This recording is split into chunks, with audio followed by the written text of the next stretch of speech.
Testing 1 2.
Good morning, everyone.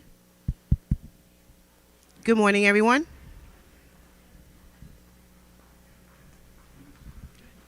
Good morning, everyone. Thank you.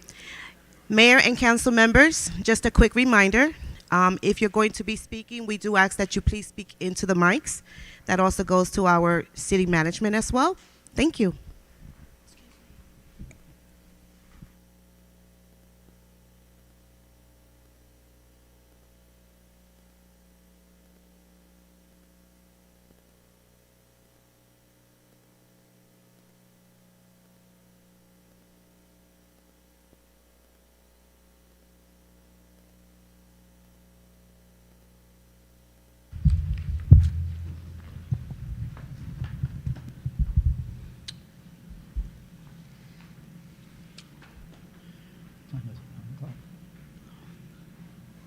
Everybody keeps leaving.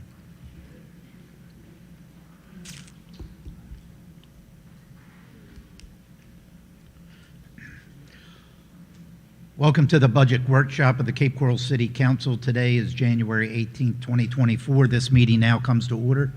Please stand for the Pledge of Allegiance.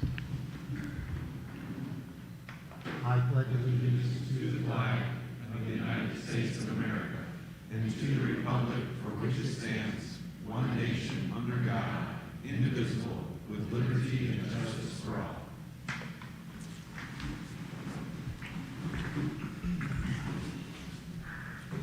Madam City Clerk, could you call the roll, please? Mayor Gunther. Here. Council members Carr. Here. Costin. Here. Hayden. Here.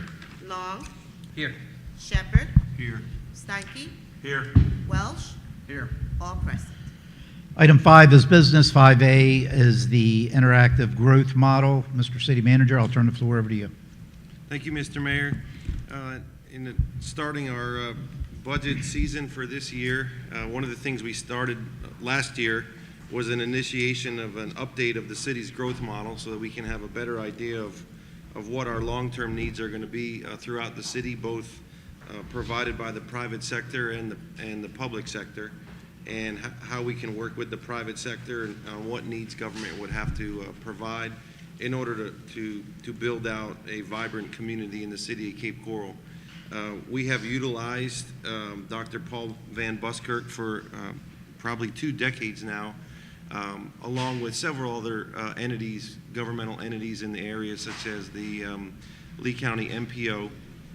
Dave Farmer here is here with Metro Forecasting. They have updated our growth model with our projections and where we see things happening in the future and what we'll need to be mindful of as we plan not only this year's operating budget or this forthcoming year's operating budget, but our long-term, asset improvement and capital improvement plans.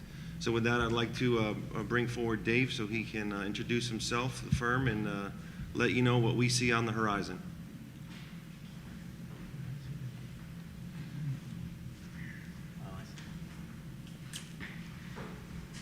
Good morning.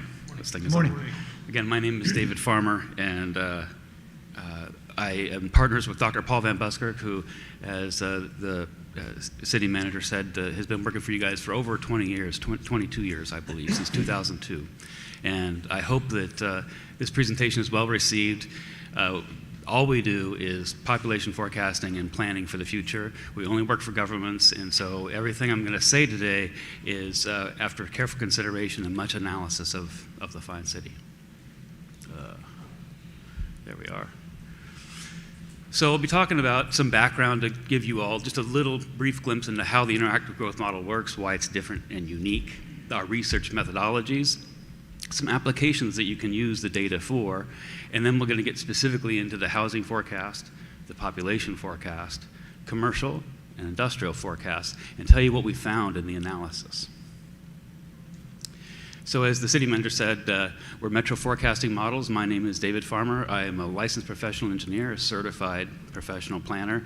I have a master's in public administration with an emphasis, and I know this is very interesting, get invited to a lot of parties, on fiscal neutrality. Hopefully that plays well here. My partner, Dr. Paul Van Busker, he invented the interactive growth model. He was a city manager at the age of 26, and what he realized early in his career was that government didn't really have the data it needed to plan for the future. And so that began the rest of his career some 60 years ago, trying to plan better for governments. So a little bit of background. So the first time the model was run for the city was in 2002, but a major update was done in 2016, and we developed our baseline and build out models again from scratch, and we ran many of our models for you, including commercial, fire, hotel, impervious stormwater, parks, etc. In 2023, beginning of this year, we began phase one of a refresh project where we updated the baseline and built out databases, because a lot had transpired since 2016 in terms of planning and new projects and policies and such. And so we've run the housing model as well as the commercial model and industrial model. And we're getting ready to start on phase two of that, where we'll then take a look at your parks. And it says stormwater here, but it's actually going to be your fire stations, figuring out how many you're going to need for the future, where they need to be to adequately address the needs of the future population. Okay, the future. So a little bit personal history. So I moved here in Southwest Florida in 1989. I'd like to take you back then, because on one hand it was 35 years ago, on the other hand it was like yesterday, right? And so back then your population was 75,000 people. I'll fast forward. Today you have 215,000 people, so you've grown quite a bit. But back then, Lee County was 335,000 people. You were about 22% of Lee County. To my own shock and amazement, you guys are now actually 26% of the population of Lee County. So you're actually gaining in terms of where people want to live. Cape Coral is a big part of that story. So the future is not that far away. We often talk about terms of 2040 or 2050. 2040 sounds like, a long time from now. It's 16 years from now. 2050, barely 26 years from now. By 2050, you're going to have another 100,000 people here. They're coming. There's almost nothing you can do to stop them. And so when they get here, we need to make sure that they have the things they need in order to have a good life and plan for their arrival so that we have the right infrastructure in place and not wind up behind the curve, so to speak.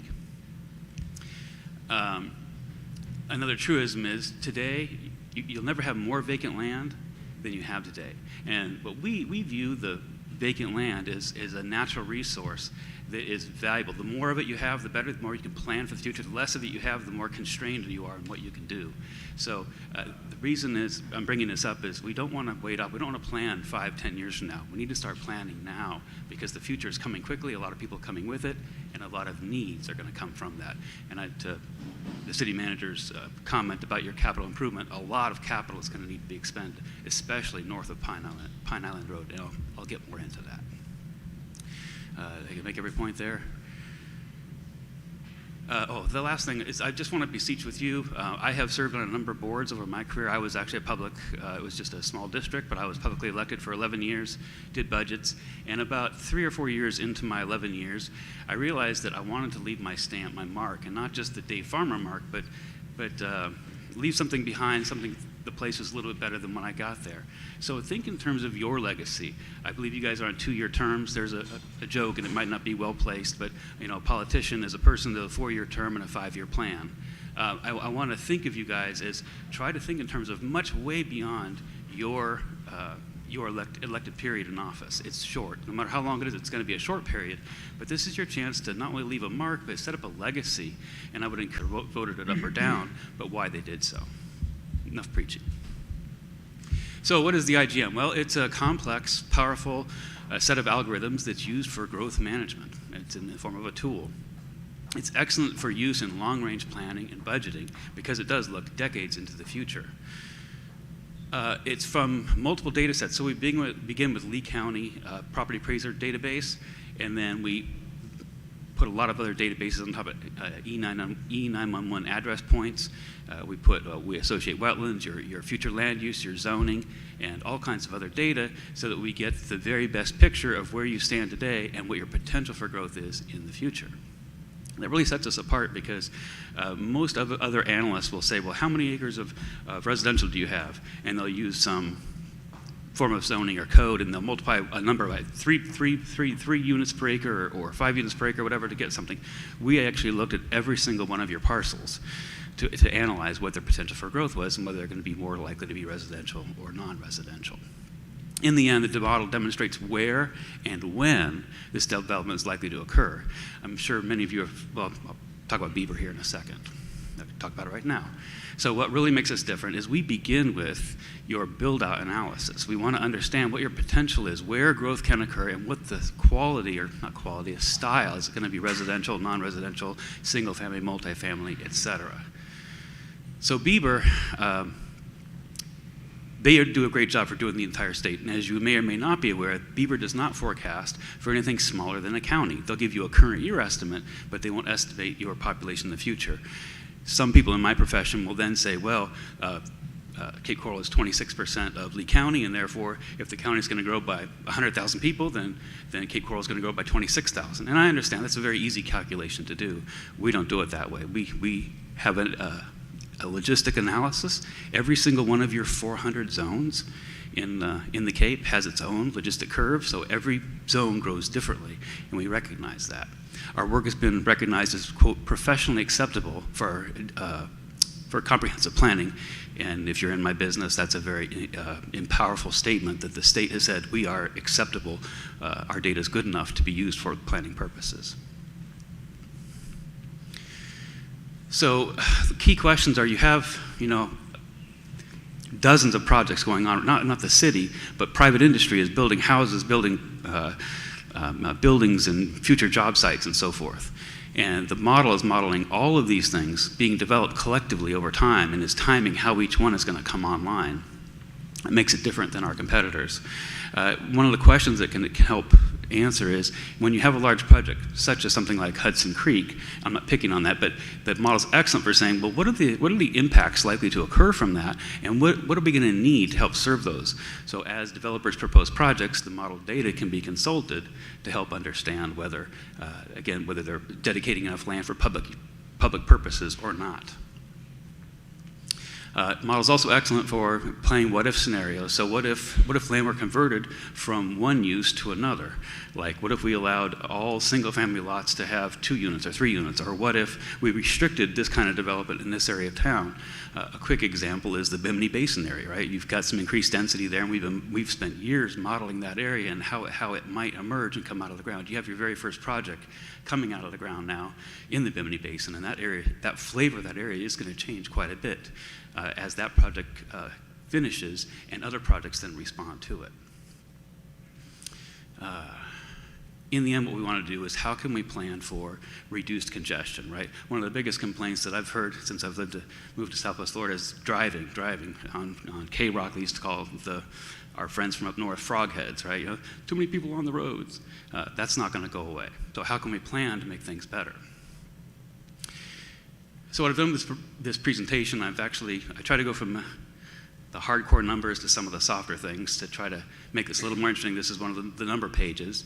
So you have about 79,500 homes about mid-2023. That's a single family, and then it's over 20,000 multifamily units for a total of just over 100,000. And we compare that to the census had you at just under 94,000. So you've added about 7,000 housing units just since the census. Now, if you're thinking of permitting, you may have permitted more than that, but it takes a while from a permit to get issued for units to come online and so forth. Today you have about 11 million square feet of commercial space, with about 75% of that being retail or goods, and 25% of that being services, as we call that. Just a quick juxtaposition that's may or may not be interesting to you in a vacuum, but when we look at that across the spectrum of Florida, we often see the ratio of services to be much higher in the 30 to 40 or 50% range.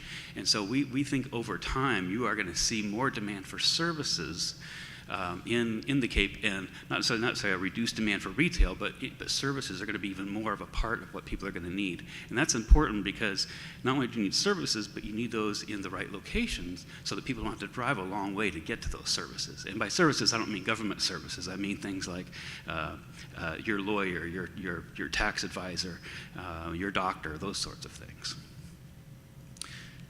Right now, your commercial area, you're occupying about 1,300 acres of commercial space, commercial land, and you have about 2,200 acres of vacant commercial space. And that sounds like a lot and like you have enough, but I've got more to tell you when we get to the commercial analysis. Industrial-wise, you have about 5 million square feet on about 400 acres and about 300 acres of vacant land. And again, we'll talk about that later too. So the applications with the model data then is, well, where are the high growth areas and when are they going to develop? That's exceptionally useful for your UEPs. I know we worked with AECOM back in 2019 to help establish the areas of the UEP and how they might build out over time. It's critical that we plan properly for those things. There's $1 billion of infrastructure is going to go in, and we want to make sure we get the pipes in before the people get there. Otherwise, people don't react kindly to when they have to build a well and septic system, and then 2 years later the city comes along and says, well, good news, we're connecting you up, now you have to abandon those and pay us another additional impact fee. We want to try to avoid that as much as possible, and part of that is, again, planning for the collective capital inputs that need to be occurring north of Pine Island Road. The other thing is how much commercial space can these areas support, and that's critical because we don't want to encourage overbuilding of commercial and have it be unsuccessful. We want to make sure that the commercial is meeting the needs of the marketplace, and I'll talk about that more again on the commercial end of things. And then again, how can we plan for enhanced mobility? And part of that is where do we want density to happen so that we can increase people's access and reduce their need to jump in a car to get what they need. The data is excellent for economic development. One of the frustrating things in my business is when you talk to retailers, because they're one of the big economic engines, they talk about rooftops. And personally, I'm not a big fan of rooftops. It's not a very good joke, but when I'm in line at Home Depot, I've never been standing next to a rooftop. I've been standing next to people, but I've never seen a rooftop buy something. And this is important because these retailers, they say, well, you don't have enough rooftops to support what we do. We need to convert them to talk about people because y'all do have the population to support much more of the uses that could be built here and developed in Cape Coral, which we just need to inform these people so they're aware that model data is perfect for that. The city has actually, back, I think it was in 2008, used our modeling data to help establish, I think it was 23 comprehensive plan amendments to establish commercial nodes, and those were a great step in the right direction.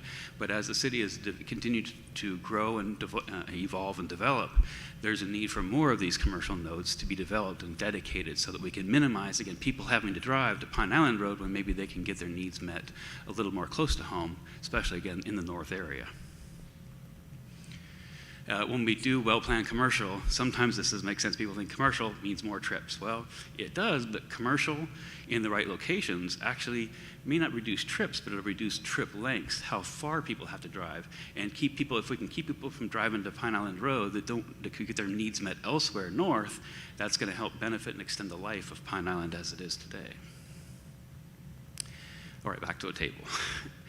So since we've been modeling you guys for so long, we have so much data on you. We took a look at just how you've changed from a single family dominance to multifamily. And in the 90s and even in the early 2000s, when people talked about Cape Coral, they didn't really think it was a place where multifamily really made a lot of sense, other than, say, a duplex. Yes, there's some multifamily, especially in the southern area near Bimini Basin and such, and some scattered areas. But let's just say it's fair to say today that the apartment business has caught on, that there is not only a market, but an excellent market here. And so you have been converting. You've changed 1%, I know it doesn't sound like much, but 1% in the last 7 years, you've become more multifamily-ish. And when I was doing this analysis, and Laura Dobb was reading the report, she says, well, that's interesting, but how does that compare? Well, this last year, we also did a bunch of analysis for DOT along the whole coast from Manatee County south. And so we went and we looked at some of these other pre-platted areas. And when we look at Northport, they have 93% single family to only 7% multifamily. They don't have a lot of vacant land where they can actually change their matrix, and so they're pretty much stuck in that range. Lehigh Acres, closer to home, is 83% single family and only 17% multifamily. Charlotte County as a whole is 82% single family and just 18% multifamily. We think that as we go towards build out for the city, you have the capacity to reach as much as 30% of your housing base might be multifamily.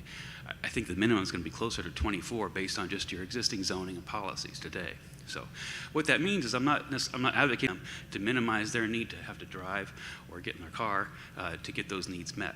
So again, that's the benefit of what density can provide. Again, when we have scattered single family, it's more difficult for them to just walk down the street to the store, right? Because they're too scattered and it's too far away. So let's start with our housing forecast. It's our fundamental belief that most people live in some sort of housing unit, and so the more housing units I have, the more people I have. So we actually model the housing units first and then the population and that backfills them. And as I said earlier, you have about 100,000 housing units today, and if we looked at 2050, you're going to grow by over 42%. Right? You have 142,000 single-family homes by that point in time. That's quite a bit of growth. If we look at even 2030, you're going to grow by just 12% just in the next 7 years. And I would even argue that might be on the conservative side because we don't want to overestimate your growth. We've tried very, very hard to get it right. By build-out, you're going to have 167,000 homes, nearly double what you had in 2020 when the census was done. And between now and 2030, we think that about 21% of all your permitting is going to be in the multifamily range. Spatial analysis shows that by 2030, 64% of all your future residential growth is going to be north of Pine Island, which is why I was sort of hitting on the UEP thing. It's not that there's not lots in southern Cape Coral. Of course there's lots in southern Cape Coral. But the real growth story appears to be north of Pine Island Road. And so I don't keep banging on that, but there's a lot that needs to be planned for that area. And if you have a question or you want to stop me, you won't break my rhythm at all.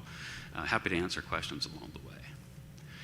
So what I've done here is I graphed the prior census data in blue, and then I've mapped our data in orange after that. And as you can see, yes, it actually does follow a logistic curve.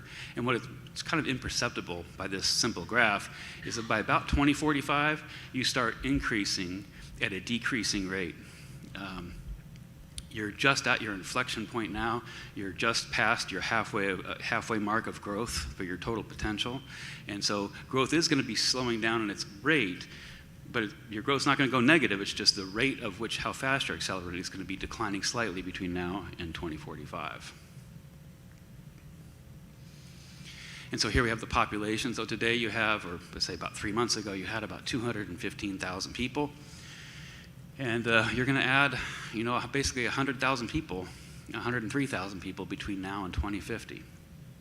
75% of that. So just last slide I said, so by 2030, 64% of your growth is going to be north of Pine Island.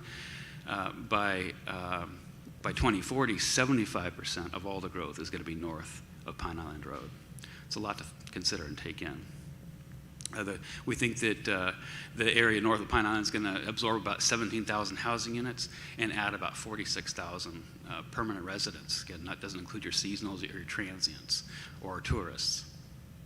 So it's basically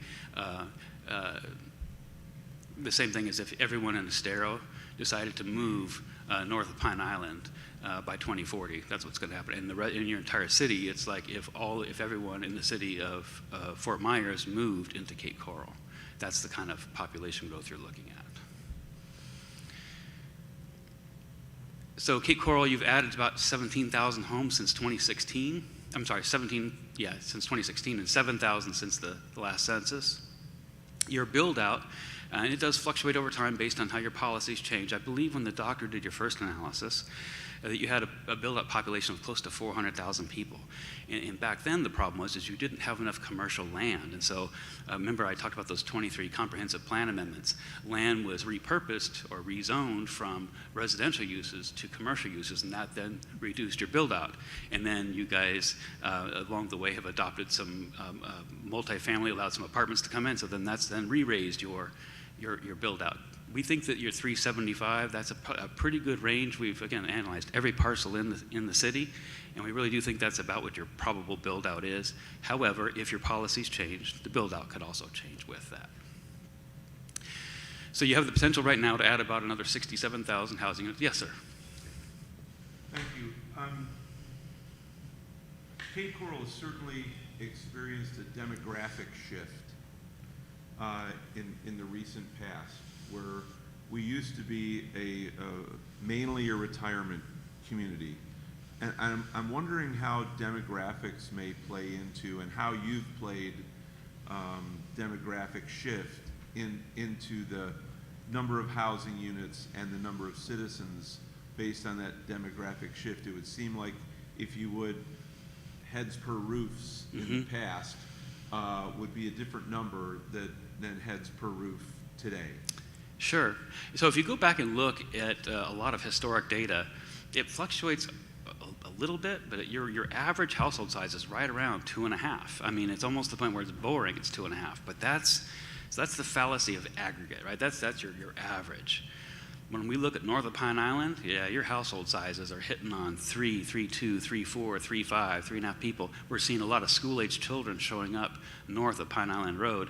Why? Maybe it's more affordable. I'm not really sure why that's happening. I just know that is what's happening. And so, yes, every one of our 400 zones has a different demographic that comes from the hard count 2020 census in terms of household sizes and vacancy rates. Great, thank you. Yes, sir. Happy to talk numbers, always. Try not to bore you. So I have what sounds like good news, but I'm going to rain on the parade a little bit. So in the last 7 years, you've added about 800,000 square feet of commercial space, and that on its face sounds like, wow, that's close to 1 million. That's a lot.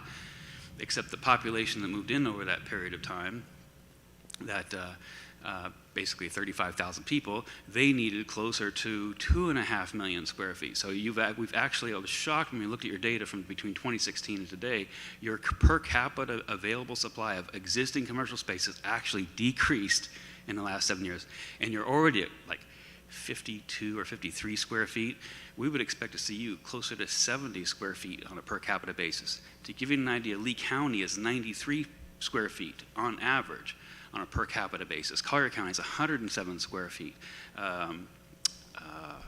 Charlotte County, I think they're at 83, but they're growing, they're increasing their commercial. So again, we want to, I'm not saying commercial for commercial sake, but as we think about multimodal, and we think about development, we think about the spatialness of the Cape, certainly there are areas where we should be encouraging, Burnstore Road being one of those corridors, more commercial space to help meet the needs of the people that are there and the ones, more importantly, the ones that are coming. I hit every point? Yeah, I did. So here's your build-out analysis. So you're going to have 126,000 single-family homes, about 41,000 multifamily. The commercial, again, this is based on not what your capacity is. This is based on the model's telling us this is what your needs are. You're going to need 22 million square feet. You have about 11 today, so you need to add about another 11 million square feet. It's going to need to occupy about 3,500 acres. Your vacant commercial land at build-out is 0, and I'll get to that in a civil to spoil later on. You don't have enough commercial land. Industrial building area, you're going to have a build-out of 7.4 million on 731 acres. The problem is you won't have any build-out, and again, I'll get to that here in just a second. So I don't know if you can see this very well. It's really hard sometimes to translate our work into something that is relatable or can make sense. So that means every red dot represents 10 new people. Now, it's not surprising as we look through time, 2030, 2040, 2050, that yes, we see some red down south because there are vacant lots and there's going to be some redevelopment happening, of course. But you look at it, the story is really north of Pine Island Road. There are a lot of people that are going to be showing up in the very near future.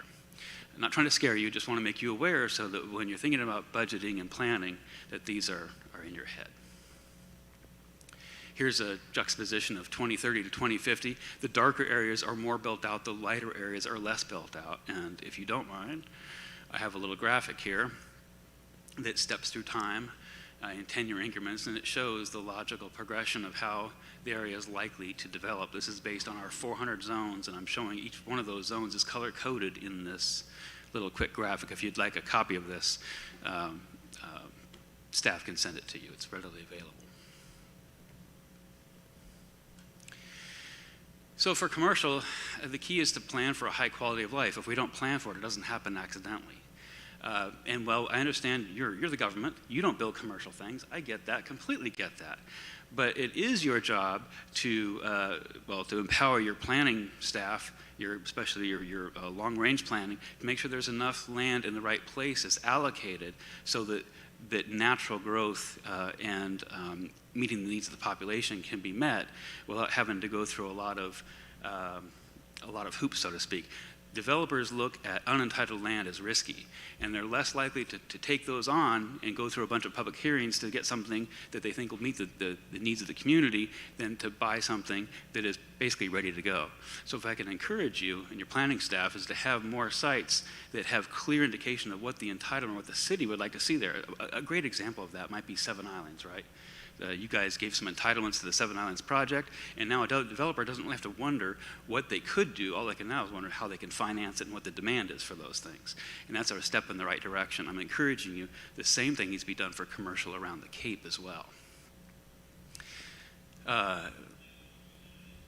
As the population increases, the demand, you might think, well, Dave, we got a Target here, we have a Walmart here, we have maybe, 13 Publixes or neighborhood grocery stores. And you know, that's okay, but that's today. As we add this 100,000 people, they're going to need that again and more. Not double what you have today, but they're going to need a lot more. I'm looking to the specifics here. When we see the lack of affordable and reliable transportation options, it can act as also as a barrier to employment and economic stability in an area. Mixed use, we see this. Yes, sir.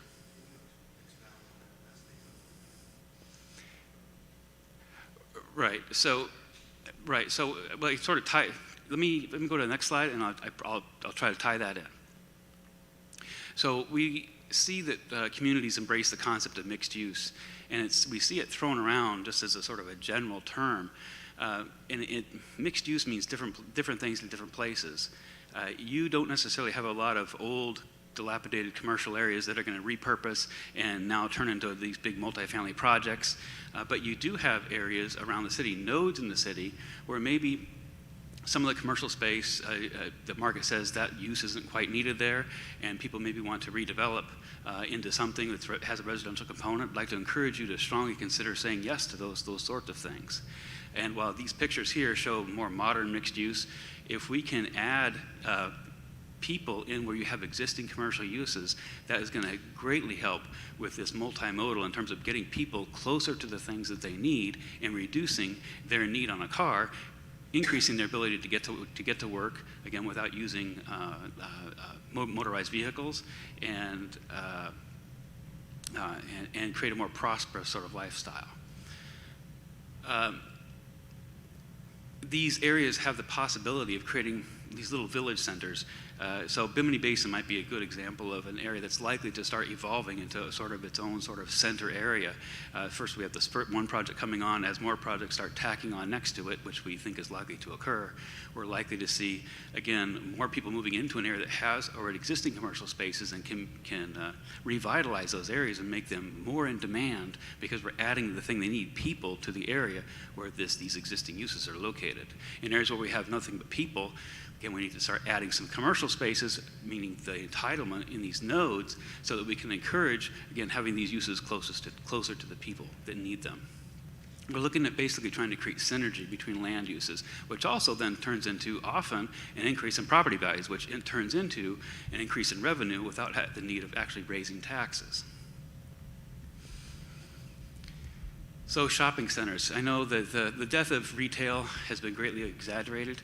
I know that my wife uses Amazon. They're frequent flyers at our house.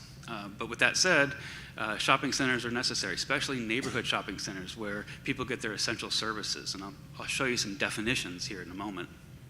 They offer employment for usually the young and the old in the area, but they also provide uses, again, the things that people need closer to where they are so they don't have to drive very far.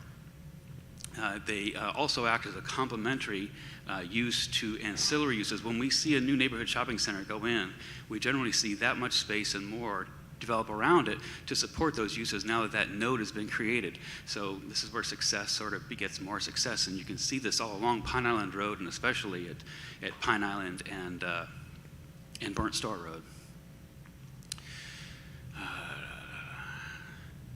And so again, these well-planned well-planned shopping centers, and I'm going to show you a map here in just 2 slides, having them well-placed will greatly help in reducing trip lengths and, again, the need to create more roads. We might not need to expand the roads we have if we had more uses closer to where people are. So some definitions and then the map. So a neighborhood shopping center. So when I throw this term around, I find that people have different concepts of it. And so we're not talking about 7-Eleven. Certainly a 7-Eleven is in your neighborhood and you can go shopping there, but we're talking about, and not any favoritism, but your typical Publix or your neighborhood Walmart, a place where you can go where you can get your groceries, and then you can go to the Hallmark store and you got Walgreens, and maybe there's a gas station and maybe a McDonald's out front. Get more of my daily needs met without having to go too far from my house. On average, in the Cape, they're between 10 and 20 acres. They range between 55,000 to 150,000, the average being just over 100.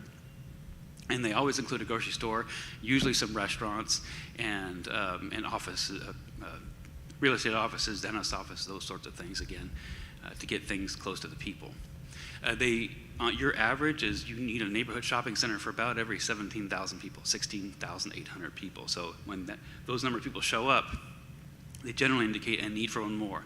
Now, with that said, I'm not saying when 16,000 people move here, suddenly Publix needs to open a new store.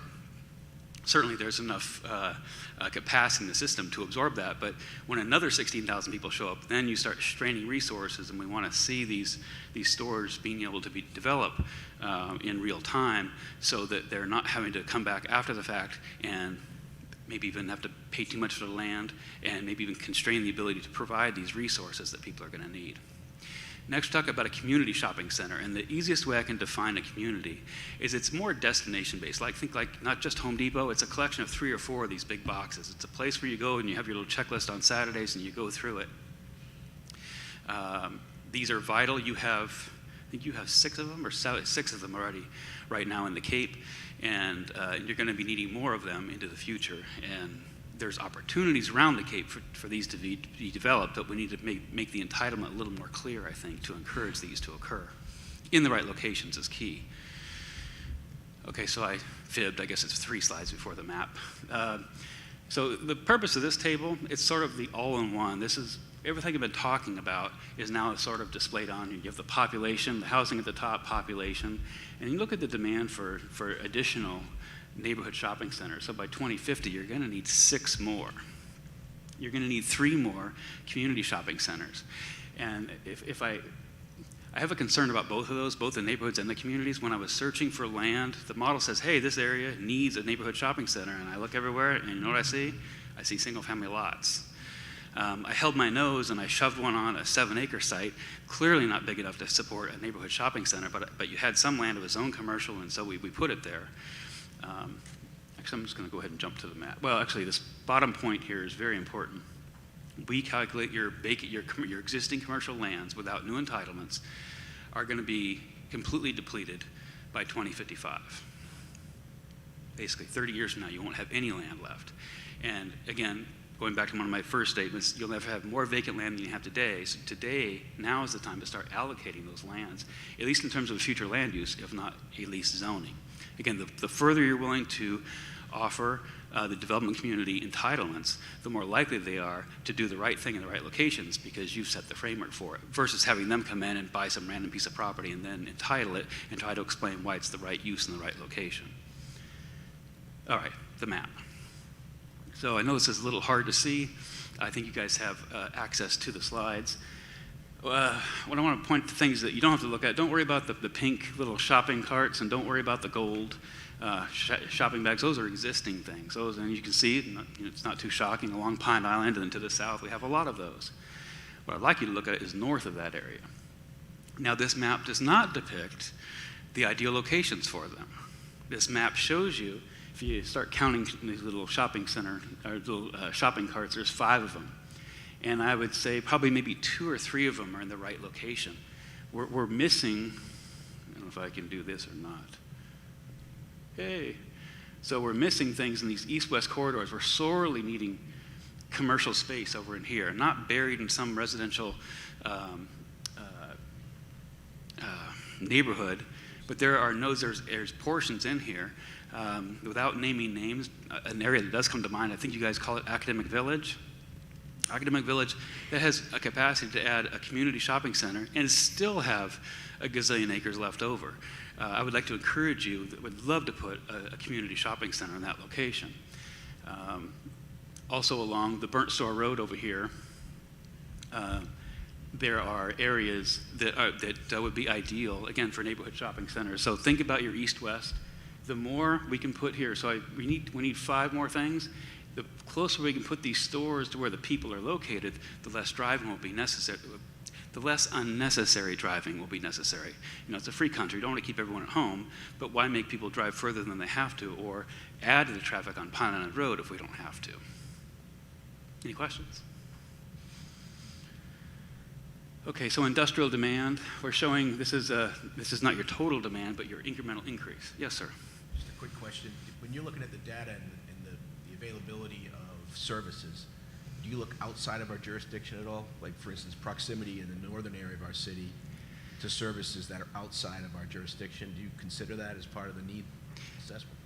So, as the city manager said, we also do a lot of work for the Lee County MPO. So, in a vacuum for just you, the answer is not really. Yes, do we look at right at the bleeding edge? Yes, of course we do, because if a neighborhood shopping center is right across the street from your city boundary, yes, we know it's there and we can see what it's doing.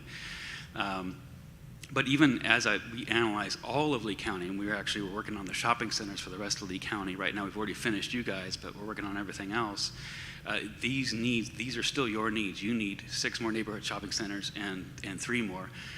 I can't even remember the need for Lee County overall. It's like they need 25 community shopping centers by 2060 or something like that. I can't remember. It's a lot. So what I'm telling you, that's a great question, is that is your, I hate to use it, proportionate share, if you will. But yes, we do look outside and see those things and recognize them. But also recognize there are people that don't live in acres. And so that's an aggregate number, an all in, right? Here's what it doesn't mean. You don't need 1 200-acre parcel, right? And we don't need 200 1-acre parcels. It needs to be a flexibility of those things. We're going to need some 1-acre pieces, some 5-acre pieces, some 10-acre pieces, some 20, and they need to be scattered around the city, not randomly. Industrial uses need to be well connected to the transportation network, but we need to establish these so we have enough industrial land to support you through build-out.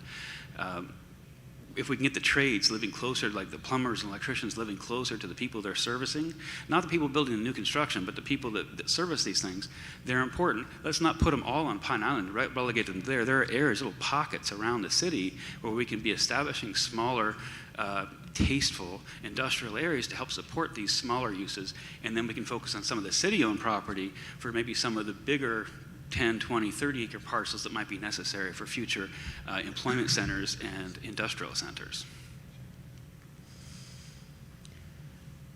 Okay, so in conclusion, so we need to recognize the potential of adding 100,000 people just in the next 26 years. How you use that vacant land is going to be, it's going to spell the future for the city. If we don't react and allocate the uses that are necessary that we can see today, it's going to create a lot of inefficiencies, additional spending on transportation resources that might not be necessary, more cars, probably also more unhappy people trying to drive and get commuters getting to where they need to go. Monitor that aggregate, so how much total commercial land we have, and then spatially, where is that located, and make sure that we have it spread out around the city to meet the needs of not just one neighborhood, but all the neighborhoods. especially north of Pine Island Road, to help reduce trip lengths and unnecessary trips to the Pine Island Road corridor, should they not be necessary, if we can meet their needs. So also, when thinking about the future too, appreciate that your staff, you have a wonderful staff at the city, and there's a lot of institutional knowledge. And retaining your seasoned professionals is key. We only work for government. I work in a lot of locations, and almost all of them are struggling to hold on to their seasoned institutional staff. And I just want to encourage you to try to hold on to your people, because it's vitally important to your future. If we don't have the people that know how we got here, it could impair the road into the future. So good planning requires good employee retention. Final thoughts. So I want to just point this out to you. This might be a little premature for you guys. This is actually in Collier County. This was the first Walmart in Collier County back in the late 80s, early 90s. It was very successful, so they bought a piece of land across the street and built a big super Walmart there. And when that happened, this area was, I think it was 180,000 square feet of commercial space. I think Walmart was only 100,000 of that. But it began a 25-year, very slow, very painful decline, to the point where in 2012, I think this place was paying $100,000 a year in property taxes. Thankfully, a developer came along and found out that Collier County was willing to zone this for multifamily, and so the developer came in and proposed tear down the shopping center, build 330 multifamily units. I think there's a small amount that are affordable. This is way before Live Local Act, of course.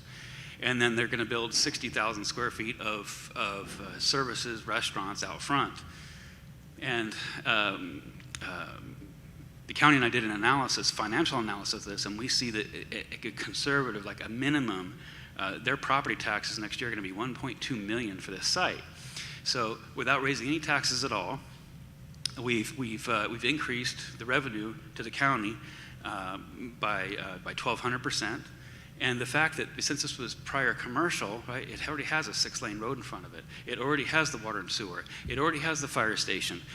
It's right next to a massive employment center. It happens to be the county, but it's right next to this massive employment center. It's a win-win-win across the board. So as you look forward to the future, if these same kind of ideas come along where some use, whatever it is, it didn't quite work out, there's these opportunities where we can repurpose and revitalize and add revenues, precious revenues to the city, without raising taxes at all, just by making better use of the infrastructure that we've already invested in over the prior decades. Any questions? Yes, sir. Yeah, so recognizing that this is a balancing act between Yes. residential and commercial industrial, is a suggestion here that we look at our comp plan and future land use zoning up in the north, areas where we have single-family lots, and carve out an area where there are abundance of vacant lots, and look at changing that to commercial, industrial, where appropriate. Is that the suggestion here, that we have to redefine what our comp plan and future land use looks like now to plan for the future, because we know that our commercial industrial space will be depleted, if it isn't already, in the future. Is that the suggestion here? Yes, sir. Yes, sir. And to get into the weeds for just a moment, and if I say the wrong thing, someone step on my toes and tell me I'm doing wrong. So there's property that I'm going to say you own, but it's it's deed restricted. You actually have commercial property where I would love to put a neighborhood shopping center, but because the land came from the original developer of the Cape, there's these restrictions that says you can only build parking. Well, if I don't build a building, I don't need much parking there, do I, right? And the planning is so 1950s. It would envision these little tiny shops that you could never accommodate what we call a neighborhood shopping center today, not because there's not enough land. There's plenty of land, but the shape and the way of the legal way the land can be used makes it useless. So I would encourage, let's figure out a legal way to get that property back into useful. Yes, you own it, but let's get it into let's get people paying property taxes on it. Let's get it developed and provide these uses. And the intended use obviously was to have commercial on that property, but today we can't. And I think I don't know the solution, but I know there's smart people out there that can find that solution.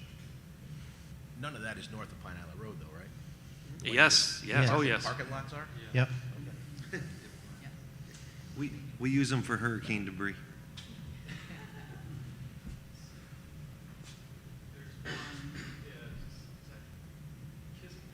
Yep. Yeah, I don't know, it's there's Kismet Santa or- Barbara, Kismet, Diplomat, Andalusia, Pine Island Road. Just recovering those, I'd be doing backflip. Well, I can't do those anymore, but I would try to do backflips for you if we could just do that. But yes, more than that's necessary. Yes, sir, Mr. Shepard. You talked about changing the zoning on that property, and you gave an example of a Walmart that was torn down and zoning was changed, and it brought more taxes to the community. That wasn't obvious to me. That increase isn't all extra money because services are going to have to be increased. What's the percentage of that new income really being absorbed by the additional services that density change made? Well, so, albeit the analysis was very simple, and that's an excellent question. But if you remember when that original 180,000 square feet of commercial space, it had a demand for fire coverage, it had a demand for EMTs, it had a demand for police coverage, and so those are already covered in it. When we think about parks in the area, there's enough existing parks in the area that no more need to be built. The road capacity is more than enough to absorb those units, again, because we're actually reducing trips as a matter of removing that. So I can't look at you with a straight face and say there's no additional costs. Of course, there's going to be some additional costs. But most of those are offset by user fees. Like water, sewer, that's a user fee thing, so they pay for what they use. In terms of ad valorem taxes being expended to help support that, I would argue minimal taxes are needed to be poured back into that.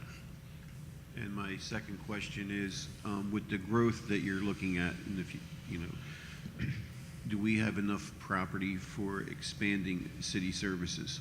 Or is that something we should be looking at as well? I haven't really looked in terms of the administration. You guys own a lot of land. If you want to go ahead, sir. So one of the things that we're going to do this year is we're going to go into phase 2 with Metro Forecasting and Dave, and they have submodels for fire, police, parks and rec, school boards. They have transportation nodes. I don't know, some departments have their own forecasting models and they may not use Metro, but a majority of our departments do. And so what we're going to do this year is look at those submodels and say, okay, here's all the land we have set aside for parks, commercial parks, or community parks, neighborhood parks, regional parks. Do we have enough nature parks? Here's what we have set aside for utilities, lift stations, pump houses, the future, the North wastewater plant. Is it enough? Here's what we have set aside for fire, and we need X amount of, that's the phase. Now that we have the growth model reset and where we're going to be, basically what it shows on that chart is through 2040, we're in an all-out growth mode at an increasing rate, not even slowing down. So that will help us dial in where we already have land, where we need land. To the question earlier about the recommendation about changing zoning, that'll be important for us to do with our new development services director, right? So if you look at that map in Gator Circle, there's no commercial. Well, it's just not feasible or not realistic that everybody from Gator Circle is going to have to drive out to Del Prado and either south to Pine Island Road. So we're going to need to do some long-range planning in the north. So Kismet, Bernstore Northwest, and Gator Circle. First off, thank you for the presentation and the information. I think it's very important to try to do these analyses periodically because it'll give us the direction and the information, to make important decisions moving the city forward. I think that, when you look at some of this data here that you've provided, in some cases, it's almost shocking of where we'll probably end up. And I always look back over the last 50 years of our city. We've kind of morphed into where we are today. And I think we probably could have done a better job in our planning over the last 50 years.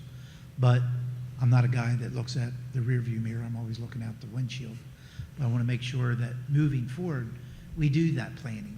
We know where we're going to probably end up and make sure we provide the infrastructure. And I think that's very important. And that's what our job is, to make sure the infrastructure there is for the growth moving forward. And I think we do a good job when it comes to public safety. I think we've been very proactive, and we've done a good job to keep up with the growth and plan for the future. But I think in some areas, we've fallen behind, and we have to, first off, be able to admit that and recognize it, and then take a look at it and see how we're going to move forward. And this type of information, to me, is extremely beneficial. When you take a look at some of the, one of the big things for me is the comparison between the Cape and the county with the per capita when it comes to the commercial, what's really out there. And it's funny you mentioned some of the deed restrictions.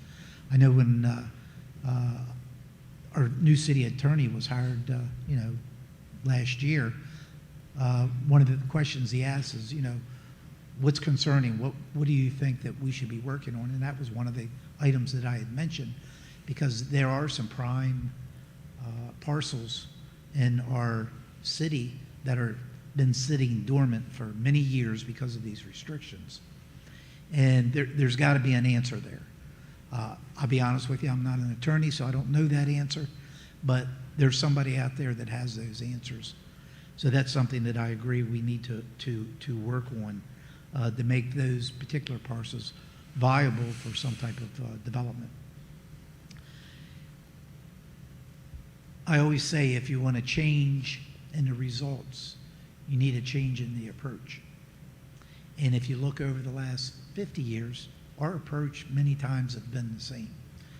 And I think every one of us sitting here has advocated when we were running for office about commercial and residential ratio between 92 to 8%, 90 to 10%, whatever that ratio is today.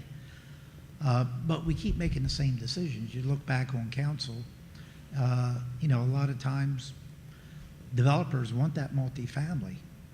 And a lot of people say, well, why aren't you taking that multifamily? Because it's more of a revenue for the city when it comes to property taxes. Well, that's not helping the commercial aspect of the growth of our city. And sometimes you have to take a step back before you take 2 steps forward. And I think that's important for us to recognize. One thing that I would ask, with all of the information that you've provided, to maybe have a summary report and just some high point recommendations. Over the next 10 years, you want to concentrate on this. From years 10 to 20, you want to make sure that these are going to be some issues that you're going to have to face in 20 to 30. You're the expert, we're not. And I'm a firm believer, if you're not the expert, you got to lean on the advice of the experts. So I think if you could provide that to us as a council, it would be extremely beneficial and help us when we're making our day-to-day decisions. And I think it's important when we make decisions, we have a strategic plan, we have a comprehensive plan. Question that we need to start asking ourselves, and I'm probably just as guilty as other people. Sometimes we don't ask that question. Does it fit in our strategic plan? Does it fit in our comprehensive plan? If it doesn't, then you might have to make that bold decision not to go in the direction just because a developer wants to go in that direction. So I think that's our homework as a council, to make sure we recognize what the need is, what the plan is, and stay the course. Because when you don't stay the course, that's when you morph into a city 50 years later that really wasn't the plan. I don't want that to happen again. So thank you for the information. A lot of what you're speaking to, real quick, is the legacy that I'm encouraging you. Embrace that you have an opportunity to leave your mark that will be felt 10, 20, 30 years from now. And it's not sexy, but it's so necessary. And your fellow and future residents are going to owe you a debt of gratitude for embracing that and taking that on. Also, there is a report. This was long. This was the summary of a report we wrote, published it in December. It doesn't go through in the next 10 years do this, in 20 years do that, but it does provide recommendations, and we'd be happy to engage and do more work on that if you'd like. But I think we can make that available to you. Yes, sir. My last question is, for instance, we have developers that I've met with that want zoning change to add high-density residential apartment complexes and things like that. You even said earlier that we're going to have a lot of growth with that. I think added information that could help council would be how it should be spread out through the city, not all in certain locations because of the problems that it can create. So that would be some more information that can help us on future decisions on locations, showing, is there a reason why it should be spread throughout the city in a more evenly method? And just to give you an overall, this is I don't know if your planning staff would agree with me, but my personal perspective is look for intersections. That's probably one of the best places to put a use like that. I would prefer not to see a 400-unit multifamily complex surrounded by 300 single-family units. Now I got to get all those people out of there. They got to go through all.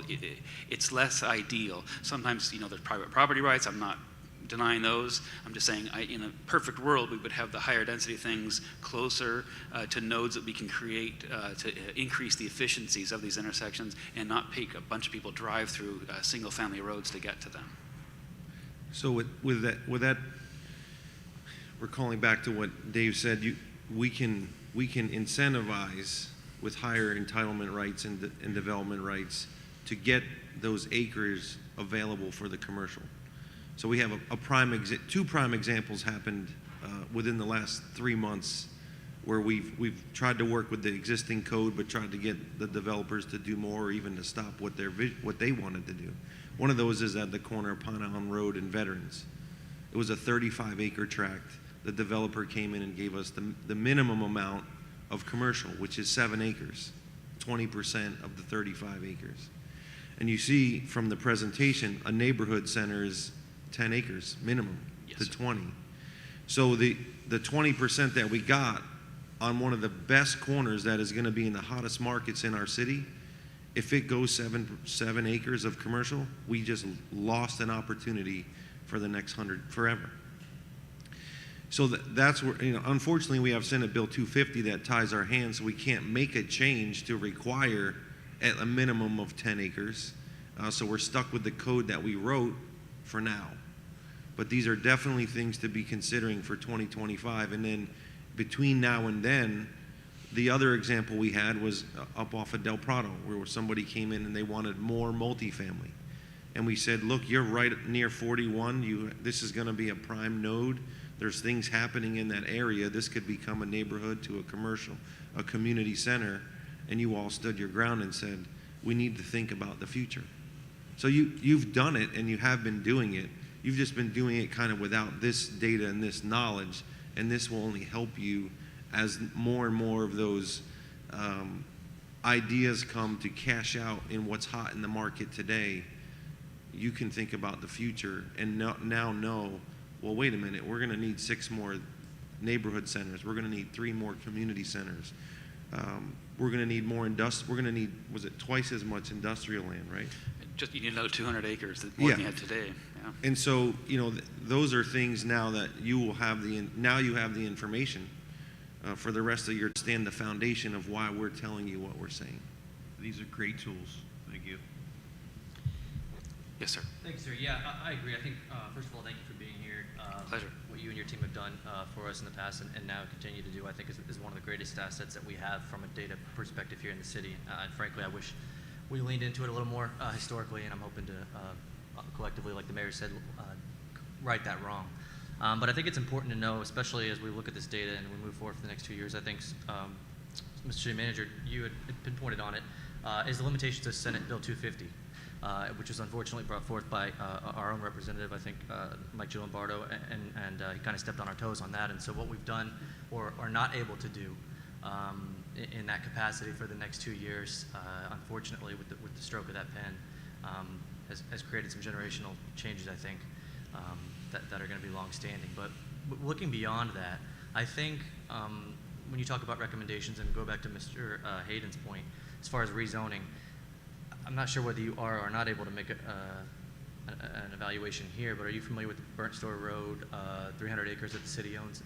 I am. And now, what do you think in regards to that, as far as what would be the best use of that moving forward, considering all the data points that we've discussed? Well, so obviously a mixture of uses. Not one single use should be there, but that area could provide right on Burnt Store some multifamily maybe make sense. Some industrial. We think that maybe even 100 acres of that might be too much. It's hard to say, but could be dedicated for that. Some for employment centers as well. Also some small light industrial for, again, the trade services. I think we could do an analysis, but you could also have your staff do an analysis of what to do with that. The most important thing, and I hope this comes out the right way, when I've asked about that property, the answer I always get is, we don't know. And I would say, going back to my earlier statement, developers hate risk, and when it's unknown, no one's going to be attracted to something when the city says, we don't know what's going to happen with it. If you say, maybe it's not going to be exactly this, and this, but, a range of between 5 and 30% is going to be industrial, and between 10 and 15% is going to be for multifamily, and the rest of it is going to be for other commercial uses. It gives people an idea, oh, okay, that's what they're thinking. And I think it would incentivize development by reducing the risk and letting the public, the development community, know what the city has in mind and what they think might work well there. It's this lack of entitlement that's, I think, hurting that area. Sure. And that was kind of the genesis of my question, was trying to maybe get some assistance with fixing that we don't know and morphing it into something that we are a little bit more confident in, so that we can then, of course, pitch it. We were in the same seat last year. We talked about that 300, and here we are today not knowing any more about it. So, and so in the earlier point, I want to put a hammer on the nail real quick. So I say you're short 200 acres. The solution is not take that 300 and carve out 200 and say, see, Dave, we fixed that problem. Well, that's 200 acres all in one location. These things, that can solve part of your problem, maybe 100 acres of it. The other parts need to be developed around the city. You also own, or used to own, 10,000 lots. I can't remember. You got it probably looked like a bad idea back in 2008 or 9 when you guys bought these from, I think, some financial institutions. Genius in the rearview mirror. You guys now have all this vacant land, and I would encourage to the mayor's point of, hey, maybe we need to take some of these undeveloped single-family lots and convert them to commercial. Well, you could use some of that inventory to trade with people, and just pulling things out of thin air, which I probably shouldn't do in a public hearing, but, hey, we like that lot. We'll give you 2 of ours over these other areas if you want to trade that one to us, so that we can start aggregating, and again, more carrot, less stick, incentivizing people to do the right thing, as much as possible anyway. thank you. Yes. Councilmember Steinke? Yeah, thank you. What other than census data for your years in between census, so to speak, what data source do you use for population? So we calculate the population based on the number of housing units, and so we have every single housing unit, and I mean every single one, tagged in our model. We know every single family home, duplex, triplex, quadplex, not just the fact it's multifamily. We can tell you how many units are in each one and which location, and then we apply the demographics to that. There are times and places when we make exceptions to that. For instance, and maybe this is not answering your question, but so down on the Cape Coral Parkway, you have a complete commercial area. And if you look at the census demographics, it's gonna report to you this stuff down south of Bimini Basin, highly seasonal, very low vacancy rates of 40, 45, 55%, and household sizes of 1.6, 1.8. Well, you have a brand new apartment complex going there. You know how you go out of business going in apartments? Is by not having that thing full. Right? So the vacancy rate of that apartment complex is going to be basically 0, right? Not just today, but multifamily owners can't afford to have 5% of their supply just being unrented over and over again. Plus, the household size will be higher in those, so we'll make some adjustments when we know certain things about certain projects to make sure we're accurately reflecting that population. With that said, though, we also, we're too close to the census now, but as we get into 2026, we'll start looking at what's called ACS data, American Community Survey. We don't prefer to use that because what they do is they sample between 1% and 3% of the population, and then they extrapolate it across the entire population. So if there's an error, that can get magnified greatly. So we turn to the 2020 census as well as prior censuses, looking at the trends in areas, and we use the best information possible at the given time to calculate the population. Thank you. Good. I see, Sharon, you got your hand up back here. Hi. I just had a question. We looked at industrial and commercial spaces in our needs. The city manager and I have talked about post-secondary institutional space and where there's a need, because how it's a driver for economic development. Okay. Yeah. I'll repeat. Can you hear me?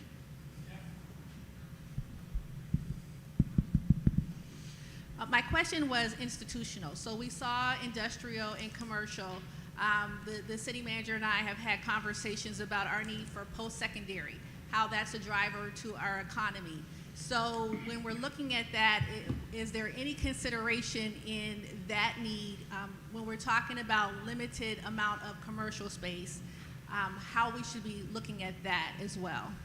Okay, just to quickly clarify, when you say institutional, then you said post-secondary. You're talking about Right, education? So educational. Okay. Well, I'm looking at the way our zoning is, but yes, Because educational. also inside institutional are our assisted living facilities, independence, our memory care, and that's what we see actually taking up most of the space. And that's in that number when I said, like, Lee County has 92 square feet on a per capita basis, you guys have 52. That includes your institutional spaces as well. Maybe not your post-secondary education. I will say, and this doesn't exactly answer your question, the Lee County School Board has done an excellent job of retaining parcels. At this point in time, we don't see any deficit for future schools in Cape Coral because they acquired that land so long ago. They were very, very smart to get it early in the right locations. It's not all in one location, it's nice and scattered. But if you're talking about things like maybe Florida Southwest or something like that, I know that the Hudson Creek, I think there's an entitlement there that allows a community college to go there. That seems a bit remote in terms of that area. So as far as your question goes, that's why you need to allocate more land. When we say commercial, it sort of includes those institutional uses as well, non-residential, if you will. But we could look specifically at the post-secondary if you'd like. We haven't, but we can. Thank you. Yeah, one other thing I'd like to mention too is, when you look at some of our zoning that we have in our city, one thing I've always said was, take commercial for instance. If you look at our commercial zoning in our city, it's pretty broad of what you can put there. And you always hear a lot of people saying, boy, you got 2 dollar stores within a quarter mile. You got 2 car washes within a quarter mile. I think one of the things that we need to do is really take a look at our future land use and our zoning throughout the city. And I know with Senate Bill 250 right now, we're a little, as one of the other council members stated, we're kind of handcuffed at the moment, but we won't be forever. But I think what we could start doing now while we are handcuffed is do some additional planning for, like, commercial, for instance. Where I've come from in my profession in the past, there's several levels of commercial. You have C1, C2, C3. Mm-hmm. And you can almost dictate what type of businesses go in a particular area just by that. And I think we really need to take a look at that and see if that is a viable option for us to help dictate to some degree on the growth of our city with the additional lots that we have to be built out. One of the other things I think we need to take a look at, when you take and look at mixed use, a lot of times mixed use is a win-win for everyone. You get the multifamily component, you get the Avalon tax benefit, and also you can get a commercial benefit out of it too. So I know right now our mixed use definition is extremely broad. It needs to be more defined. So we can say, okay, if it's a mixed use project, we have some hard numbers as far as percentages between commercial and residential. And I think that's going to be extremely important. So there are just a few steps that I think, while we are handcuffed because of Senate Bill 250, we can start planning, because that will subside at some point in time, hopefully. I know I have a meeting on Monday with our Senate President, Senator Pasadoma, on this very topic, because of the rippling effect that it has caused our city, and a detriment in our city being able to move forward in some areas with growth. I don't know where that's going to end up, but for right now, we know for the next couple of years, if nothing changes, we are handcuffed. But that doesn't mean that we sit back and do nothing. So I think it actually gives us an opportunity to reevaluate how we've been doing things. Is there a better way of doing things as far as zoning and future land use that will maybe help us in the areas of deficiencies that you've outlined here today? Mm-hmm. So thank you. Adding multifamily to existing commercial areas is probably one of the best ways to move towards mixed use, because the commercial's already there and you're just adding more customers, and you're not going to probably see fewer complaints. It can be a little, sometimes the public can react negatively when we propose commercial areas in areas that don't have any commercial space now, because it's residential. I want it to be residential, and I understand that, but sometimes the need of the many outweighs the desires of the few, and by building or allocating this land now, I would argue that maybe your current residents might be on the periphery of these future commercial areas, might be unhappy. I would argue that there's buyers, there's tens of thousands of buyers coming this way, and the sooner you get that on the books, that this is where the commercial land is, more people are informed that, oh, that is going to be a commercial area, and they won't have a notion that, no, my area is residential and will always be residential. Again, not being anti-residential, just saying that if we add some commercial in these strategic locations, even with opposition from the public, in the end, I think they're going to appreciate having the shorter commute and increased access. Whenever a Publix goes in, the property values around it shoot way up. Why? Because it's convenient. People appreciate and like convenience, even if they're fighting you in the public hearing where you're trying to approve that parcel for the 100,000 square feet of neighborhood shopping center. Again, I want to encourage more carrot than stick. Sticks tend not to work well, but also understand there's also legal parameters, and your hands are cuffed right now, but today's still the time to be planning for the future. Again, thank you. Any other questions from council? I Go have ahead. one more. Yes, sir. It's just something that's been talked about. I'm not necessarily in agreement with it, but I just want to hear your recommendation. There's been talk of people wanting to add like mother-in-law's quarters to their residential site, or somewhere for their older child to move back home. What is your opinion on that? Yeah, auxiliary dwelling units. On your typical 80 by 125 lot, I honestly don't know how well that works. With that said, in the city of Naples, I have seen people with even smaller lots, 75 feet wide and 100 feet deep, and they have this one-bedroom little thing behind their house, and they're renting it out. I guess it was pre-approved, 30, 40, 50 years ago, and it does work out. I'm pro-housing, but I've also got to just make sure it's planned well, and that we don't incentivize putting ADUs in areas that maybe won't make sense. And I don't know what those areas are. I hate one blanket approach. I'm not against the ADU, but they need to be done carefully. Thank you. I think I'd be more in favor of splitting the lot and doing attached single family, also known as a duplex. Well, duplex is one property owner and 2 units. I'm saying it could also be 2 different owners as well. That might be a better approach to adding housing stock in the right areas. Mm-hmm. Any other questions from council? I do. Go ahead, sir. In the work that you've done for other municipalities, I'm wondering if with a municipality the geographic size of ours, when we talk about some of these things like ADUs or other regulations where an ordinance is required, obviously that ordinance then applies to the entire 120 square miles.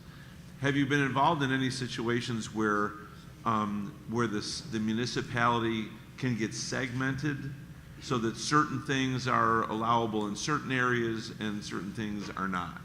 That's some with overlays, yeah. You can definitely control. You don't have to give blanket. You could say the Bimini Basin area is allowed to do this, or the Pine Island area or Kismet or whatever is allowed to do this, and those overlays can give you a lot of flexibility. Okay, Right. thank you. And the Seven Islands, so when we did the Seven Islands long-range plan with the Northwest Neighborhood Association and Council and the consultant team we had for that, we actually created the MX7, mixed-use Seven Island zoning district overlay, just so that it had its own set of regulations. So if we, as Councilmember Long discussed the 318, we look at Academic Village, we look at some of these other bigger parcels that we have. If we want to go down the same path and bring in and work with the community and work, see what they're willing and what we all collectively need, we can create a zoning district just for that single area. Well, the reason I brought it up was Councilmember Shepherd's reference to ADUs, and certainly ADUs aren't the only issue that one would think, instead of it being a total yes or a total no, it might be a where rather than yes or no. And so as we think about planning and we think about the magnitude of our geography, I think oftentimes we need to start thinking more about where rather than yes or no.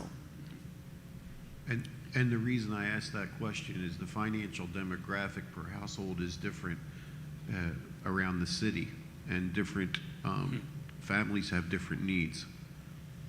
Yes, sir. Yeah, we've actually got household income data because of our work with the MPO, and you're right that it varies quite a bit across the spectrum, from over 100,000 a year to under 20,000 a year. So, to your point. Any other questions or comments from council? Staff have any comments? Mr. City Manager?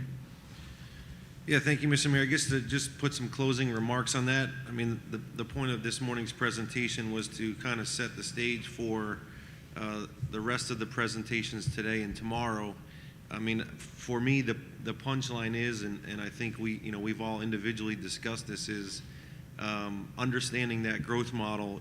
We're not in a maintenance mode, and so for the next 17 years, there is going to be increasing demands for parks and recreation, police 911 calls, EMS calls, schools.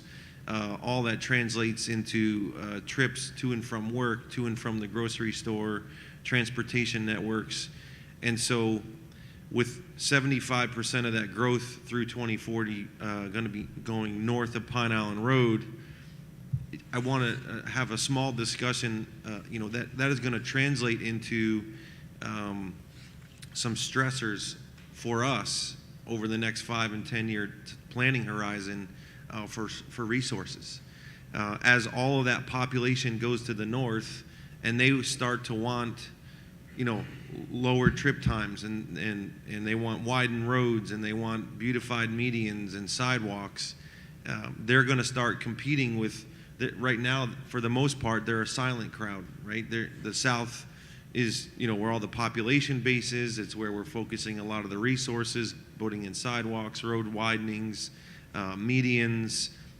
So just translating through what we saw this morning and that information, you're going to start to, the North is going to start becoming alive, as far as emailing and phone calls and complaints and requesting and demanding service levels and increases. And so it's going to be somewhat of a shift for us, on the administrative side as well as with council in understanding that. And so as typically we would look at where to put this, we now need to start thinking about the North Cape, because if we don't now, that's going to translate into more and more complaints and demands in the future.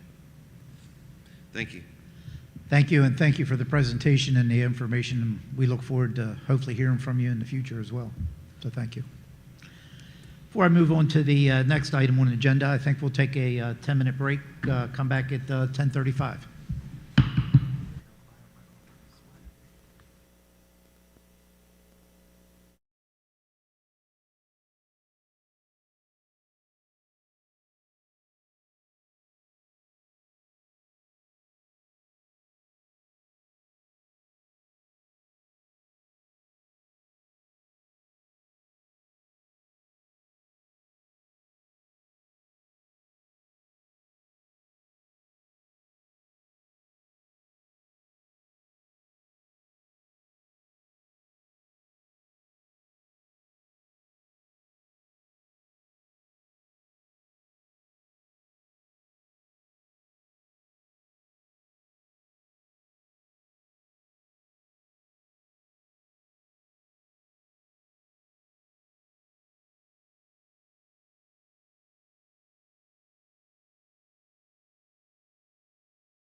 Thank you, Mr. Mayor. We're going to have Financial Services Director Mark Mason present this. Good morning, Mayor, Council members. Mark Mason, Financial Services Director. As we've done over the past couple of years, we've started this program off in January, kind of give you an idea of where we ended 2023 on an unaudited basis. It's preliminary. And then we'll kind of talk about what we forecasted for fiscal year 2025 and beyond. Some expectations from the result of Hurricane Ian. And then we'll talk a little bit about our capital programming as well as debt, et cetera, and kind of end up with, hopefully some council direction at the end. And if not, we'll talk about that at the end of tomorrow. So to begin with, just kind of give you an idea of where we are today with regard to fiscal year 2023. Overall, we're looking at a net change in fund balance of about 54,000 decrease. And the primary reason for that is the expenses that we've incurred associated with Hurricane Ian. I'm sorry? What did I say? What did I say, 54,000? Yeah. Okay, 54 million. My bad. I mean, it's just a little difference between, thousands and millions. I'm sorry about that.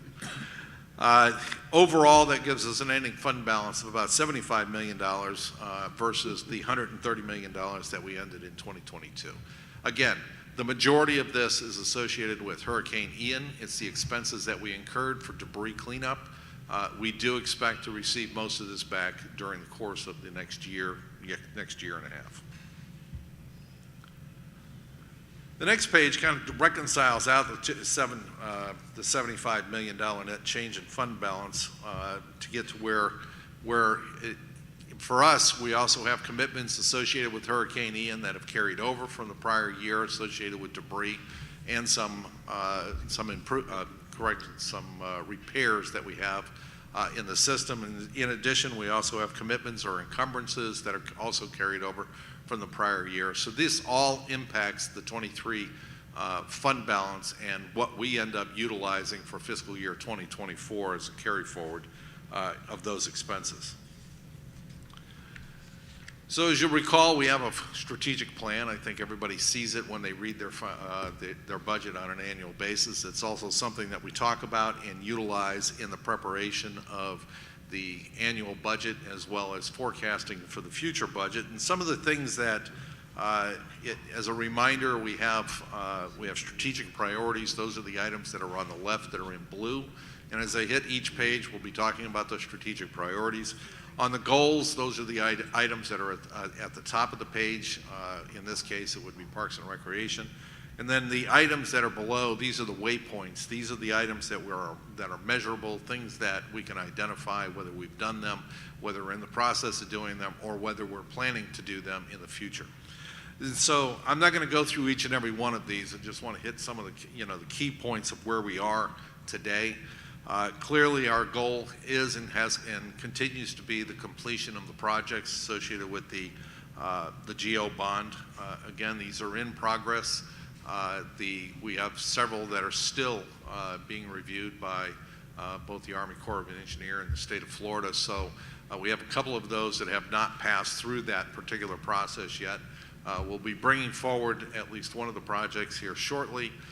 We have another larger one that we're reviewing for funding, and then we should be able to finish these up over the next year and a half.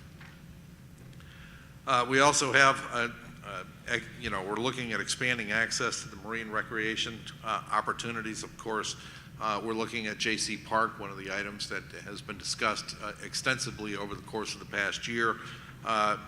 You had a briefing yesterday, I believe, on the Bimini Basin, Basin mooring field, and it's an item that will be coming for the City Council shortly. We're also looking at, and you'll hear from the Parks Director today, talking about the Parks Master Plan and the fact that we're going to need to do a new master plan in a couple of 2 years. I don't want to steal his thunder, but it's one of the items that we will be talking about. Community beautification, one of the ideas, one of the things we have here is the acceleration of the medium beautification streetscape projects. Again, we'll be talking about that as one of the items that's on the agenda today to talk about.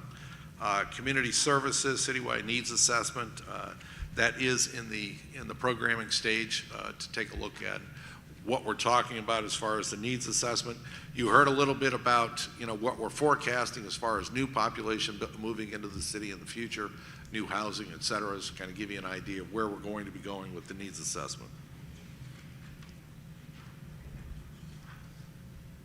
Economy, education, and workforce, another strategic priority under the South Cape redevelopment. We've made several changes over the course of the last 6 months.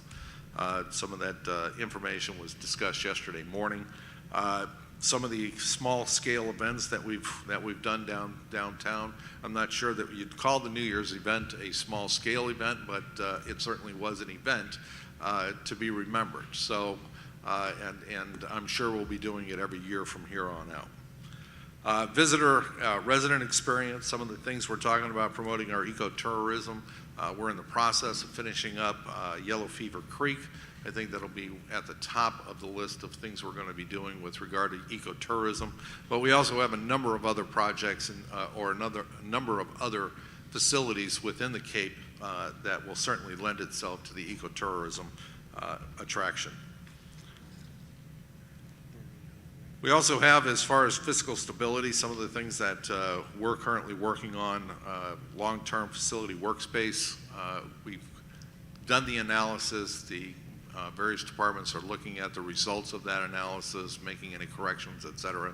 Hopefully we'll be done with that particular study and we'll be back before the City Council to talk about the long-term facility workspace needs for the city. We're also in the process of designing for new fleet facilities building facility, and we are also looking at the property management facilities building and to co-locate in that particular area up at the North Cape Government Complex. Fire Station 12 is done. Fire Station 13 is should be done here soon.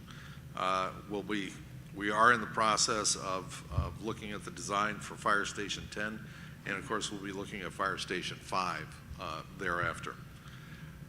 And of course we're, as far as conceptual planning and permitting, et cetera, for the city, we just bought the 2 buildings over on Santa Barbara Boulevard.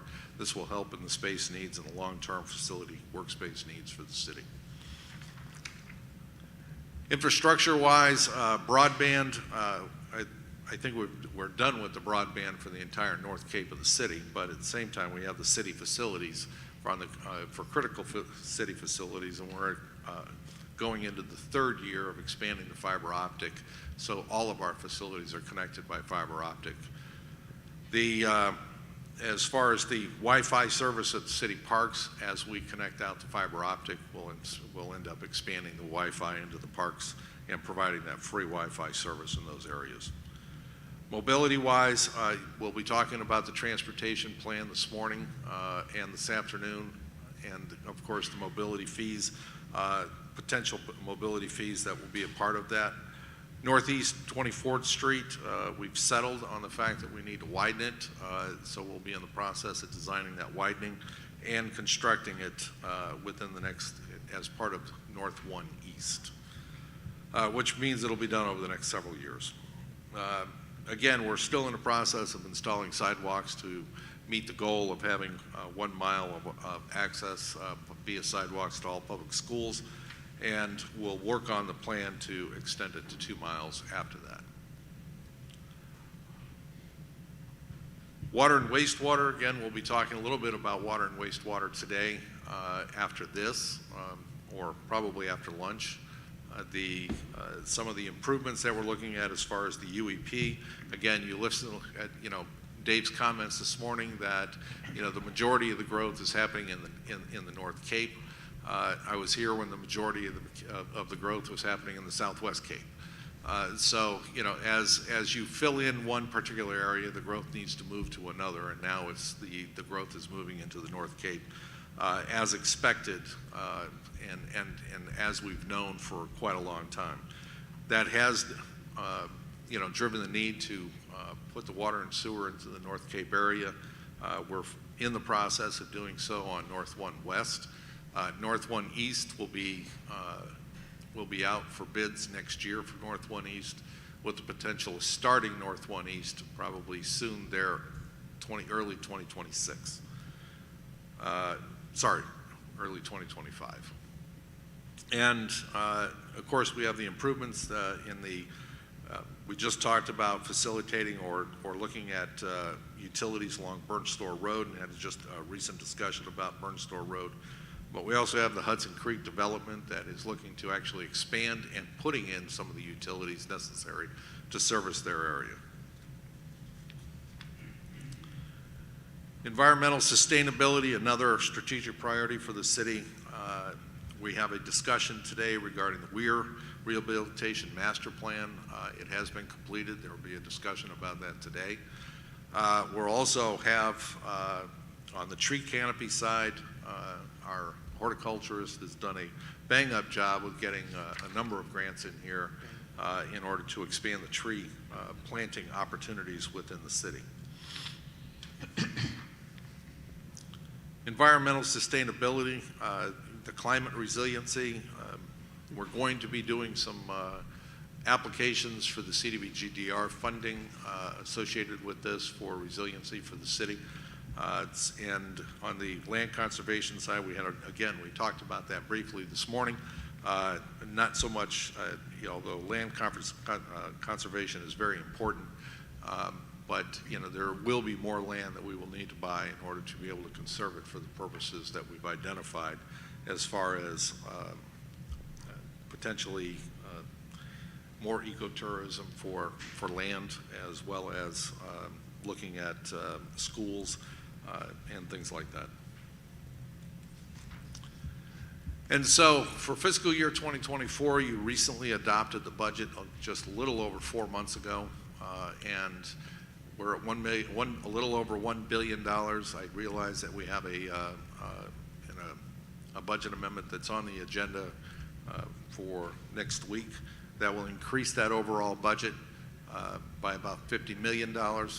So that'll take us a little over $1.1 billion. Whoops.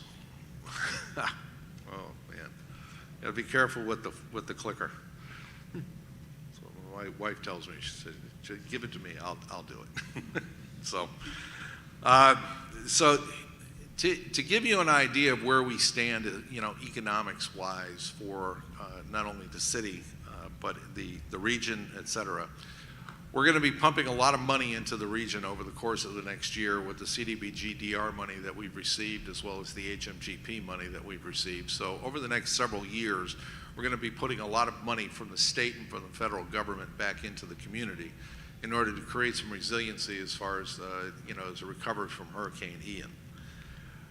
With that said, our current unemployment rate in this particular region in the MSA associated with Cape Coral and Fort Myers is 3.1%, and the overall unemployment rate statewide is around 3%. We would expect that the unemployment rate would probably continue to stay low with the amount of work that will be pumped into the economy over the next 3 or 4 years. The Consumer Price Index is right around 3.1%. The next two areas of inflation, Scrivener's error, we had 6.5% in there. It should actually be 3.4%. That was the overall inflation rate for 2023. So we'll be working off of the idea that the overall inflation rate will likely go down again over the course of the next year. Much will happen, much will reflect on whatever the Fed does as far as the Fed funds rate is concerned. At this point, they've made the commitment that they don't see that we're going to be increasing the interest rates anymore, but at the same time, the timing of when they may lower interest rates will really determine where we stand as far as inflation rate is concerned. Overall, with the inflation rate at 3.4%, we expect that the Save Our Homes rate will be again at 3.3% for fiscal year 2025 as we develop the budget. We do recognize that there is a bill that's in the legislature right now to where they want to lower that particular rate, but that hasn't passed yet and hasn't been signed by the governor, so we're still working off the 3% scenario. New construction for the city, based upon the information that has been provided to us from DSD, was about $1.2 billion. We're expecting what actually hits the tax rolls, as it has in the past years, will be higher than that, probably around $1.5 to $1.6 billion as far as new construction being added to the tax roll. Now, new construction really has more to do with the calculation of the rollback rate, but new construction also has to do with us evaluating what that value is against the tax rate that we have and how much additional services that we're going to need to be able to provide for the number of properties that came on board. So in looking at the number of COs that actually occurred that generated that $1.2 billion, was 4,266 COs. Of that, 4,114 of them were single-family residential properties. And overall, 152 was commercial properties, of which some of those were some of the multifamily properties that have also come online that you've seen around the community. I'm talking about the rental properties, the large rental properties that have come online. This will all necessitate, yes, sir. Do you have the breakdown of the value versus single family and commercial? I do. Single family came in at 1.1 billion and commercial came in at 71 million. So what ends up happening is these are the values that we have available when somebody comes in and pulls a permit. They give us an estimated value.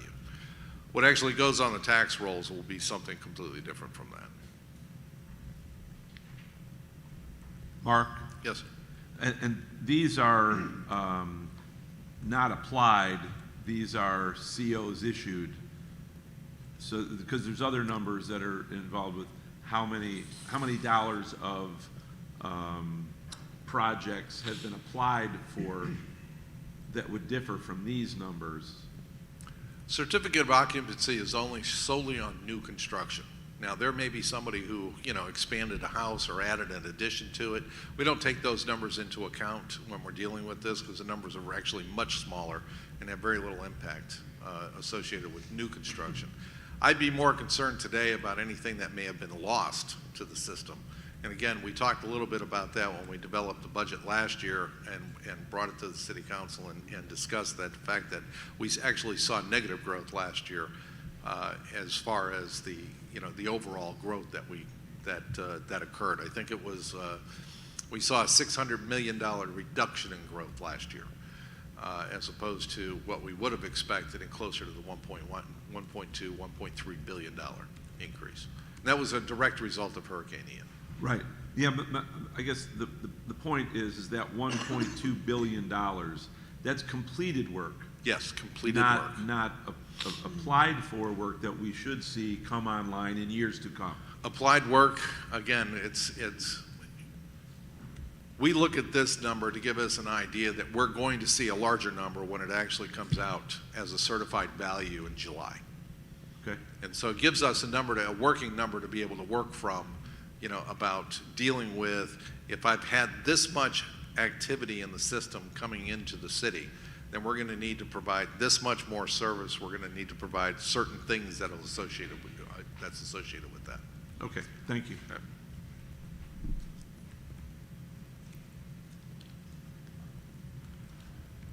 So in looking at some of the things that, that are inflation related, I think housing, it being the largest contributor to headline CPI inflation, is still the largest contributor. Nothing has really changed with that. The rental, the cost of rental property is still very high. Although in Miami-Dade County, it has actually started to come down a little bit, from its peak, it's still pretty high. And until, the market it continues to drive that, but it's still it's kind of leveling out from what we could tell. It's stabilizing itself, and you can probably see a little bit of that when you're looking at it on this chart. it's probably squeezed itself down a little bit from the cost of housing, but the cost of housing is still up, and it's still high. As far as the contributors for core services, and that doesn't include housing, transportation still continues to be the driver. But again, we're seeing that it is actually stabilizing a little bit. How long that will last, it's anybody's guess. I'm more of a finance director than an economist, but I can certainly read the documents, kind of get an idea that there is a certain stabilizing influence that have occurred with the Fed's actions in increasing rates to further squeeze the economy down, so we're not seeing the cost of services continue to rise on a regular basis. As far as what that has to do with, some of the things that we'll be talking about in the future with wages and things like that, wages is usually a catch-up provision from looking at inflationary actions. It happens sometimes during, but it doesn't always keep up with, so it's usually a catch-up provision that ends up happening after you see the inflationary actions. And it is something that we'll be talking about next week. So, kind of give you an idea, when we developed the 2024 budget, we forecasted the 25, 26, 27, 28 budget. When we developed the 23 budget, we developed forecast for 24, 25. So what we do is we look at very closely the next 2 years of the budget, but we're also forecasting at least the next 2 years after that. Kind of give us an idea of what we can see as far as the future is concerned. The forecast model that IMG just showed you this morning is really going to be something that we will use heavily going into the future. They haven't been very much wrong in their forecasts. As a matter of fact, they've been very right in their forecasts for the last 30 years. We used this formula, we used the IMG model when we were developing the budgets back in the mid-2000s. I don't really know how much they were used in the last 10 years, but having this updated model will give us a great deal of comfort in what we think we're going to see in the future as far as new construction coming on board and as far as new population coming into the city. The commercial side is usually a catch as catch can. It happens and it doesn't happen. We're in a rising commercial environment right now because we're seeing a decrease in the overall residential construction. But residential construction has leveled itself out. It certainly appears that way. In talking with DSD in the last couple of months, we had the spike at the end of December because a new building code went into effect, but we really believe that overall things have settled down a little bit as far as new construction on residential is concerned. So when we developed the 25 summary for revenues and expenditures, that was based upon something we developed at least 3 years ago. We updated it slightly last year based upon some of the information that was provided to us, especially forecasting out additional personnel that might be needed for the organization. However, we're also in the process of going through and making sure that the funding that is necessary to support the operations for the community is in place as we go forward. So when we're in the process of doing the asset management programming right now, and that includes all capital replacements, et cetera. Departments are also in the process of developing and looking at their current annual budgets that they have available to them, and then adjusting for any rising costs that we may see going into the future.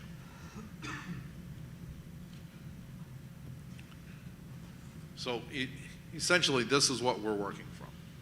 This is our baseline. This is the start of the programming for what we'll be bringing forward to you as part of July, August timeframe for the actual budget proposal.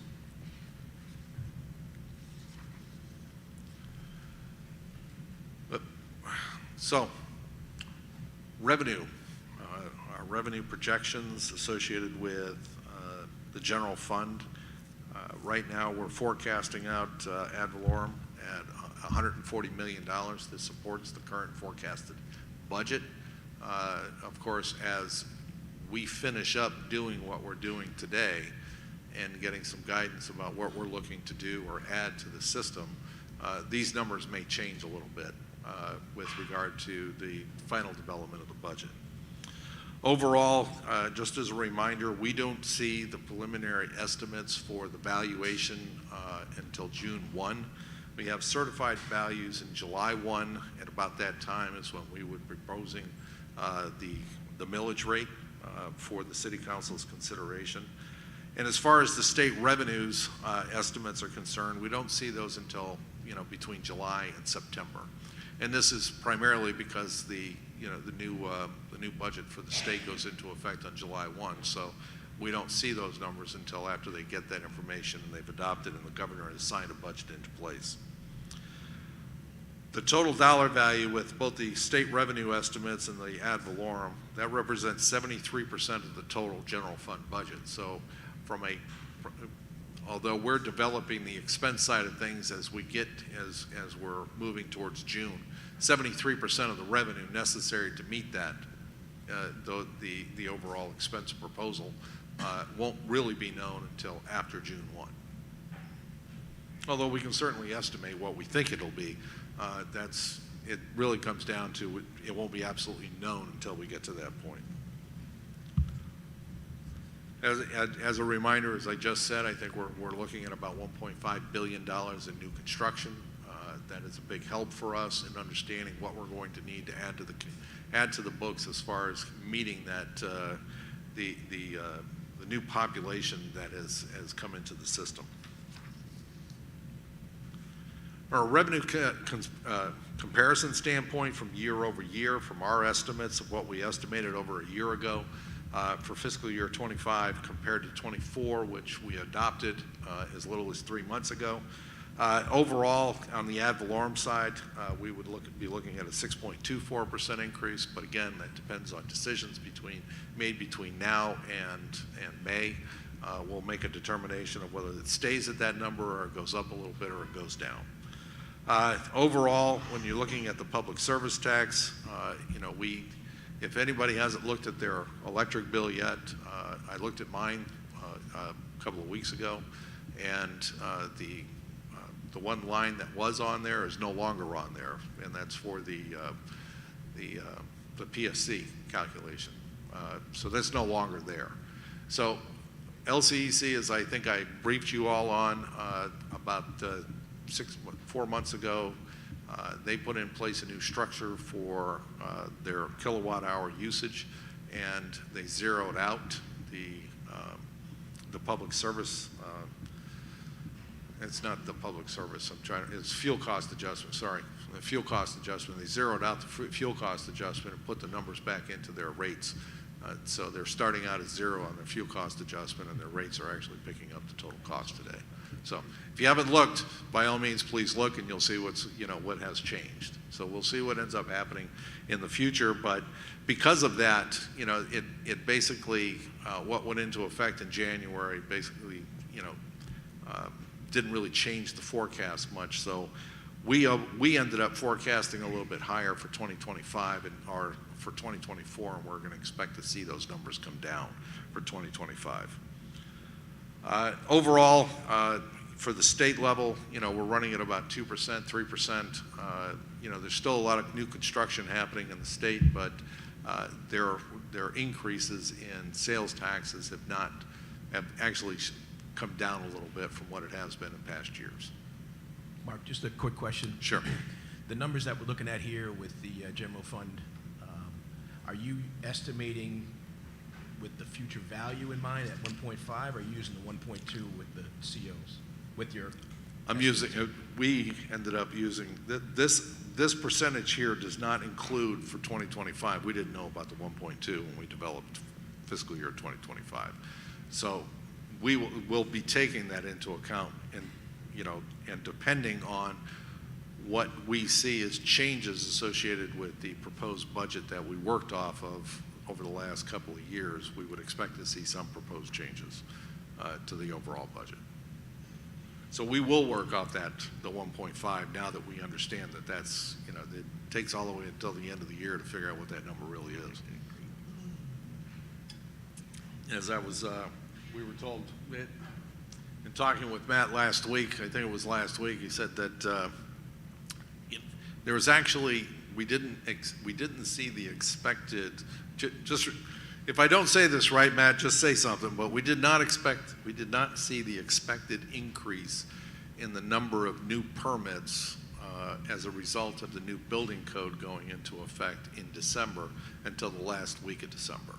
We saw an increase of about 300 permits, which was somewhat surprising to me because I've seen what happens in the past when new building codes go into effect, and there's a rush of 1,000, 1,500 of these things getting dumped into the system because of the increased cost of whatever the new building code is. At the same time, there seems to have been a big rush on people coming in to CO their properties as well, which normally you see a wait until after December 31st to actually CO their property, because if you CO on December 31st, it goes on the tax rolls at whatever that CO'd value is, and as part of the overall estimating that the property appraiser does. So we saw a shift of things that I normally don't expect. I think we saw 466 COs in December. So it's just one of those things that you don't normally expect to see a rise in COs towards the end of the year.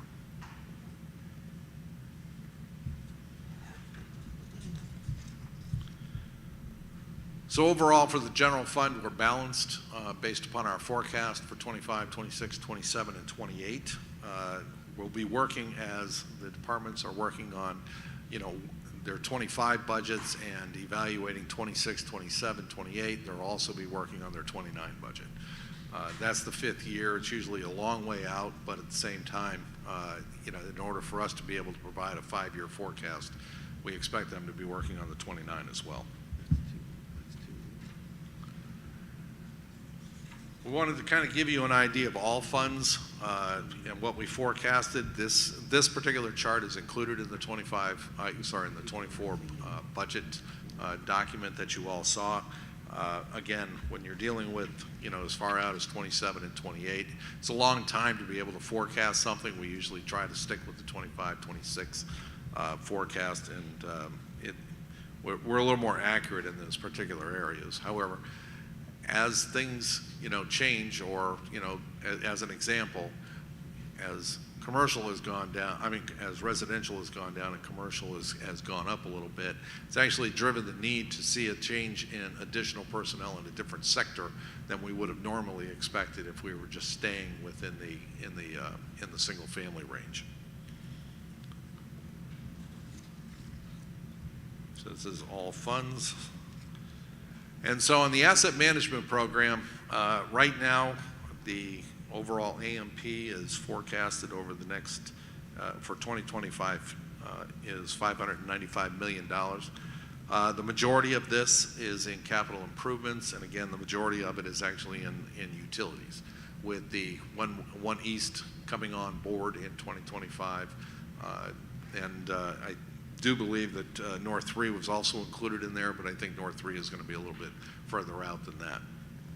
The facility maintenance, we have a lot of catch up to do as far as facilities are concerned, and so some of the Operation Sparkle is just one part of it. What we're trying to get accomplished in sprucing up all of our existing parks. Vehicle replacements is a normal trend that we do on an annual basis, and what we're changing out in fleet. The total AMP forecasted over the next several years, we expect to see a dip in the AMP in 2026, with again another rise in 2027. That's the driver behind that is North 3. And then again, we see a dip in 2028, and in 2029 we would see another increase, and that would be North. Whatever the next North is that we do after that. One of the things that we're going to be talking a little bit about that after this. So the AMP is in development right now. All departments were required to get their AMP information back to us by tomorrow. We'll develop information from that, and we'll be back at the June meeting, the June workshop, where we actually will talk about the AMP a little bit further and a little bit more in depth, because there's going to be certain things that will come out of this meeting that will actually drive what we end up talking about in June.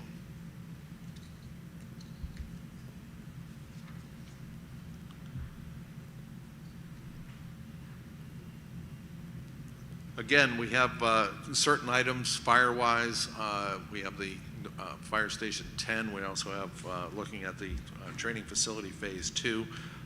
Training facility phase 2 will be, from a timing standpoint, since we're paying for it with impact fees, when we have the impact fees that are available in order to pay for it, then that's when we'll likely bring forward the phase 2 portion of it.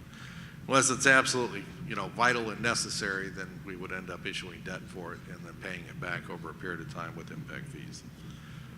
Government services, again, we're in the third year, going into the third year of a 4-year program for the expansion of the city fiber and wireless in order to connect all of our facilities together and create the resiliency of communications between those facilities. Parks and Rec, right now we have J.C. Shoreline in here. Again, as it continues to go through the development, the dollar value of that may change. This is just the initial estimate for J.C. Park. Public Works, we have a number of different things that are associated with Public Works, not least of which is the utility expansion project. And I realize that's not Public Works, it's utilities, but nevertheless, it is part of the programming. And you'll hear a little bit about the weir improvements that they have planned for, as well as bridges, which we've now have the master plan done for the bridges, so we'll talk about how we end up funding and forecasting out the repairs to the bridges. Utility-wise, again, we have the utility programming, utility expansion projects. We also have a number of other projects in the system, both of which we'll be doing the design work for and doing the construction in future years.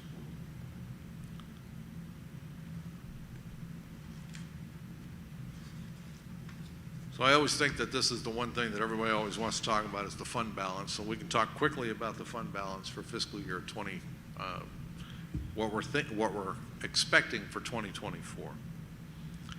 So basically the same format that I've used in the past. Give you an idea. We start out with where we were last year from general fund balance as a whole. Then we plug in the information about what we're expecting for the actuals. Again, this is unaudited. And in fact, between the time that we prepared this last week and today, it's actually changed by about $1.4 million. So overall, the estimated balance forward on adjustments is closer to $57 million than it was when we prepared this at 54.9. So this gives you an estimate of your general fund adjusted balances that are being brought forward at $75 million. And then we kind of go through about what that means to what we're going to end up publishing as far as the financial statements are concerned. We have a grouping of items that are included in the fund balance that are non-spendable. These things they're not cash related and they're not spendable. So we have inventory. So this is a dollar value. We've gone out, we've bought things already. They've already been expended. They're sitting on our books as an asset, and the offset to that is that because it's an asset, it's not spendable for future services. At the same time, we have prepaid items on the exact same scale. We go out there, we buy things in advance, we prepay for them, and then we use them over a period of time. So they hit the books on a debit credit standpoint, but it's not cash that's available for future spending. Advanced funds, this is the advance to the CRA. CRA is paying it back over a 10-year period. So this dollar value actually goes down on an annual basis as the money comes in on an annual basis. So again, this is non-spendable because it's already been advanced to somebody else. On the committed fund balance, now we're into the potential cash that is available because we have cash that's in the fund, and so we have the budget stabilization reserve. Our financial policies call for the budget stabilization reserve to be funded at 2.7 months for fiscal year 2025. So with that said, in 2024 it's 2.6 months. Budget stabilization reserve was designed to stabilize the budget when certain events occur. The certain event did occur. It occurred in September of 2023. We went out and we spent about $60 million or or closer to $70 million for debris cleanup. And of that $70 million, we've received back about $24 million in advance payments. Not only debris, but also the cost of personnel associated with responding to the hurricane, as well as other costs that occurred as a result of Hurricane Ian. And so those funds, and I'll go back to a comment that Councilmember Hayden had made back in the October-November timeframe. He says, well, how much of the reserves have been used? At the time, we didn't know what the overall cost was going to be, but now I can tell you that the cost of the reserves that have been used is about $54 million. And so we bought down the $8 million that we set aside, and we will replenish that as we get the reimbursements back from FEMA. And at the same time, we'll be replenishing the budget stabilization reserve as these funds come back in from FEMA. So overall, you see the budget stabilization reserve is down now to $27.5 million because we used a good chunk of it associated with responding to Hurricane Ian. Associated with the disaster reserve is $8 million. Now it's zero because we've used it, and so it's no longer available for something. However, we still have a reasonable amount of the budget stabilization reserves in case something does occur this year. But at the same time, we expect that we're going to be receiving some reimbursements back from FEMA over the next 6 months. The sale proceeds, surplus property that stays there, you haven't identified what you want to do with it yet, so nor have we recommended that you do anything with it yet. At the same time, FEMA reimbursements that we've earmarked for the GEO bond and COVID reimbursements from previous year, that's about $12.8 million. We intend on bringing that forward and using a portion of those funds during the course of this fiscal year. So we expect to be able to utilize those. If not this year, it'll be for next year. Which leads us down into the less assigned fund balance. We have items that are associated with with grants that these are our matches, or this is the amount that we need to set aside in order to pay for these grants. And so that takes us down to an overall unassigned fund balance today of zero. And that's what you'll actually see in the financial statements today. You're going to see an unassigned fund balance of zero because there's really, based upon our current policies the City Council has adopted, there's nothing that's available for future expenses until those funds come back in during the course of this year. And again, if you go back and you replenish the budget stabilization reserve first, and you replenish the disaster reserve of $8 million, then you will over time have additional funding, which you'll see here in a minute, that will be available to you in the future if we expect to see something come back, or we don't expend all the funds that we budget for on an annual basis. And so that takes us into the next slide. I know this is a little bit small. I wish it could be a little bit bigger up here. But when you're looking on a 5-year basis, so one of the things is we wanted to give you an idea of a forecasted general fund balance for the next 5 years. This is not gospel. We estimated, we just split the amount that we expect to receive back from FEMA, between 2 years from 24 and 25. Some of this, it could be skewed a higher number in the future, or it could be a higher number in the current year. We also show that we're utilizing the funds for the GEO parks in 2025. Again, depending on what we bring forward as far as the financing for Festival Park or any of the other parks that we haven't received permits for, we may end up using these funds earlier than that programming. And so that brings us down to, at some point by the end of 2024, we would expect to see, as we bring these funds back in, these numbers will end up changing. We end up putting funds back into the disaster reserve as well as the budget stabilization reserve, so the numbers will change in the future about what that means as far as the funds that are available for future improvements in the city. That would be the unassigned fund balance. Okay, so any questions on that? I know it's a big chart, and there's a lot of information there, so. All right, so on the existing debt, we're forecasting our existing debt in 2025, which is a combination of general governmental debt as well as enterprise debt, a total of about $53 $54 million. We just sold the bonds for the assessments, which will be paid from the assessments. We also sold water and sewer bonds that will pay for the transmission portion of the, or the non-assessed portion of the utilities that is being put into North One West. We'll be doing this again for North One East later on in this fiscal year. And again, when we start doing any of the future UEPs, we'll be looking at the exact same thing. We have not yet, because we don't have a final price as far as the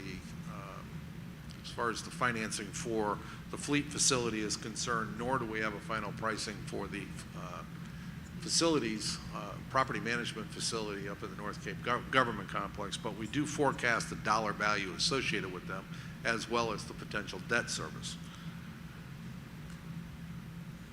which is on the next page. And so from a governmental debt standpoint, again, you don't see the yacht club included in here because we don't have final value on what the yacht club is going to be. We originally did a presentation on that about 3 years ago, 2 years ago now, 2.5 years ago. Talked about $60 million project. I don't know what it's going to be yet. And so when we get to a final design, then we'll ask them for a final GMP based upon the information that's available to us and move on from there. The enterprise debt, we're expecting that we have a number of projects. We have the US 1 conveyance that's on here, depending on land or the reservoir. Will depend on what there may be a little bit more associated with the reservoir.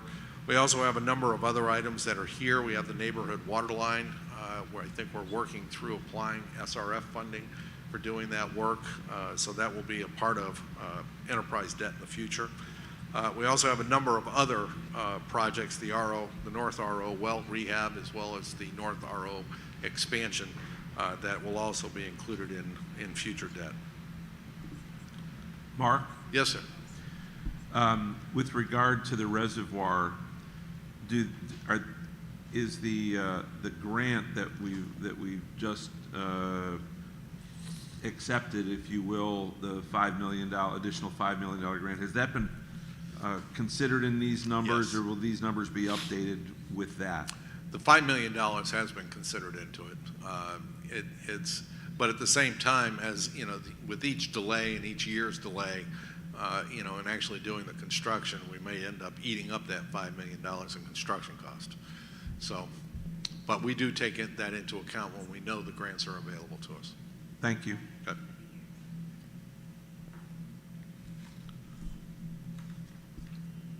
And so at this point, we have, we're looking at the property management facilities building. We're estimating it at about $15 million. So we'll be putting that in as part of the AMP. And of course, the yacht club right now is on a to be determined. Some of these things we'll end up talking about again in June. The one thing I want to be able to do is come back either at the June workshop or sometime in between to kind of talk to you all about debt capacity and debt capacity for the city of Cape Coral and what that means and how it's calculated. There's just to kind of give you an idea of what we have available to us, as far as paying back debt in the future and how that's calculated. Also, we have a few bills that are before the state legislature right now, and what that impact to us may or may not be if they're passed. Right now, and all the numbers that we're dealing with here were numbers that were based upon what the value was that we have available to us. So at the end of at the end of September last year, the overall value, taxable value for the city of Cape Coral is right around $26 billion. So everything that we've calculated here is based upon those numbers because we don't know what the future number is going to be. And so there's a desire to increase the homestead property tax exemption from $50,000 to $75,000.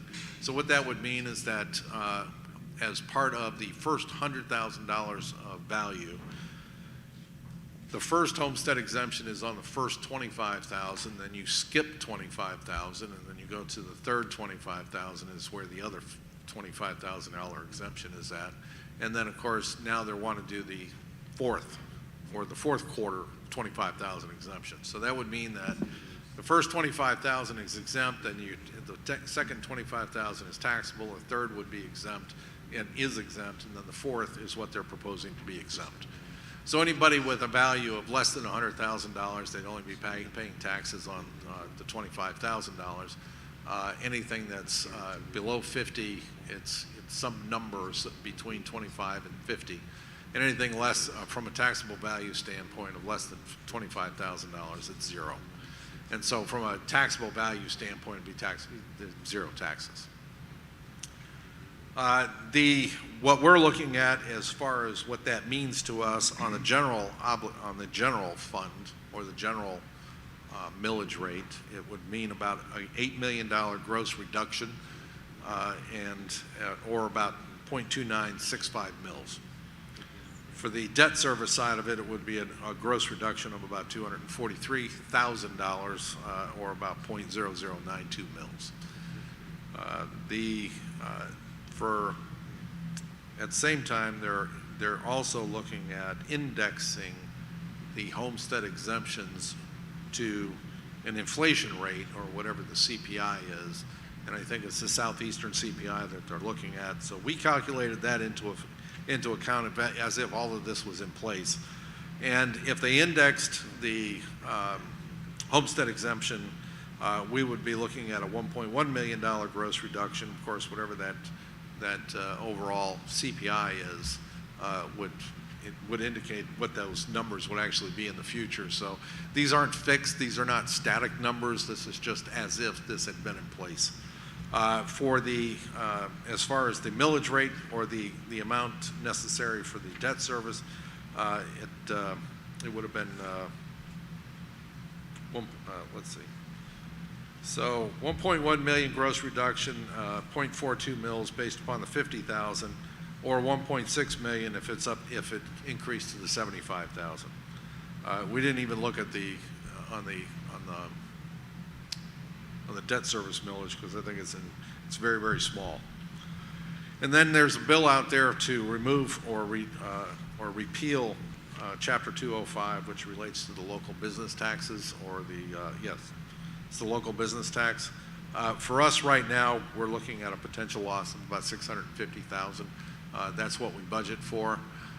Just as a reminder, the local business taxes are what's used to actually right now finance the incentive program that the City Council put in place a couple of years ago. It also finances the entire economic development program and economic development staff. So right now, that's what the overall hit would be for if these items are passed. And so as far as a wrap-up is concerned, right now our overall inflation is at 3.4%. We're forecasting that this number will come down in the future. If the Fed has its way, it's going to be in the 2% range, so that's something that we should be working off of in a forecasting capacity into the future. Interest rate volatility, interest rates are coming down a little bit. It's not a rapid decrease. They are coming down slightly. What we were looking at from a return on investment standpoint as little as 4 months ago has lost now probably about 40 basis points. So, what does that mean to us? It's, we're still earning some really good money, but if I have to go out and issue debt, the rates that we're going to pay are not going to be significantly different than what we just put in place, but probably maybe about 30 to 50 basis points tops on a tax-exempt basis. Budget impacts, rising labor costs, that is something that we need to be cognizant of, as well as increased operating and capital cost. Nothing has changed in the vehicle arena. It's still taking an extremely long time to build vehicles and get them back into the system. I do believe we're still at two and a half years just for a fire vehicle. Or fire apparatus, one of the larger ones. And so this also impacts any of the larger vehicles we would be looking at as far as utilities is concerned, back trucks, things like that, and on stormwater. So that's just on the larger vehicles. On the smaller ones, on cars, things like that, look, the strike had an impact to us, but the we still have to be nimble enough to actually order vehicles towards the end of the fiscal year to ensure that we have the capability to receive them in the following fiscal year. Of course, we have the legislative impacts, and the ones that are out there right now are the legislative session hasn't even started yet, so there may be more that may impact us as the legislative session goes on. These will have impacts on the revenues. They will also have, we also have the inflation impact of expenses. Fund balance wise, we do have plans for the future. We have the strategic plan focus. We're in the third year of the strategic plan. I would expect that within the next year we'll probably be looking at updating the strategic plan and realigning our focus on the strategic goals that we have in place and coming up with new projects that will help us achieve those goals. And then of course master plans. You're going to hear a lot about master plans over the remainder of today and tomorrow. And some of the things that we have identified, but they are not yet included in the budget as the budget is proposed today. And that's some of the things that we'll end up talking about. And so, as we've done in the past, we've looked for guidance. To be perfectly frank, you haven't heard everything that you're going to hear for the remainder of today as well as tomorrow. So I think it probably would be best if we kind of came back to this after the fact and kind of got some guidance from you at the end of the process as opposed to right now, if that's okay with you all. Okay, that's it for me. Okay, I'll open it up, and I agree, that last slide that you presented to us, that's probably a question for the end of the day tomorrow, once we hear all the information. And I think that'll only be a starting point because, just adding up some of the unknowns at the Florida Legislative this year, I mean, we could lose about $10 million if all of that was passed. So there's a lot of unknowns here still. But I think tomorrow, at the end of the meeting, or the end of this budget review cycle, that we can have that discussion as a council. Council members, thank you. Yes, thank you. Mark, I just wanted to try to bring some relevance to a couple of the numbers that came through and just ask an indulgence if I could. One is in a lot of the information and data that you shared with us, involved in that was some surplus numbers, and the surplus numbers were in a couple different areas: $22 million, $26 million. For those that are listening and watching at home, to kind of bring that into perspective, we've all been told, hey, don't spend everything you make. You need to have a buffer, whatever. So those buffers are never really predictable, and so with our population, those surpluses represent $100 to $120 per person as we're trying to manage this billion-dollar budget, to look to have a slush fund, if you will. If we end up with a surplus, that's a good thing. But although certainly citizens and no one in this room likes to fund surpluses, consciously funding surpluses, because that just simply increases taxes. So with one of the pieces, the indulgence that I'm asking is that with one of the pieces being that new construction expectation of revenue, one of the things that's happened over the last couple of years is an extreme increase in building materials, and then, of course, that's rolled into what the dwelling or the commercial building costs, and then what it's valued at, and what it's taxed at. And so I would just ask that as we look at those numbers, that we certainly take a look at the permit values that have been submitted, and what to expect from those permits that have not CO'd yet, but that will CO in the future. And when the value of those properties come online, the potential for increased revenue that would be there, that wouldn't bump that surplus, an unexpected amount, that we're funding surpluses more than that we should, from the standpoint of just safely planning, so that there is some surplus so that we end up not going into a deficit. That, I just wanted to make that point in that request. I appreciate that. The interesting part is that if we'd not had the budget stabilization reserve, we would have been out into the marketplace borrowing money in order to respond to Hurricane Ian. Interest is not reimbursable back by FEMA.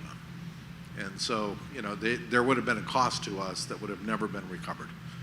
So it's the foresight of the City Council to create the reserve, have the sufficient reserve set aside, and the fact that I don't know that anybody would have ever expected to have to spend that value in order to clean up a city. It was a phenomenal number. But the fact that we had the reserves, the fact that the FEMA had a mechanism in place that provided us some reimbursement or 50% amount of the money up front was a very big help. Now, in looking at the forecasted numbers, that having done this for a long time, a permit might be issued in January. The actual construction might not occur or be finished for 18 months. So when they came in to pull the permit, the value that was estimated was the value that was estimated at that time. That estimated value carries all the way to the CO.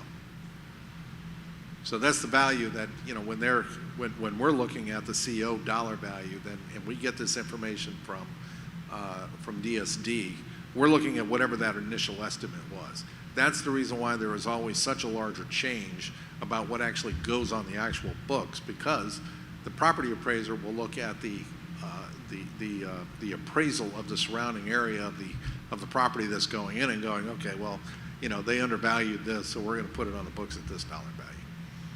And when you have a shortened time frame for construction and you don't have the issues that we've had here with the number of permits that have been out there and the supply chain issues, it sometimes it's just a little bit closer, and I don't have this much of a drag on what the CO value is and what the estimate is. But for us, we estimate we estimate our surplus or our budget stabilization reserve on 2 months of our operating expenses, or 2.5 months, 2.7 months now of our operating expenses. So if we're operating expenses $100 million, then we would expect that, it's going to be $27 million.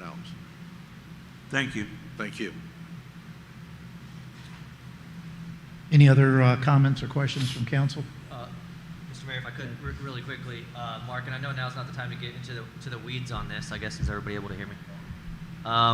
But I've spoken on this in the past, and I would like, at some point in the future, maybe during one of these next sessions, to dive into the fiber component, as far as the fiber optic cable that we've dedicated funding to for the next several years. We don't need to do it now, but I know last year in the 24 budget, we allocated $6.6 million, and then I see in that same budget we forecasted from 25 to 29, $27 million roughly. So if we could just get an overview as far as the value, the utility of that project, where we're at in that project, and the usefulness, I guess, for lack of a better term, moving forward, I'd appreciate that.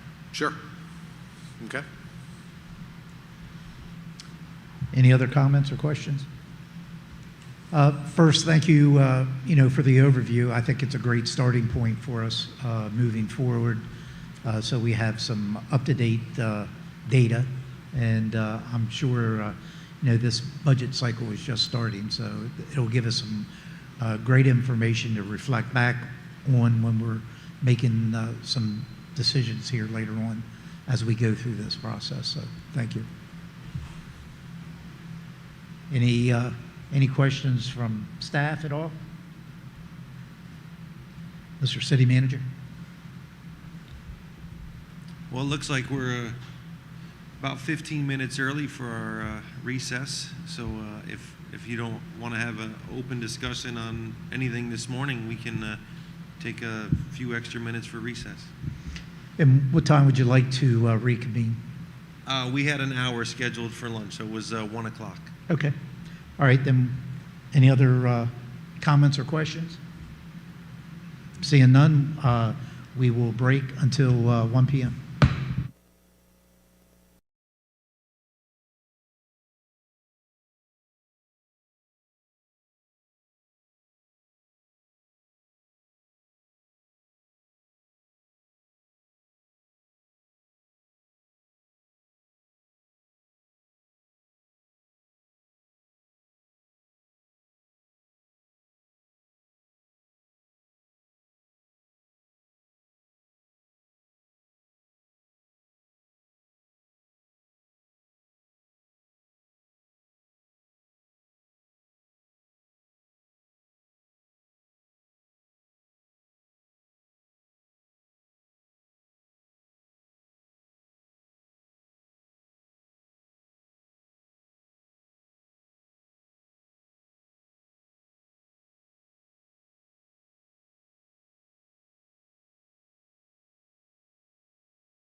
Item 5C, Utilities Master Plan. Mr. City Manager. Thank you, Mr. Mayor. We're going to have Utilities Director Jeff Pearson give this presentation. Thank you. Good afternoon, Mayor and Council. Jeff Pearson, Utilities Director. This afternoon, we're going to talk briefly about the Utilities Master Plan, and then it will be followed with another presentation by Jeff Dykstra with Stantec regarding our recent impact fee study. The current map that was included in the 2022 master plan and was adopted by City Council is shown here. As you can see, the blue area is the North 1 area. That area is what we're currently constructing, the North 1 West area. It was actually split into 2 projects. The area after North 1 would be North 3 and 4, 5, and 6, and so on through North 12 in 2045. That's the current plan, but as we all know, master plans are somewhat of a living, breathing document that are subject to change, and we'll talk about some of those things. First of all, I would like to show you with our wastewater system, the way it's set up currently in our current utilities master plan is the dark blue areas, which is North 3 and 4, are going, that flow is going to be going down to the Southwest Water Reclamation Facility. North 5, the light blue area, would also go to the Southwest Water Rec Facility until the North Water Rec Facility would be online in 2035, according to the current plan. The North 1 area is actually, the flows are split between the Everest Water Rec Facility and the Southwest Facility, and eventually, once the North Water Rec Facility is constructed, those flows would go to the new facility. So that's important, and I'll talk about that more coming in the coming slides. Our current budget improvements, capital improvements through 2027 are a little over $1 billion. In the yellow box where it says assessed costs, those costs are for distribution lines. Those are, that's what basically is in the assessment that the homes and businesses pay within the UEP projects. The non-assessed costs are the costs that are funded by the water and sewer system, stormwater system, and gas taxes for the improvement of the roads, the stormwater infrastructure, and the larger infrastructure associated with the UEPs, such as the larger transmission, the lift stations, canal pump stations, tanks, and whatnot. The orange area in that top box is funded by others. Basically, that would be line extensions like Hudson Creek has entered into an agreement to install water and sewer up Burnt Store Road. And then the water and sewer CIP is everything else that my department does to keep the system running and continue to meet growth. Here's just a quick summary of improvements through 2040. I'd just like to point out that the North RO plant will need to be expanded up to 21 million gallons a day. It's currently permitted at 12 million gallons a day, so that's almost double the capacity that it currently has. Also, we will be constructing the new water rec facility up next to the North RO plant. That's going to be a big project. And we have some other various reuse tanks, pump stations, irrigation canal pump station improvements as well, including some improvements to the north-south transfer station and potentially aquifer storage and recovery wells that could also be expanded to store water. Here's an overall cost summary for the Utilities Master Plan. Right now, in today's dollars, we're looking at about $4.8 to $9 billion. So it's very expensive, and I'm sure that number will continue to grow over time. And also, I want to point out these are just planning level cost estimates. Now I want to talk about the South Florida Water Management District's water shortage order that they recently imposed over the past couple of months. There is a USGS well. It's well 4820. It's on the corner of Andalusia and Diplomat, and that well has gotten very low in the area. The triangle is just kind of a basic location of where that well is located.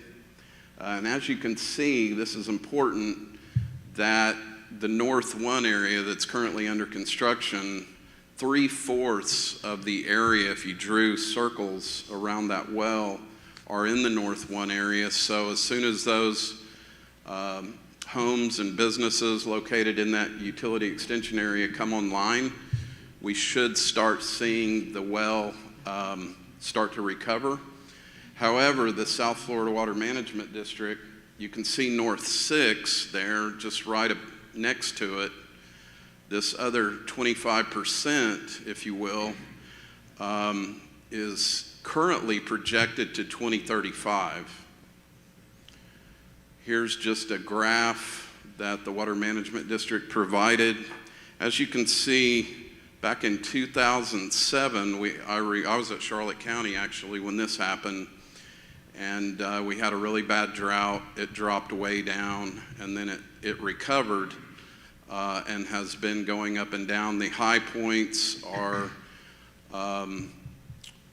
during the rainy season, where it will recover. And this red line here is the minimum flow level, or I'm sorry, minimum developable limit. So in other words, when you reach this level right here, you've reached the maximum that you can't, you can't really, not supposed to drill any more wells because you're reaching the maximum developable limit. This red line is the top of the aquifer, which is the minimum flow level, and you don't want to ever reach that level, which is at negative 100 feet, NGVD 29, which is basically, NGVD is basically zero would be like sea level. So that's 100 feet below sea level. You don't ever want to reach that level.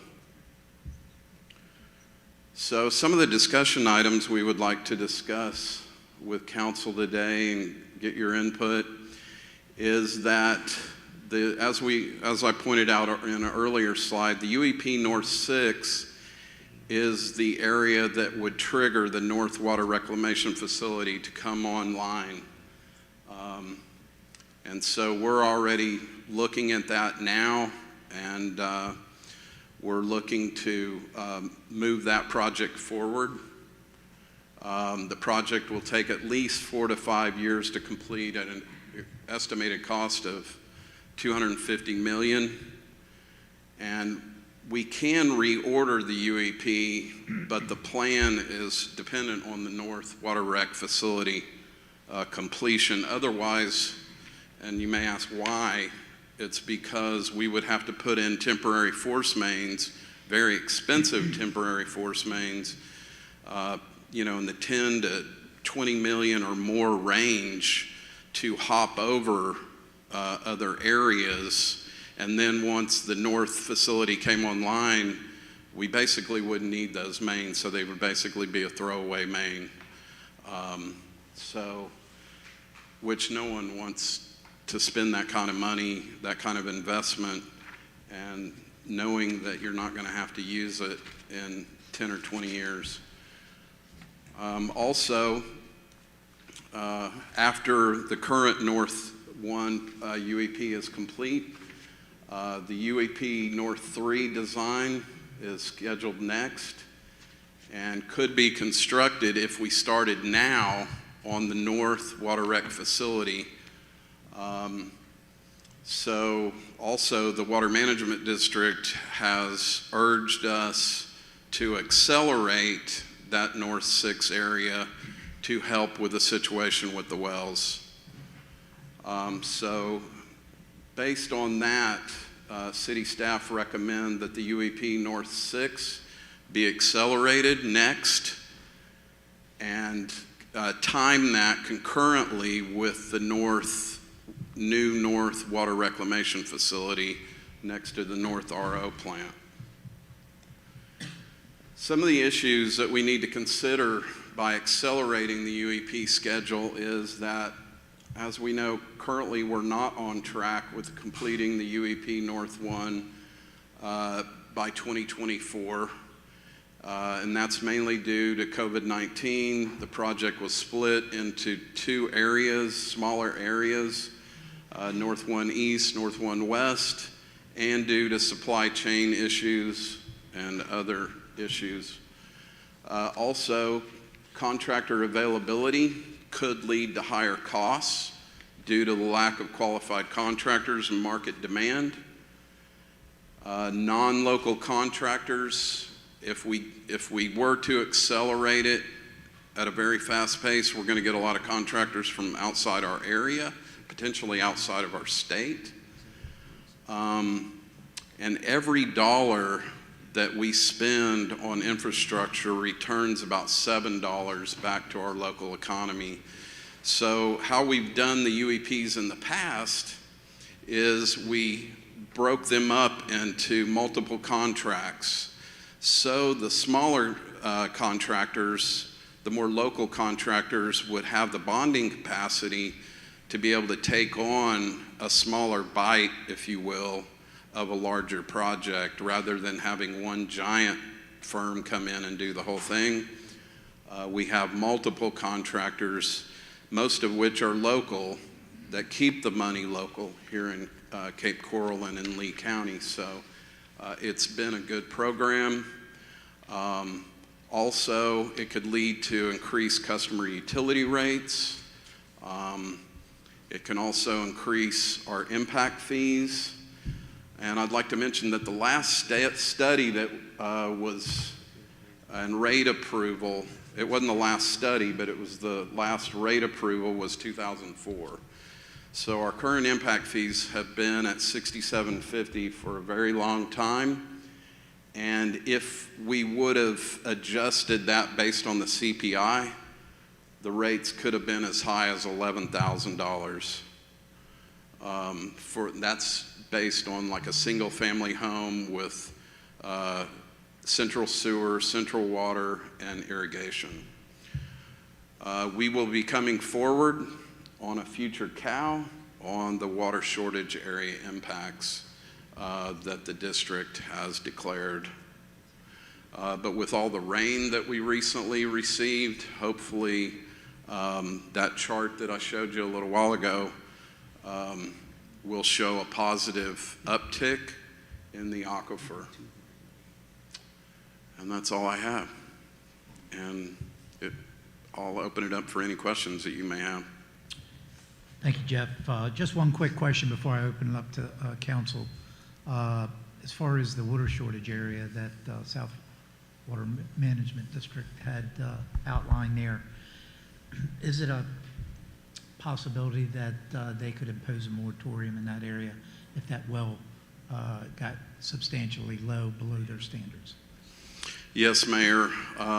Like I was saying on this chart here, once you cross over that bottom line, this one here, and I've seen some recent models. We meet about every other week with the Water Management District on Fridays, they actually have a trend line showing it dropping below the MFL, which we don't want to do. And so if it did that, they would absolutely would not allow any more wells. Right, I knew that answer, but I just wanted to make sure, number one, my colleagues knew that, and number two, the public knew that was tuning in as well, because that possibility does exist, which could even be more of an impact, to our community. So with that, I will open up for any council discussion. Councilmember Cosner. Thank you. Jeff, on that model, when does it show it going below the line? About 2028. Probably in the next year, but of course it's just a model. And you're talking about the second line, right? The yeah, MFL this line here, Okay. which is basically the MFL is the top of the aquifer that they don't want you to ever go, because what can happen is the ground can compact and it basically destroys the aquifer. Thank you. Councilmember Long. Yes, sir. Thank you. So in relation to that, then, when and I believe you kind of touched on it, when do we expect to turn the faucet on to North One to alleviate some of those issues? I believe the schedule right now is early 2025 to late 2024. Of course, we have to give them 6 months once it's available, so they have 6 months after that to actually connect. So we're probably realistically looking at mid to late 2025 before they're actually connected, and we start seeing this trend line improving. But this is also tied to the droughts. And that's a perfect example back in 2007 when we had the bad drought, that also impacts this as well, not just private wells. So then, we're being asked basically to make a difficult decision forecasting years ahead to change the dynamics potentially of the UEP organization or structure without knowing realistically whether it will be necessary to the extent that it's being purveyed now as far as the drought. This may resolve some of the issues, but we don't know that, and we can't wait to find out. Correct. So then again, just to kind of make sure we're not burying the lead, what you're asking us to do here is to potentially swap North 1 with North 6 on that schedule? No. What are we trying to, can we pull the? It's the, I'm let sorry. me try and wrap up a couple, because there's a couple of key points in here that. North 3, I'm sorry. So let's stay on this topic first, then I'll jump to the other one. So there's really two major points here. One is, so by rule, when the water management district gets to the MDL, which is the bottom line, MFL, by rule, that's when basically a moratorium kicks in. By rule, when they hit the purple line is when they have to initiate a water shortage order. So we've met with them, and so we intend on coming back at a COW meeting. I've tasked utility staff and development services staff to come up with a list of ideas and projects and rules, incentives that for you all to consider that may help bend that curve a little less steep to try and push this out a couple more years. Because if you just put a trend line on that chart, about 2028, they're going to be at moratorium level, considering no other drought, which would make it worse, or an increase in development in that north area.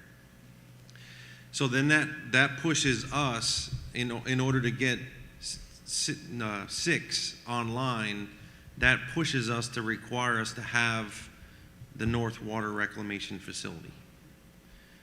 That in itself gets paid for by impact fees.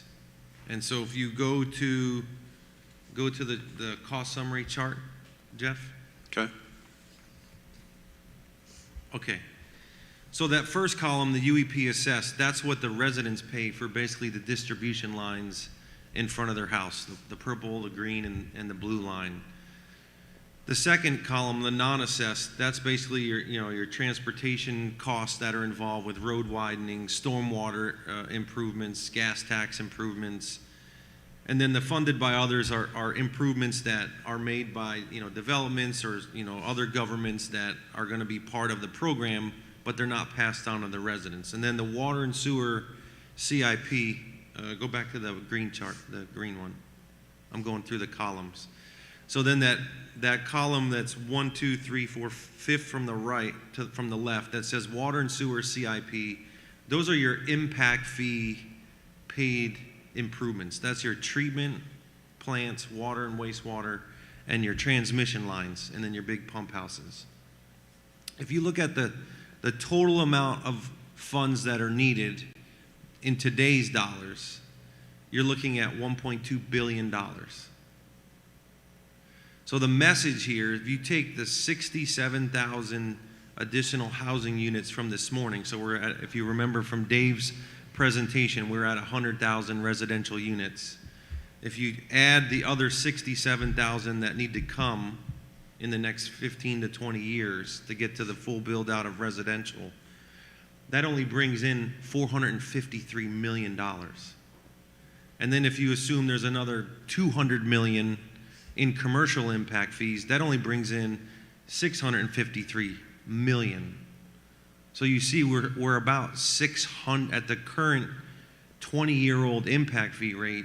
The message here is if we don't adjust them, growth will not be paying for growth, and existing ratepayers will end up having to raise rates to cover the cost of that column. And I don't think that's a message that we want to send. So we need message 2 is coming off of having to bring that north plant online because of the water shortage and just growth that's coming. We need all of those improvements in order to make this system function, but our current impact fee rate is not sufficient to generate the revenue to have growth pay for growth. Thank you. I appreciate the clarification. There's a lot of messaging here, right? There's several components to the presentation, which I appreciate. But I guess my particular concern or inquiry, I guess, was tailored to the mentioning that we reorder the UEP, and so we're talking about prioritizing 6. And so my question was, at the expense of which one? Just fast tracking it. We would still leave finish North 1 East, start constructing North 3, but then fast tracking and adding 6 into the program as an additional one. And so that's why we went over, look, there's some... In addition to the North Water the facility? You have to swap North 4. That's my question. We can't do all of them. You can't do 4 and 6. I didn't see that. I think that's what you're asking. Which one are we not going to do first? Correct. Oh, reprioritize. The reorder. Okay. We would reorder with 6 being before 4. Okay, that's my question, because I know North 3 is coming up also, but then my question then would have been, there's also other considerations with regards to DEP and those factors relating to the waterways that abut. So, all right, thank you. Sorry, I didn't. That's okay. I was We saying got there. fast track it. I was meaning what you were saying, but not understanding what you were saying. So North 4 would not actually be next in the numerical order. It's numerically correct, but not in order of construction. Correct. Thank you. Yeah, kind of like what we did with North 2. We did 2 before we did 1 because this area is more environmentally sensitive. That was mine. So it just made more sense to do that first and then jump back and go to North 1. But also I'd like to point out this is another USGS well, this other yellow triangle, and it's right above North 4. It's in good shape. The aquifer is in a lot better shape than this one. So we've got a little more time for that one, but we're running out of time over here. Jeff, if we fast tracked and we put the new plant up quicker, would that negate the need for 3 to go south? Would 3 then be able to go into the north plant? Like, wasn't 3 one that was going to have to go south? Your initial chart showed that it was Yeah, going the blue, the southward. dark blue and light blue pieces. There. Yeah, so would that now mean North 3 construction and the mains go to the new north plant, or would it still have to go to the south plant? We're going to design it to where it can go either. But we talked about not throwing away pipe and money. I mean, mean, would we be able to be definitive in that response where? Well, it's mainly the North 6 one that is an issue with having to do a throwaway. Right, but that's under the current. We were going, we actually we had a force main going down Veterans to handle North 3. We just ran the hydraulic analysis, and if we go ahead and build the North Water Rec facility and send those flows, the North 3 down to Southwest, we're going to be okay. But we want to have the flexibility in the future that without building another force main that's going to cost like $40 million, we don't need that main now. If we go ahead and do the North Water Rec facility, send it down the existing mains that we have now, tie them in, we won't need to have a throwaway main that we thought we were going to need for North 3. So actually that's really good news, because that main could cost as much as $50 million. Down Veterans, that won't be needed. Plus, even though we're estimating 5 years, we want North 3 done. Right. You know, before right. the plant comes online. And we got time, because there's no way we can accelerate a plant that quickly from scratch. You know, the shortest time would be 4 years. Usually plants can take 5 years or more to construct. Plus you have to construct the off-site force mains coming from the plant to get to where the customers are. So that's another cost as well, and time. Councilmember Shepherd. Are we working on, I'm sorry, it's a little question's different. Are we working on any engineering ideas for our drainage system to increase percolation in our city? For instance, we just had this heavy downpour of, 8 to 10 inches of water, and we know the majority of it just went into the river and in the Gulf. Is there ways that we could re-engineer our drainage system and maybe future catch basins at commercial sites and to being more of like French drains, or is there any ideas on how we can capture more of this rainwater and increase percolation? There's certainly technologies in the industry to help with percolation. I do know over time, as the city becomes more impervious, if you will, because of the roads, the houses, all of that, that will generate additional runoff over time into the canal system. So, but I know that the UEP now does weep holes in some of the catch basins, so the water will percolate. That wasn't the case in the past with some of the older areas and systems that are in place now. But certainly there are technologies, and yes, the answer is yes, it can be engineered, but it's not going to be inexpensive to do so. Thank you. Especially areas that are already established. If there's any information that you can give council on any engineering ideas that maybe we can slowly implement over time, please forward it. Will do. We'll go to Councilmember Steinke and then Councilmember Hayden. Thank you. Jeff, could you give us a quick update on the status and timeline on the North Reservoir and how that might impact this discussion? Absolutely. We are at 100% engineering design. We need a permit with Florida Department of Transportation, FDOT. We have the permit already submitted. They have communicated to us that they want to have a long-term lease, or we own the property, such as fee simple. We are currently waiting for information from the owner of the reservoir's attorney. And once we have that, we already have selected a third-party appraiser. They have an appraisal it's high. We think it's high. We have two appraisals we believe are more realistic.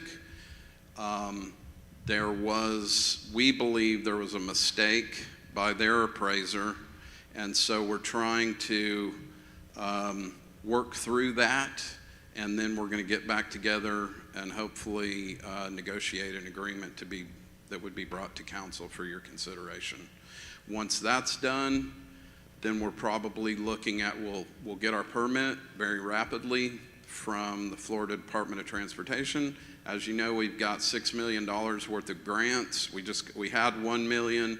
We just got $5 million. We already had $1.5 million for design, which that's complete now, but that money can't be used for construction. So we have right now $6 million for construction. As soon as we have that title to that property or a long-term lease, then we will have to bid it out. So we're probably looking at least 18 months to construct it and put it online. And based on the flow we expect from that, how does it affect this timeline? At all? Well, that's not, when you say timeline. I got it, Jeff. So I know it's irrigation water, but the irrigation water that's going to come from the reservoir down 41 into the north then gets put through canal pump stations into our irrigation distribution system for those who are on centralized water and sewer to use. So we'll have almost zero impact on North 6 because they don't have the ability. Those people are still going to be using their wells to pull the irrigation water out. Thank you. Yeah, really the only thing that eliminates, if they choose to keep their private well for irrigation and not tie into our system, is the domestic use, which usually nationwide is about 100 gallons per capita per day. So if there's 2 people living in the house, that'll be 200 gallons that is not being used from the aquifer, less for each one of those houses, to put it into perspective. So when we come back at the future CAL, we have, like I said, an entire list of ideas. There's really only there's really like 3 ways to bend that curve of the aquifer depletion. One is to slow down growth, which is the whole point of the moratorium, right? It basically stops any further. It doesn't get rid of the existing straws that are pulling out of it. So one is to slow down the growth. 2 is to, the moratorium, which is to stop the growth. And then the 3, the ones that we have the most impact on, is how we reduce or limit the need for that coming out. So that would be things like the irrigation ordinance. Maybe we speed up implementing that type of irrigation system in that zone.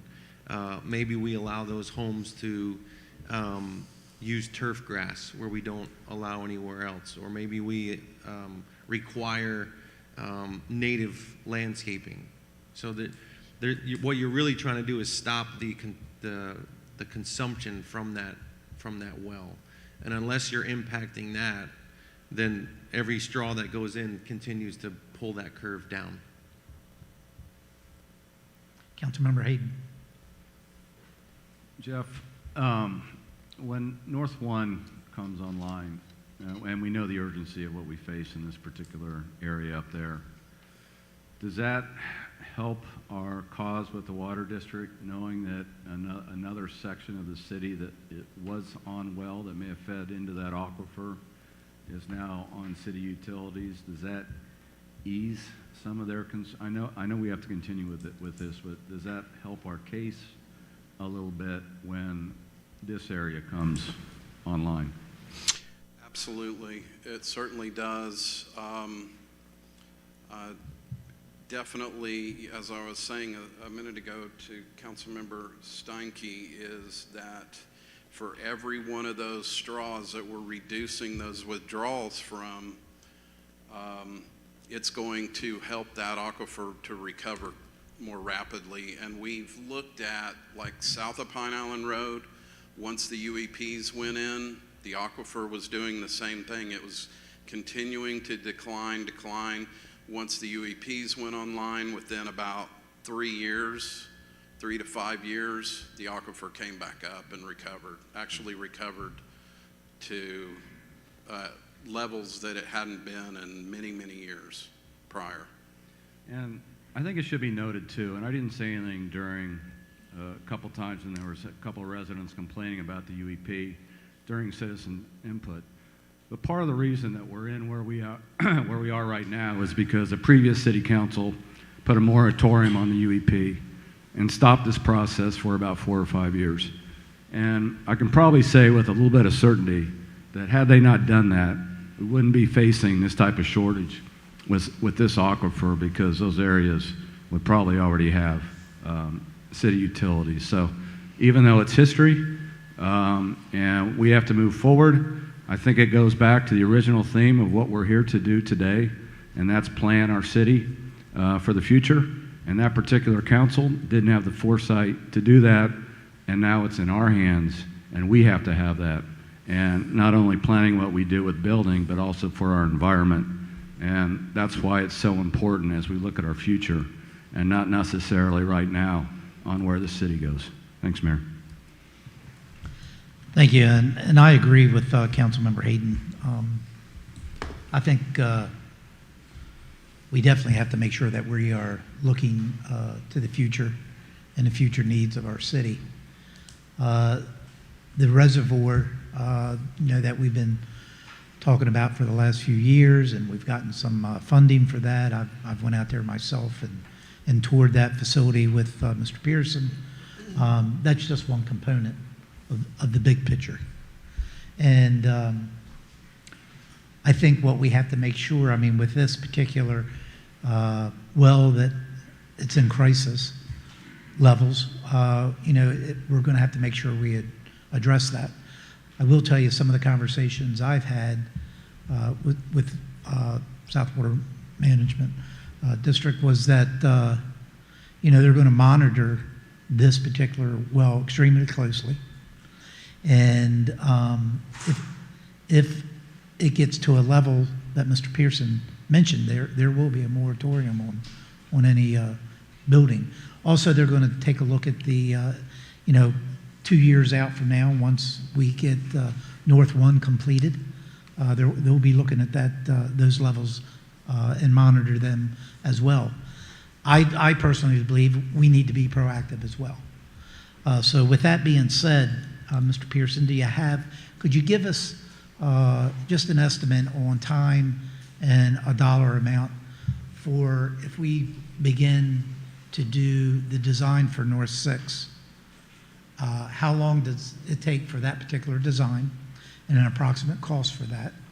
And also the same with the North plant that we're speaking about. How long does it take for that design, and what's an approximate cost for just the design? Great questions, Mayor. For the North Water Reclamation Facility, I would estimate the design would take 18 to 24 months. The cost of just design, we're probably looking at $25 million just for design. For the North 6 area construction, it's kind of hard to say until we actually get the bids in. But if history repeats itself with North 1 and North 2, we're probably looking at 300 to 350 million conservatively. For just the design? No, I'm sorry, just for construction and design. 14 million. For design? Just for design. That's for what 6? North 3 is coming to you at about 14 million. Okay. So we would expect that North 6 would probably be very close to that. And the 18 to 24 months for the North plant, was that for design? Yes. Okay, and the 25 million was design only? Yes. Okay. So, just for design of North 6 and in the north plant, I mean, that right there is about $40 million, that we have on the table. And that's just a guesstimate. So I think, one of the things that we have to, I think, talk about and try to determine the direction we want to go is, do we want to accelerate these type of projects? And I think, if the answer is yes, and then it's our financial director's responsibility to tell us how we're going to get there, because it's a substantial amount of money. So I think at some point in time, and I'm not saying today is the day, but we're going to have that discussion. For me, I think looking at the time periods just for design and then construction, as Mr. Pearson said, 5 years from now, boy, that's just around the corner.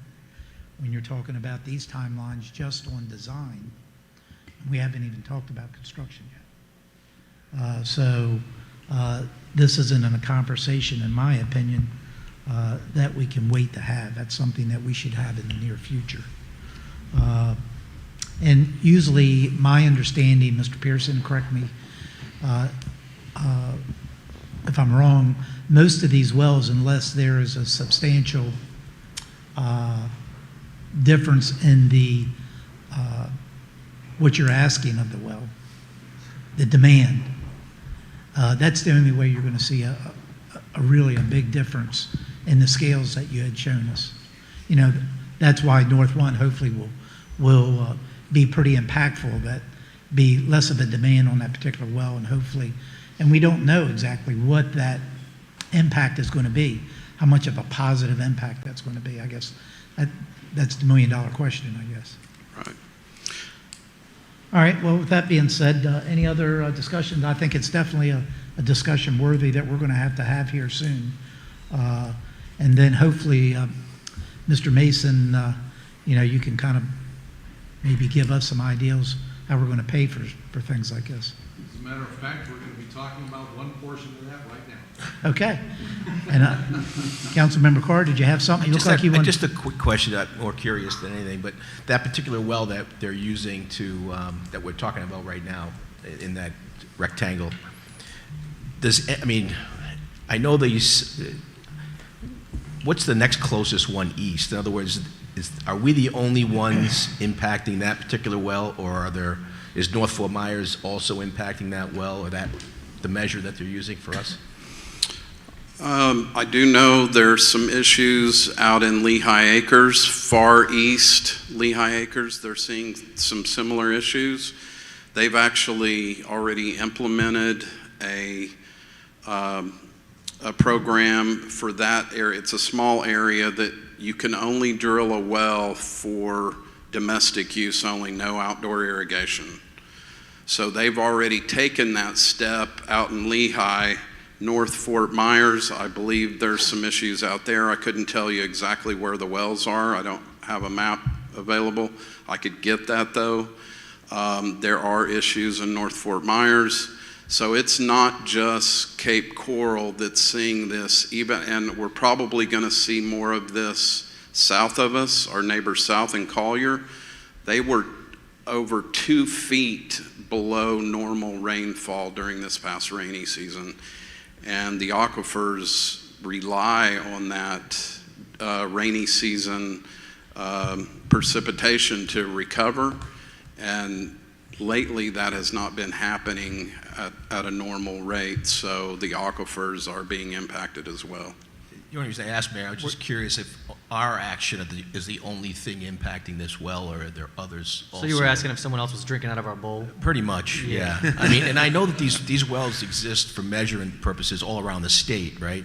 And I'm not an expert by any means, but I know that they're fed in different ways by different sources. Some have more water flow going to them than others.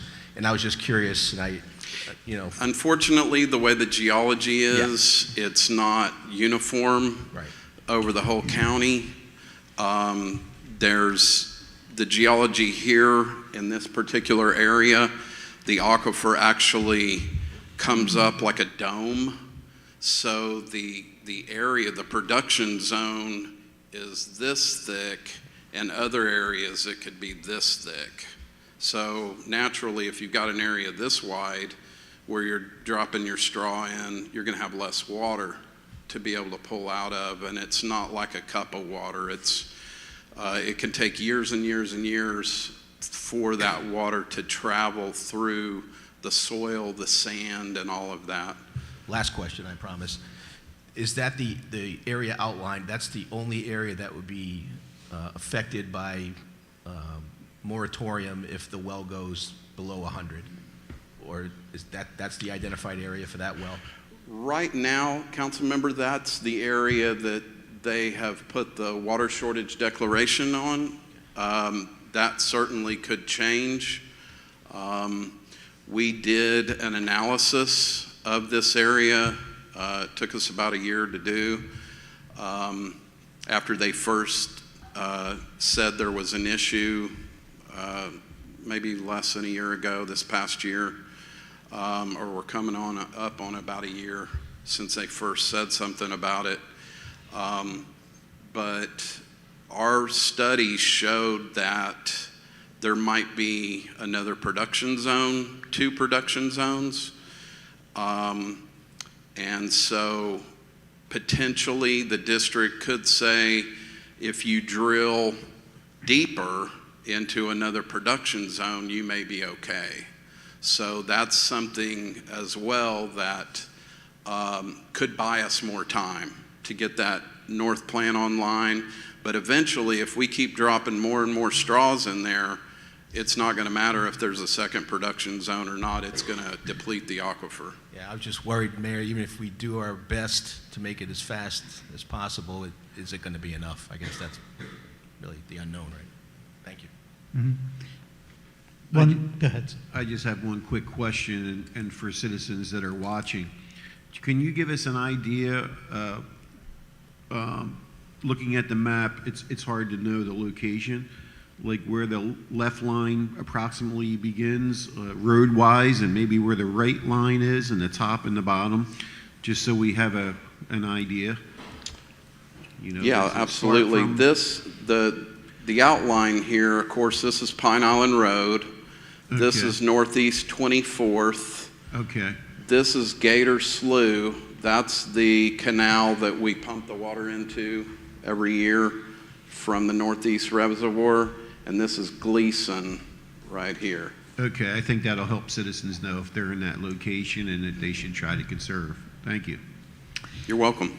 Yeah, I think something else I want to mention that I know hasn't been mentioned today is myself and the city manager were in discussions with the executive director of South Florida Water Management District. And actually, that area that you see outlined now is a smaller area. The South Florida Water Management District wanted to take that completely to the west, all the way over. And in our discussions, we asked them to first, let's do the smaller section first and basically monitor it and see how much of an improvement there is if we do some restrictions. And they said that they would do that, but if they don't see the improvements that they're looking for, that cone that you see now will go all the way to the west. So that is still a possibility. And the only thing that'll determine that is the data that we get from monitoring what we have now. So we may either have to implement some additional steps in that zone, or worst case scenario is that zone could grow. So I just thought that was important to mention. Yeah, I was going to also, so when you're looking at the other well, which is to the west, they had initially indicated, as the mayor said, they wanted to do everything north of Pine Island Road. And so we fought for the science. We said, listen, if we don't have the science and we put the message out, then we're going to lose trust and we're going to lose that communication that we have with our residents. So they went through 2 or 3 times back to their board, and the board came back to their executive director and legislative, and eventually they ended up agreeing with us that the best thing to do at this point is to focus on the area with the well that's impacted. There's still, I think on the chart that we looked at for the other well, if you trend line that down, it's not 2008, it's like 2012 or 14. So it's still going down, but it's starting from a higher level. Just a couple of things on impact. So to kind of put the decision making to real issues and outcomes. So if we do nothing and we're able to convince the district to not do a moratorium, then what they will do, as if Jeff said, is drill deeper. Well, what does that mean? So they're going to be then in a situation like the people west of Old Bernstow are, where they're going to need to be in a Uri saline well. So they're going to need an RO system. Well, the difference in cost between just drilling a well and having to drill a deeper well, I went and met with well drillers and then equipment suppliers when this first came up. So the well drillers said that they're going to need more pipe, they're going to need to drill deeper, it needs more grout, more sealant.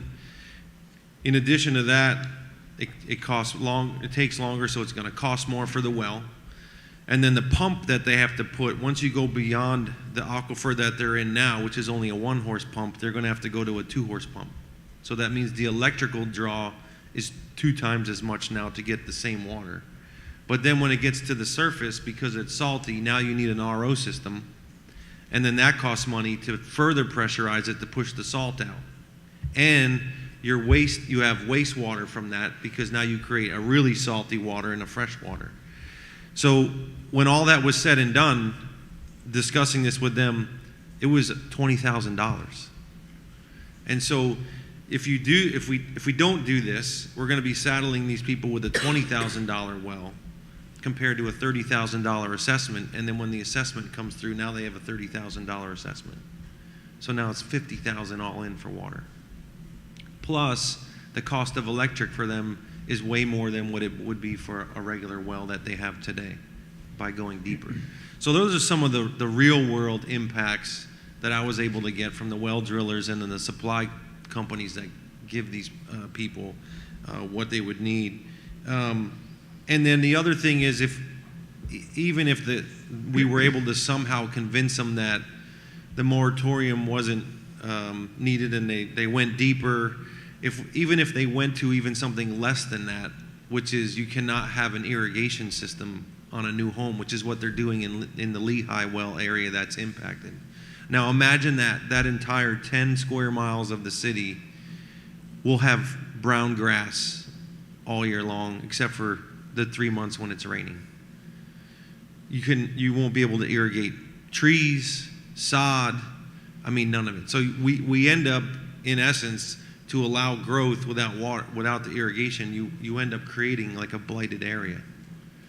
And so unfortunately for us, the outcomes of not doing something, I think, are worse than us reshuffling the deck or fast tracking, as reordering, whatever word we want to use, because then it allows us to continue moving forward. Okay, any other questions, comments on this topic? One comment I'd like to make, or at least get some discussion on, is impact fees. So you said, growth pays for growth, and it seems that we haven't raised impact fees since 2004. So if we're looking at potentially having to bring this North Water plant into a bigger capacity faster because of these wells, I would really like to look at an impact fee study. I know that we talked about it. And it's the next presentation. Okay, I didn't know if I was ahead. I was trying to skip ahead. Is that quick enough for you? I didn't. We got a whole presentation. Well, I was looking through and I saw it says like capital expansion fees, but that to me is an impact. That is impact. Okay, I thought that was just what the UEP is, the capital expansion fees. Impact fees would be on new homes anywhere in the city, not just within the UEP area, correct? The UEP is called capital facility expansion fee. Okay. For the assessment portion. But it is a capital expansion fee, which is an impact fee. Okay. I tried to get ahead, apparently. Somehow this is not working. Okay.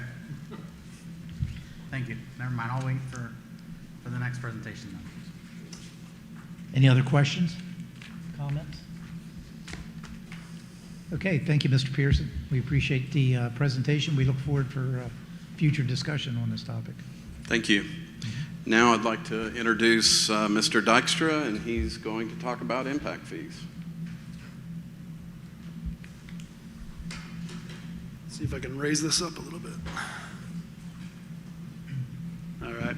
Good afternoon, Mayor, Council. Good to be with you. Jeff Dykstra, Principal at Stantec Consulting Services. We have the privilege to perform the capital expansion fee study, i.e. impact fee study for the city's water and sewer system.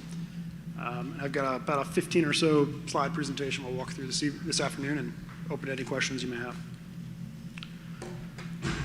Probably doesn't need a whole lot of introduction, but essentially, in a synopsis, the capital expansion fee, such as you have, is a one-time fee for capacity or the improvements or projects needed to serve new growth. It's a one-time fee.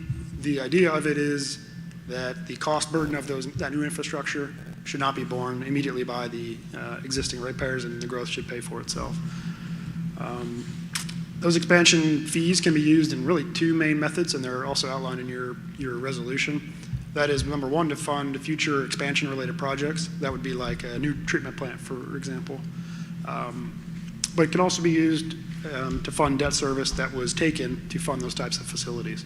So both of those options are legal uses of those funds, and we see those both used throughout the industry. It's important, as Mark indicated or alluded to, as a potential, not a potential, but it is a funding source that the city has to fund some of the growth that we've been talking about today. To put things into perspective, the graph on the right there just shows the proportion of the growth-related CIP that the utility has that is related to growth. So out of almost $1 billion plus over the next several years that the utility has in its CIP, about 64% of it is to serve new growth. And you can see just by the graph, the yellow bar indicates most of that is on the wastewater side. And that's largely in part because of the new facility that Jeff was referring to, but estimated about $250 million is what staff is looking at right now for that treatment plant. Out of that 650-ish million dollars of growth related CIP through 2027, these are the vast majority of the projects that are identified, so that we have the North Water Reclamation Facility, that's a big one. We have a couple of transmission-related projects, and then there's also the North RO water treatment plant expansion as well in there. Just to try to give you an idea of what some of the specific projects that you'll be, the utility is planning on funding. So how are we going to pay for that? Well, historically it's been a combination of sources that includes rates from users, capacity expansion fees, and then any other available funds that the utility may have. But since 2008, just wanted to provide a little bit of historical cost perspective here.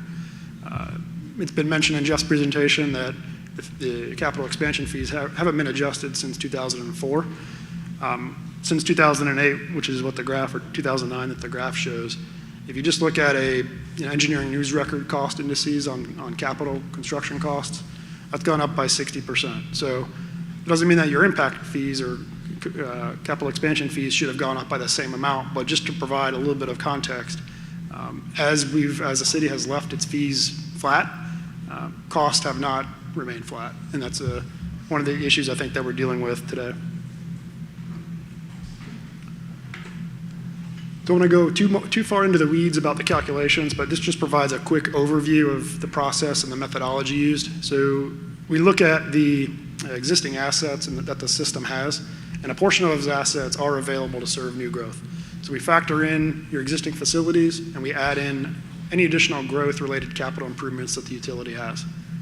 That becomes basically the numerator in the calculation, and our denominator to get a per ERU or per equivalent residential unit fee, the denominator there becomes your ERUs for the system. A couple of adjustments or credits that are made, so we want to make sure that we're deducting the cost of any other funding sources that might come to the utility, whether that's a grant, for instance, whether that's non-capacity related projects. All of those dollars in costs come out of the calculation, so that we're not resulting in a situation where you're double dipping or duplicating cost recovery. Within the city, you have a couple of different, unique, I would say, impact or capital expansion fee structures. Number one is you have the option in certain areas of the city for water service to either have irrigation as well as potable water or just potable water in areas that irrigation is not available. And so I'll start with the top part. That's the dual, we call that dual service. So that's water plus irrigation. And then on the wastewater side, whether you're in District 1 or District 2, not city council districts necessarily, what those refer to is District 1 for wastewater would be parts of the city prior to Southwest 4. And then District 2 would it be anything beyond, UEP areas beyond Southwest 4. So then if you just have potable water service, you don't have the irrigation fee, but you do have a slightly different water fee because you don't have the benefit of the irrigation system and the costs that are built into that fee. So what you can see is here, what you'll see is within the city, there are several different combinations of which capital expansion fees a customer might have to pay. The most common is going to be, particularly in the UEP areas and other parts, is going to be the dual service where you have water, potable water, irrigation, and then it's typically the District 2 wastewater fee. So the next couple of slides are going to cover the results of the updated study. First, on the water side, the left graph shows the dual service. So this is going to be with potable water and with irrigation. And we've called out those separately. You can see that there are substantial increases as reflected, that would be reflected by full cost recovery relative to what the fees are now. On the right side is going to be the single service fee for water only, and that's going to be that reflects about a 19%, just under $500 increase on the single service side. For sewer, we have the two fees shown here, District 1 and District 2. Those are both more than 30% increases over their current levels, which, what we see is really the main driver for sewer is going to be the cost of that water reclamation facility. That's the primary reason. If I could summarize the increase on the wastewater side, that's going to be the primary culprit. I do want to flip back. Something I forgot to mention on the water side is this shows the increase over current fee levels, but it's not your fees were not implemented at full cost during the prior study, and so that study, particularly on the water side, did show higher cost than what fees you have implemented today that just weren't ultimately implemented by the city. So this is an increase over the current fee, not over the most recent study's identified cost. Quick question on that, just to make sure I understand that correctly. The graph to the left there where it says existing for dual service. So today, the rates are $3,360? Yeah. And the calculated rate that your recommendation to go to is the $4,700. Just over 47, yep. Yep. Okay. Yep. Thank you. And that's what you see here under calculated. That's another word for calculated would be full cost recovery. That's what it's cost. That's the full cost for the city. Any dollars that aren't recovered from capital expansion fees ultimately falls on the responsibility of the ratepayer if the improvements are made. Ultimately, the ratepayer is the backbone of the financial backbone for the system. So every dollar that you get from impact fees or every dollar you don't get from these fees, if the dollar is spent or the project is executed, it comes back to the ratepayer. And so there's a kind of a circularity here where we're concerned about ratepayer affordability. Obviously, we want to minimize rate increases.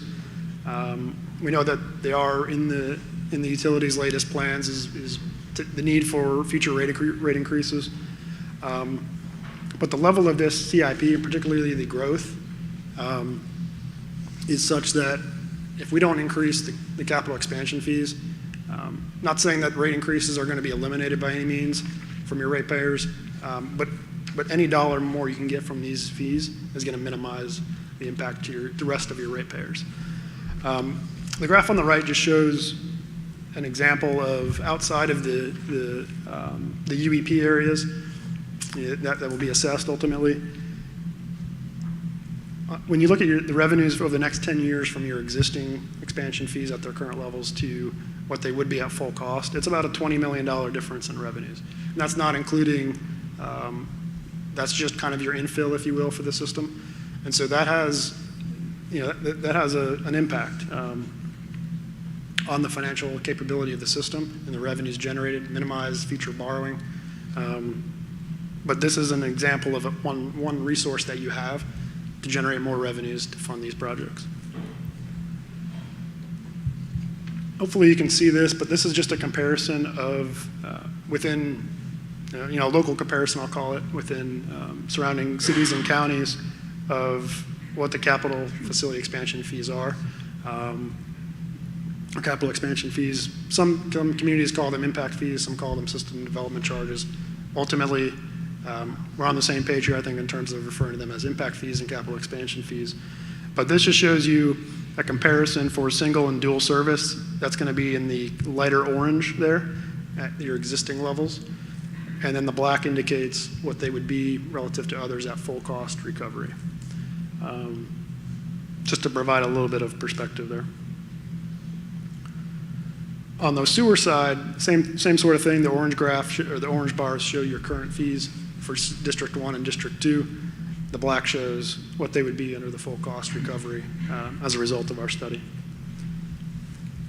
When you combine them, so when you look at a dual service, and we looked at, this just reflects the District 2 sewer fees for comparison purposes, but when you combine everything at full cost, single service and dual service, you are towards the top at full cost recovery.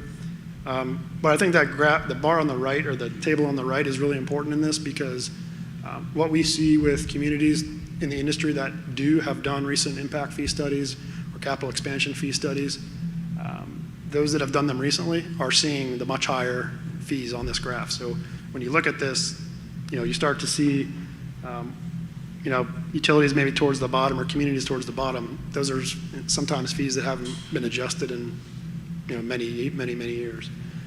There's also a really wide variety of, we see this big spread just because a lot of different situations. You have age of system, technologies that are different. Cape Coral's in an interesting spot because of all the growth opportunity that you have and the infrastructure needed for that.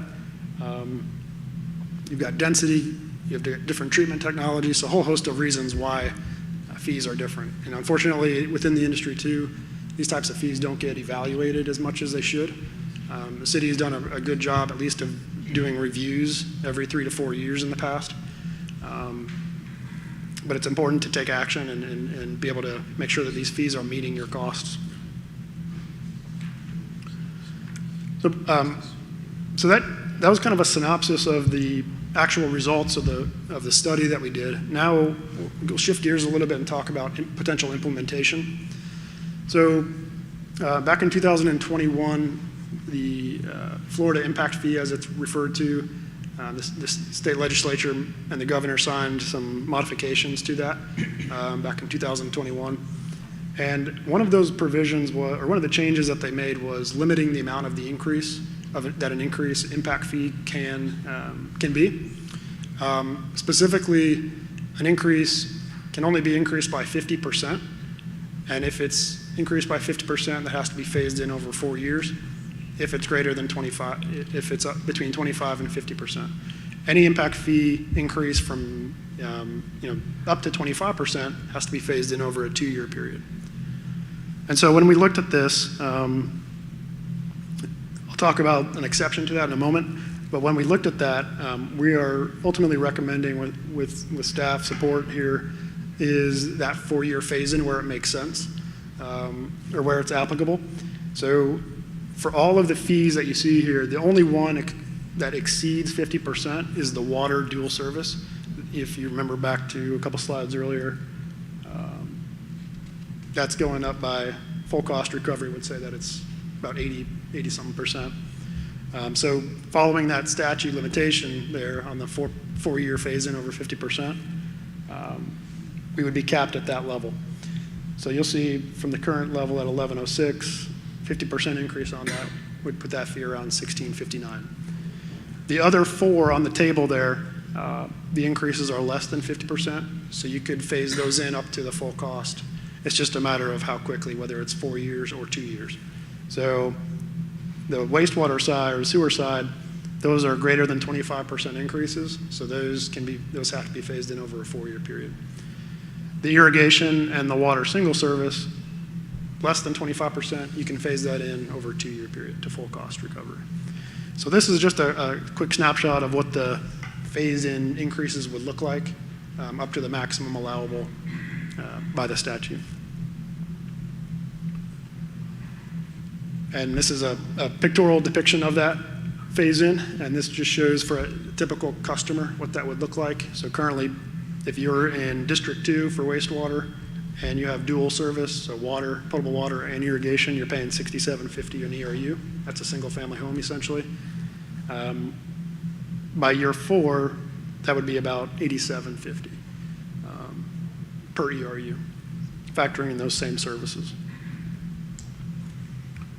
Which I do want to point out, because of the 50% limitation on the sewer 2, or the sewer fees, I'm sorry, the water dual service fee, we don't quite get to full cost recovery, which was around $91 or $9,200, if you remember that prior slide. But we get pretty close to full cost with this plan.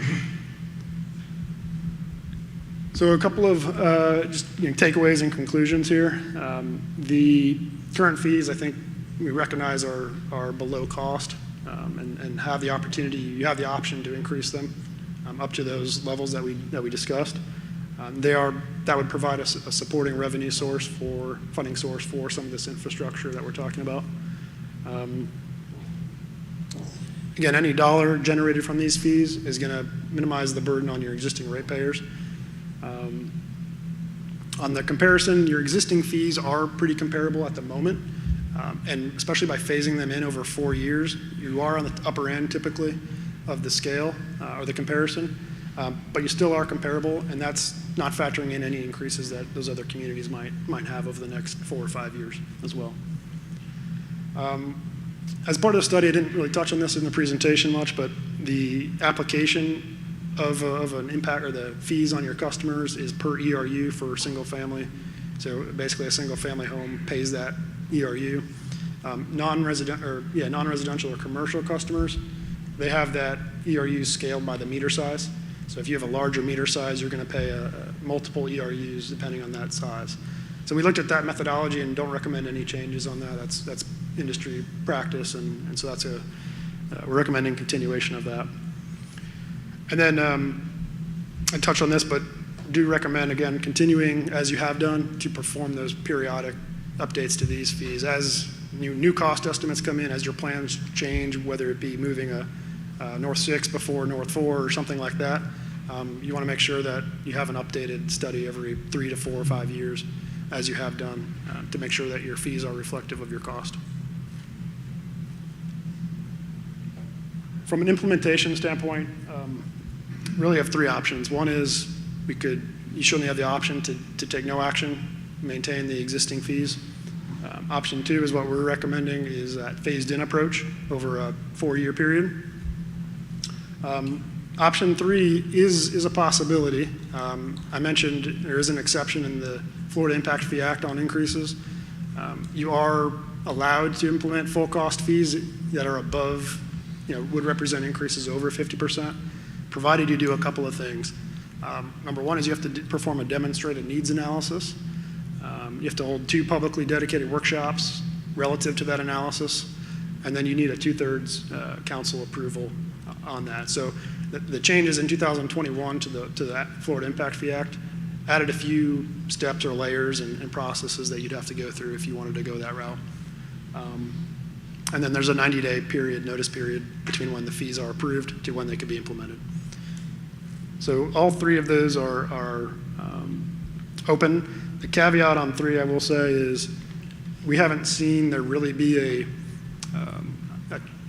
challenge is the wrong word, but somebody who taking to the courts about what does a demonstrated needs, extraordinary circumstances mean. So we have had some clients that said, hey, we have really a strong need to increase our impact fees. We're going to go for it, even though the increases are greater than 50%. But we just haven't seen how, the courts have reacted to that. So, I point that out as an area to look at or consider. So with that, I'm happy to answer any questions and discussion. I know a lot of material and not an easy topic. Okay, I'll open up the floor for any discussion. Just real quick for me, I didn't see anybody jump to the microphone, but real quick for me, I know many, many times you hear growth to pay for growth. And, my understanding, if we decide to go with option 2 or option 3, this will be implemented citywide. So in other words, if an individual is building a new home down in South Cape, they're going to pay the same fees as someone in the Northwest. I just want to make sure that's an accurate statement. The only difference is going to be if you're in District 1 on sewer versus District 2. Right. And the reason I mentioned that, the first thing that I know you're going to hear is individuals in South Cape going, we've already paid for this. We've already, we had the necessary plans, the transmission line, the systems in place. Why do we have to bear the cost of the additional plant and what is needed up in the north? So, that's just one thing that came to mind. I understand that we typically try to apply our rates citywide, but that's just one thing that I know we're going to hear as a council probably. There's also a couple other things. North 1 East was designed for the current rates. So if we implemented these rates, they would go into effect citywide, but the first UEP that would be affected by these rates is North 3. I just wanted to make sure that everybody understood that. From a timing standpoint, we would put the rates in place, but since North 2 and North 1 West and Southwest 6-7 have already paid their fees, it's in North 1 East was originally designed under the old rates. And so, any flows from North 1 would go down south, et cetera, et cetera. So the only time North 2, Southwest 6-7, North 1 West, or even North 1 East would actually be charged a higher impact fee would be if there was a higher, there was more ERUs, a higher capacity issue, when it came time for somebody to develop that property. There's a lot more nuances that are associated with this. Jeff has given you a very high level on this one, but there's a lot more nuances that go with this. Our recommendation is that we come back with the implementation. There's a 90-day implementation time frame. You saw all of this from the option 1. Our recommendation is we go with the full cost. We implement it in the time frame that the statute currently recommends. And as again, the first full UEP that would experience these new rates would be North 3. So your recommendation is different than what our individual. Sorry, I'm at North 2. Yeah, Two? not the full cost. North 2. Okay. Option 2. My bad. Option 2. Yeah, option 2. All right. I'm looking right at it, and I'm sitting there going, it is option 2 that we're recommending, yes. Okay, thank you. Anyone else?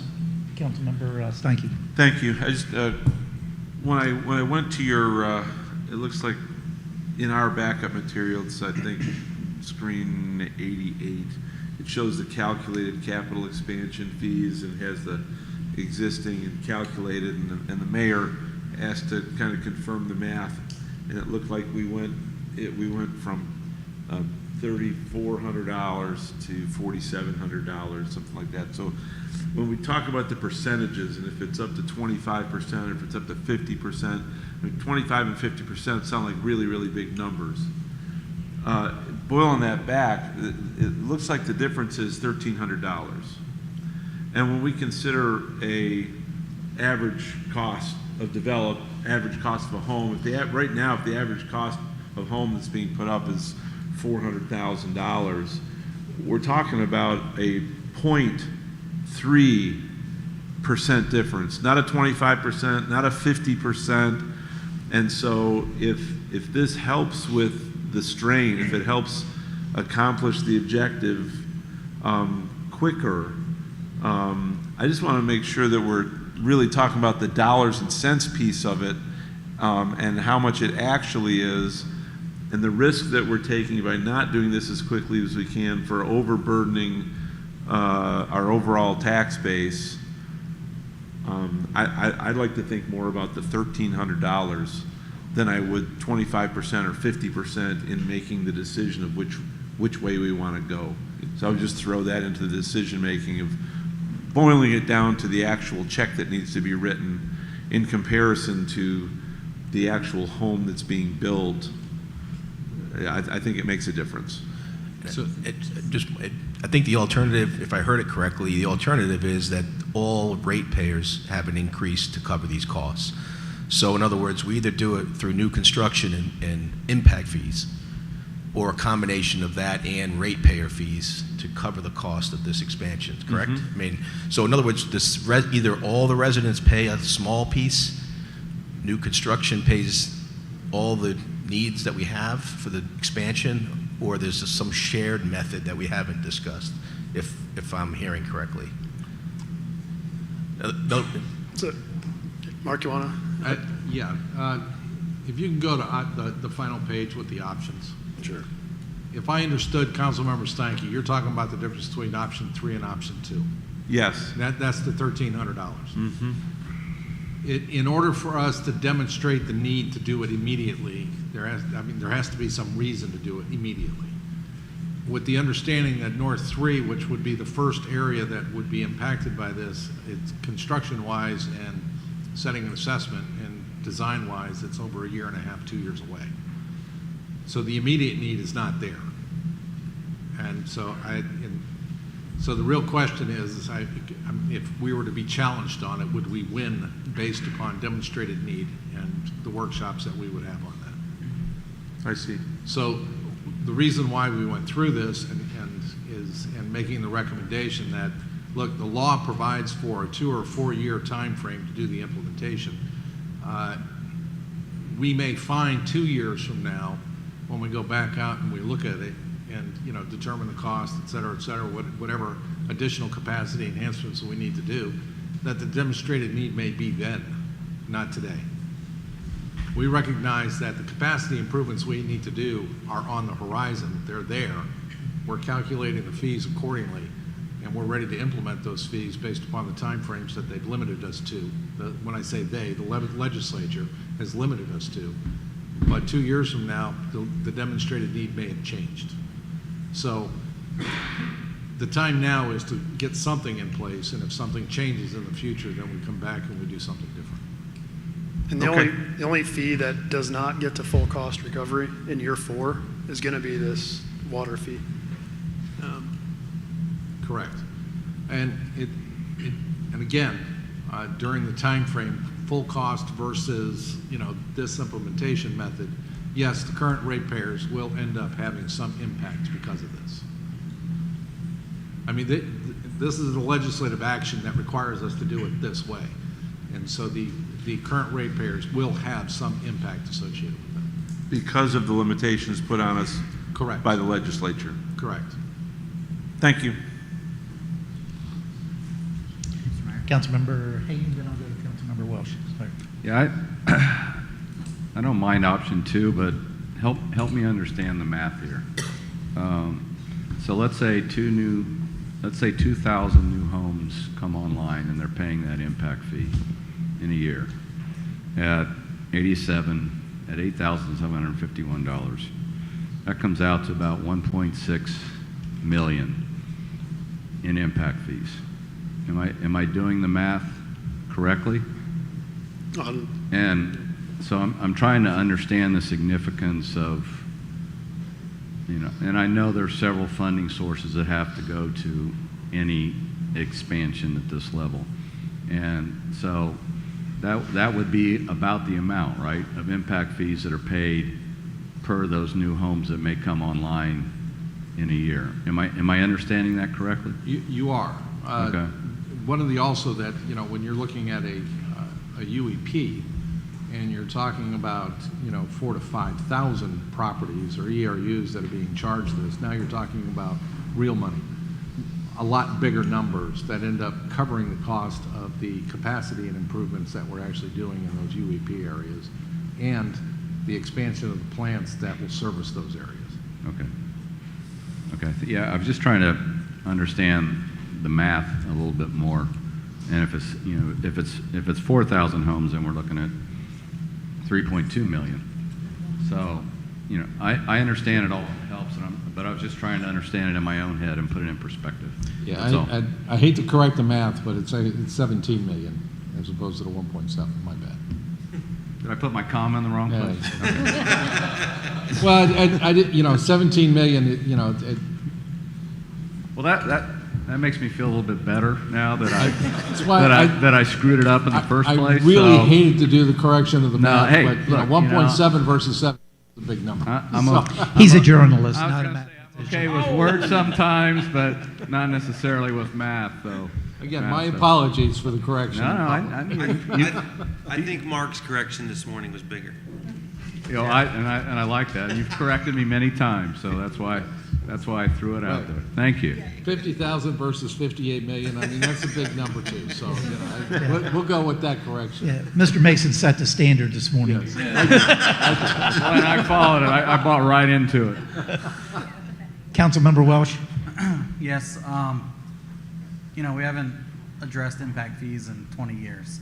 And obviously the city's grown and the needs are a lot greater 20 years in the future. So being that we can do this in a 4-year period instead of all at once with a lot less headache or having to prove the reason why we need to do it in 1 year, I would totally support the 4-year increase and try to get us closer to cost recovery on the services we are providing.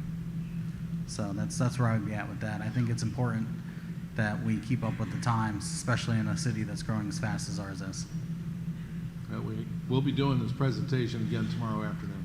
Yeah, For all it the seems, other ones. and I'm, you know, I'm my 4th year on council, and it seems like every year we talk about it, and that's all we do. So I'd like to see some action this year on that to at least get this implemented, being that this is, you know, potentially the last year I'll be on council. So. All right, we're prepared to put the ordinance together. If there's a consensus for us to do that, then we'll bring that forward. Councilmember Steinke. Thank you. Just to further clarify the math on it, since it would be a 4-year implementation and each year it would be bumped, if you would, those houses that come online that we're talking about, the houses that come online in year 1 have a lesser impact than those that come in year 2, year 3, and year 4. So you can't take all the homes that come in over the 4 years and multiply the full difference by them for the amount of money that comes in. So it'll be a diminished impact year 1. So you won't get the full impact of the overall increase for 4 years. The first 3 years will be diminished impact, and that then also, you know, then contributes to the user rate for those people to make up for it in those first 3 years. So it'll be kind of a vanishing contribution from the existing users until we get to that 4th year. And when we do this calculation again 4 years from now, the rate will need to go up because of costs going up by then. It will, but just as a reminder, the bulk of the homes that are currently being built is in an area that doesn't have water and sewer. Mm-hmm. And so the infill area, which actually is south of Pine Island Road for the most part, the number of vacant lots is limited that will actually end up being impacted by these numbers. These numbers really impact the ones that are actually going to end up reaping the benefit from the capacity improvements, which are the new wastewater treatment plant and the expansion of the North RO plant, which is basically north of Pine Island Road. Okay, thank you. Any other questions? And I think it's also important to maybe mention that, you know, if this $250 million project that is needed for our north plant, I guess this will help with our revenue bonds that we'll have to take out in order to. They will. to help to pay for that. So I just wanted to make sure that was mentioned as well to the community. As an example, you know, if we collected all of the impact fees on the assessments right off the bat, then the overall cost would be a lot less that we'd have to borrow, but we don't. You know, we have options for people to prepay, but you know, that does decrease the amount of the actual amount that we actually end up issuing, but it will help in supporting the current ratings we have on our bonds. And one last thing I wanted to mention, maybe Mr. City Manager, you know, I think this is going to be a topic of concern for the community, not to include, you know, the construction industry. I think we have to make sure that, you know, we try to get that message out with some clear information. This is what the need is. This is what the cost is. Show the different scenarios to make sure we get that information out to the community so they see that it is a need for our community and not a want. Do you want us to bring this back to a COW for a? I think it's. Or do you want us to go right to the ordinance? I mean, we can do the COW so we can do both. Talk about some Yeah. additional numbers and maybe explain a little more. I mean, we're in a budget workshop Yeah. here discussing the financial impacts, but if you want us to talk more about the improvements and the utility side, we can do that at a COW and then go to an. Yeah, that's what I would recommend, and then you know, we can address it a little more in detail, and also that gives the opportunity to get that information out to the community, give them the opportunity to weigh in, and then we can make a better informed decision if we have all the information. Well, I guess that's the question here today. I know you just kind of mentioned it. Is do we want to run that in tandem as far as moving forward with the ordinance to some degree while also scheduling the COW so that we're not delaying it further? To me, that's something we should consider when you put into perspective the urgency that's required. Is that something that we could theoretically decide here today? Yeah, I mean, we can do the first reading, introduce the ordinance, get it advertised with a 3 or 4 week date, and we do could a still COW have the in opportunity to make minor tweaks if we needed to as a result of the COW. But I think, to the mayor's point, it's more of an informational thing for the COW. And so that's, just to kind of follow up on that, that's one thing that I was going to do as far as speaking on this topic today, was commend staff for how they presented the issue as far as starting with the need and then ultimately landing here. And so if we could somehow condense that into a much more compact form as far as messaging to the public, as far as the need as well as because, you know, of course, the media is just going to go to this slide here without documenting the need. So if we have something put together that purveys that information in a clear way, similar to what you guys have done today in more detail, that would be appreciated. No worries. Thank you. So are you looking for a consensus today on the 3 options, Mr. City Manager? Is that what you're looking for, or are you okay to this point? Because it sounds like, if I hear Councilmember Long correctly, I think, you know, it's almost like we'll do both in parallel. Yeah, I didn't hear anybody saying that that you wanted to go to the full cost recovery right away. If you did, then, you know, it's incumbent on me to tell you we need to do that urgent needs analysis, which we have not done. Yeah. Okay. So that would slow it down a little bit. So with the information today, I guess everybody's comfortable with option 2.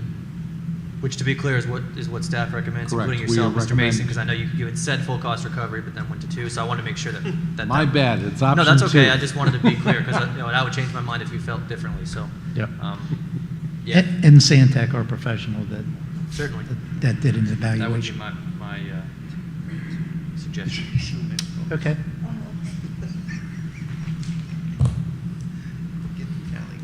All right. Thank you for the presentation. We appreciate you coming out today. Yep, thank you for having me. Thanks, Jeff. Appreciate it. Any other discussion on topic C, 5C, Mr. City Manager? No, that's it. I guess, do we need a consensus for you to move forward in I think he got it. unison, or? I I know we think chose have what it. direction we wanted to go, but Yeah. as far as whether we were going to continue or wait for the COW, I just want to be clear. No, so with the plan, as I understand it, just let me lay it out to you all, is we will prepare the ordinance with the city attorney's office. We will schedule an introduction. that does put a little risk on you all because the ordinance will be coming to first reading without the cow. So for anyone who's not watching today, they may be somewhat blindsided. Hey, how are we getting here without a discussion? So, or we could just do the traditional where we just bring it to a cow, next one available, we have the discussion and then schedule the hearing without a longer delay. I like the second one better. Yeah, you go. I like the cow better. Yeah. And Well, the then, cow would still take place. I think that's what we're missing here. I'm just trying to alleviate the need for, we've got No, public well, noticing, 2 sessions, no, it introduction. sounded like it was gonna So go right to we wait a introduction. month for a cow, we wait another 2 months for the it sounded like it was readings. going to go right to ordinance and introduction, and then wait 3 or 4 weeks before we decide on it. But by then, the ordinance is already well on its way of being established, whereas I think the cow puts us in a better position to Well, sure, my to point is the manufacture ordinance that is going to ordinance. be the ordinance. It's significantly boilerplate language with the exception of any rate changes or any modifications that we would make, which are theoretically numbers that we could plug in. I'm just trying to be efficient. I'm not trying to certainly Yeah. blindside anybody, but if the public had input, I presume it would be related to the cost, which Yeah, to and- me is something we could easily switch rather than telling the city attorney to draft something that would be 98% the same now versus 3 months from now when we schedule it for introduction. I would just think, why couldn't we do a cow 1 week, the following week we do the intro? I mean, why does there have to be a delay? Well, because I don't know that the city attorney's office is going to be able to turn it around in 1 week if we. Well, like you said, though, if they kind of have a boilerplate ready. Well, that's what I'm and asking. Modification I of the don't cow. know but I they think- need I direction think- to do that. I think the first option, though, Mike was saying, was that the intro would come before the cow, which would create some difficulty for the public, I think. There we go. Well, he's coming over from the I didn't rafters. realize our city manager, our city Yeah, attorney was here today. Coming from the rafters. Allow him a few moments to It's walk like to you're the going up front. to tell a joke.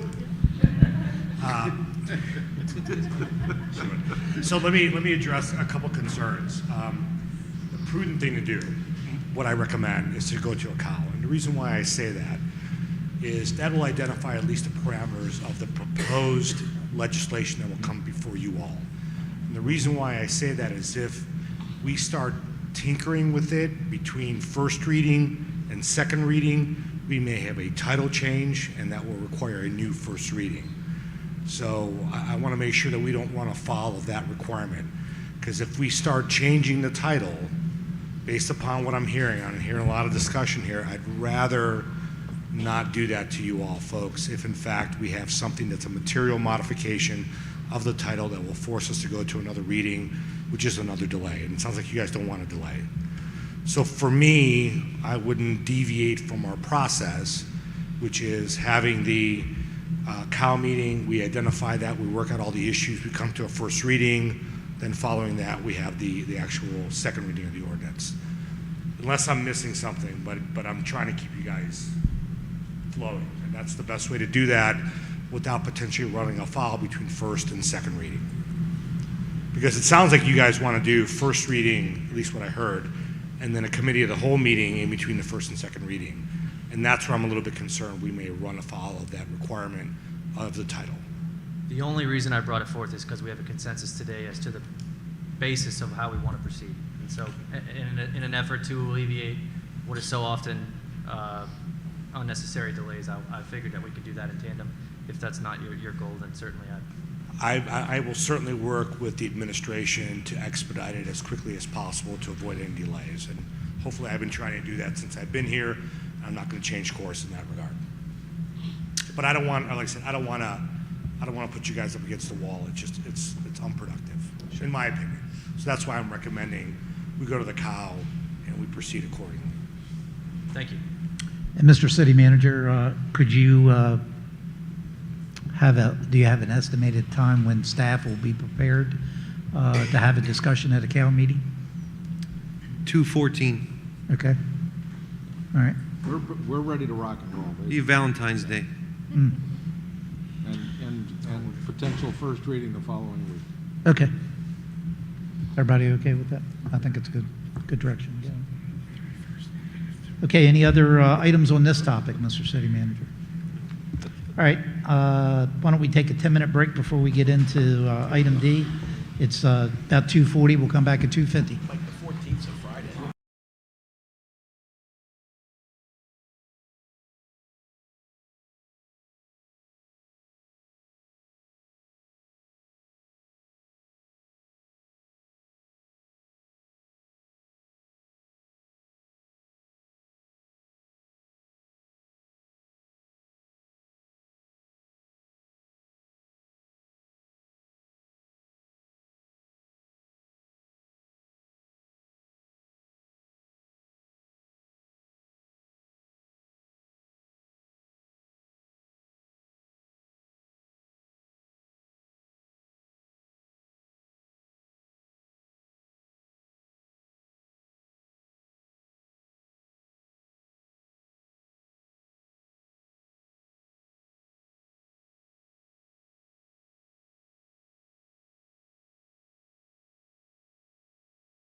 We're going to move on to item 5D, which is the multimodal transportation master plan.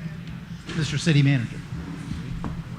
Thank you, Mr. Mayor. We're going to have Laura Dodd from Public Works, our transportation planner, kick this one off.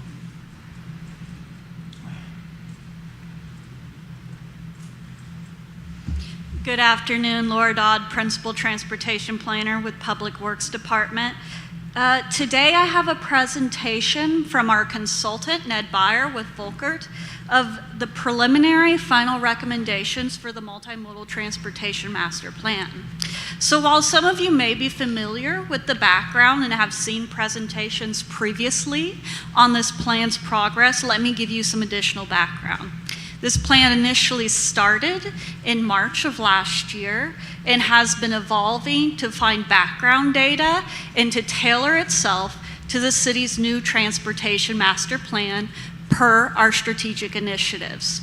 So with that being said, Ned Beyer is going to provide the presentation on our plan. Thank you. Oh, and then shortly after, I will be providing a presentation on road impact fees versus mobility fees.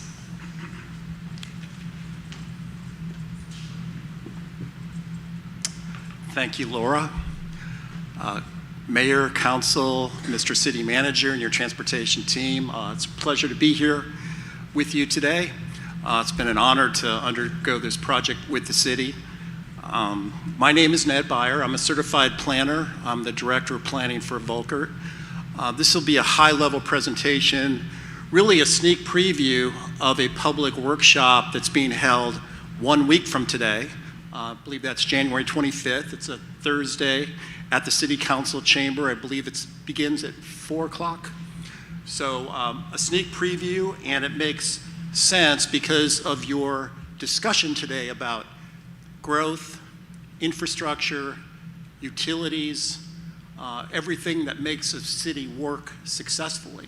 And I guess the question for you is how to accommodate transportation in the city for your residents and visitors today, and then for another 100,000 people on top of that over the next 20, 25 years. So there's a lot of moving parts to this plan, but I'll keep it kind of high level today. I do have about 25 slides to go through. I'm really going to focus on a couple things here on this agenda. One, existing conditions, but in particular, safety. Because safety is a big component of this plan, and the types of projects and programs and policies that we identify really address safety. The other thing too is addressing growth. And your presentation this morning on the growth model and the build-out projections, that was part of our analysis. We coordinated our plan with that planning effort. And then I'll get into highlighted projects to see where we are with that. The team, again, I'm with Volkert. We had some other consultants, and I've done a lot of work in Lee County and in Cape Coral before. This slide's important. It really addresses, it's a multimodal transportation plan, and sometimes even the word multimodal, what does that mean? It's kind of a catchphrase for different types of transportation modes. It does include driving and cars, right? But biking, walking, public transit, even water ferry, micromobility, I'll get into what that means. But here's some pictures of other types of transportation in cities that accommodate transportation. As Laura mentioned, we began our work about a year ago in March, and we spent a lot of time on analyzing the existing traffic, not only safety, but congestion, coordination with the other planning agencies, such as the Lee MPO, Department of Transportation, and others that play a role in transportation. As I mentioned, our goals of safety, connectivity, and equity. Let me talk about connectivity. When I talk about connectivity, it's really connectivity with your land use and your growth.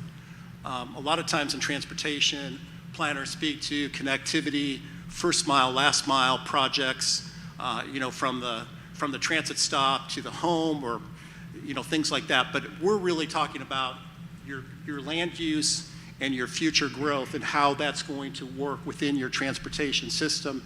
And then equity, providing a transportation system for all ages and abilities.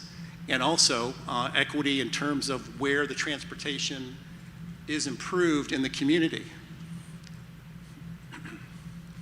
So this is kind of a big deal for the city. This would be the city's first master plan transportation. This is kind of, if I can call it, controlling your own destiny. There's a lot of different agencies in transportation, and some of you sit on the Metropolitan Planning Organization that plays a role, LeeTran, of course, and in the Department of Transportation. But this would be the first time the city actually had its own adopted transportation plan. So that's a big deal. You can really control more your destiny and not rely upon other agencies to implement and plan your system. And part of this is, identifying both projects, policies, and programs, and I'm going to present a few of those. And then, I think it's important creating a legacy. One of the council members made a good comment about, we're planning our future, right? All this talk about infrastructure, utilities, and transportation is a big, major part of that.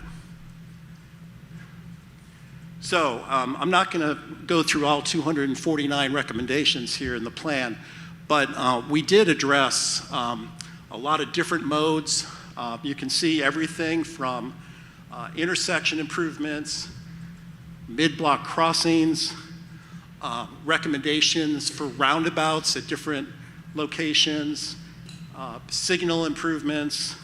You can see some of the other things, pedestrian bridges in the future that may be needed or be considered, lane repurposing, which it's more like a complete street type of program. I'll get into that a little bit later.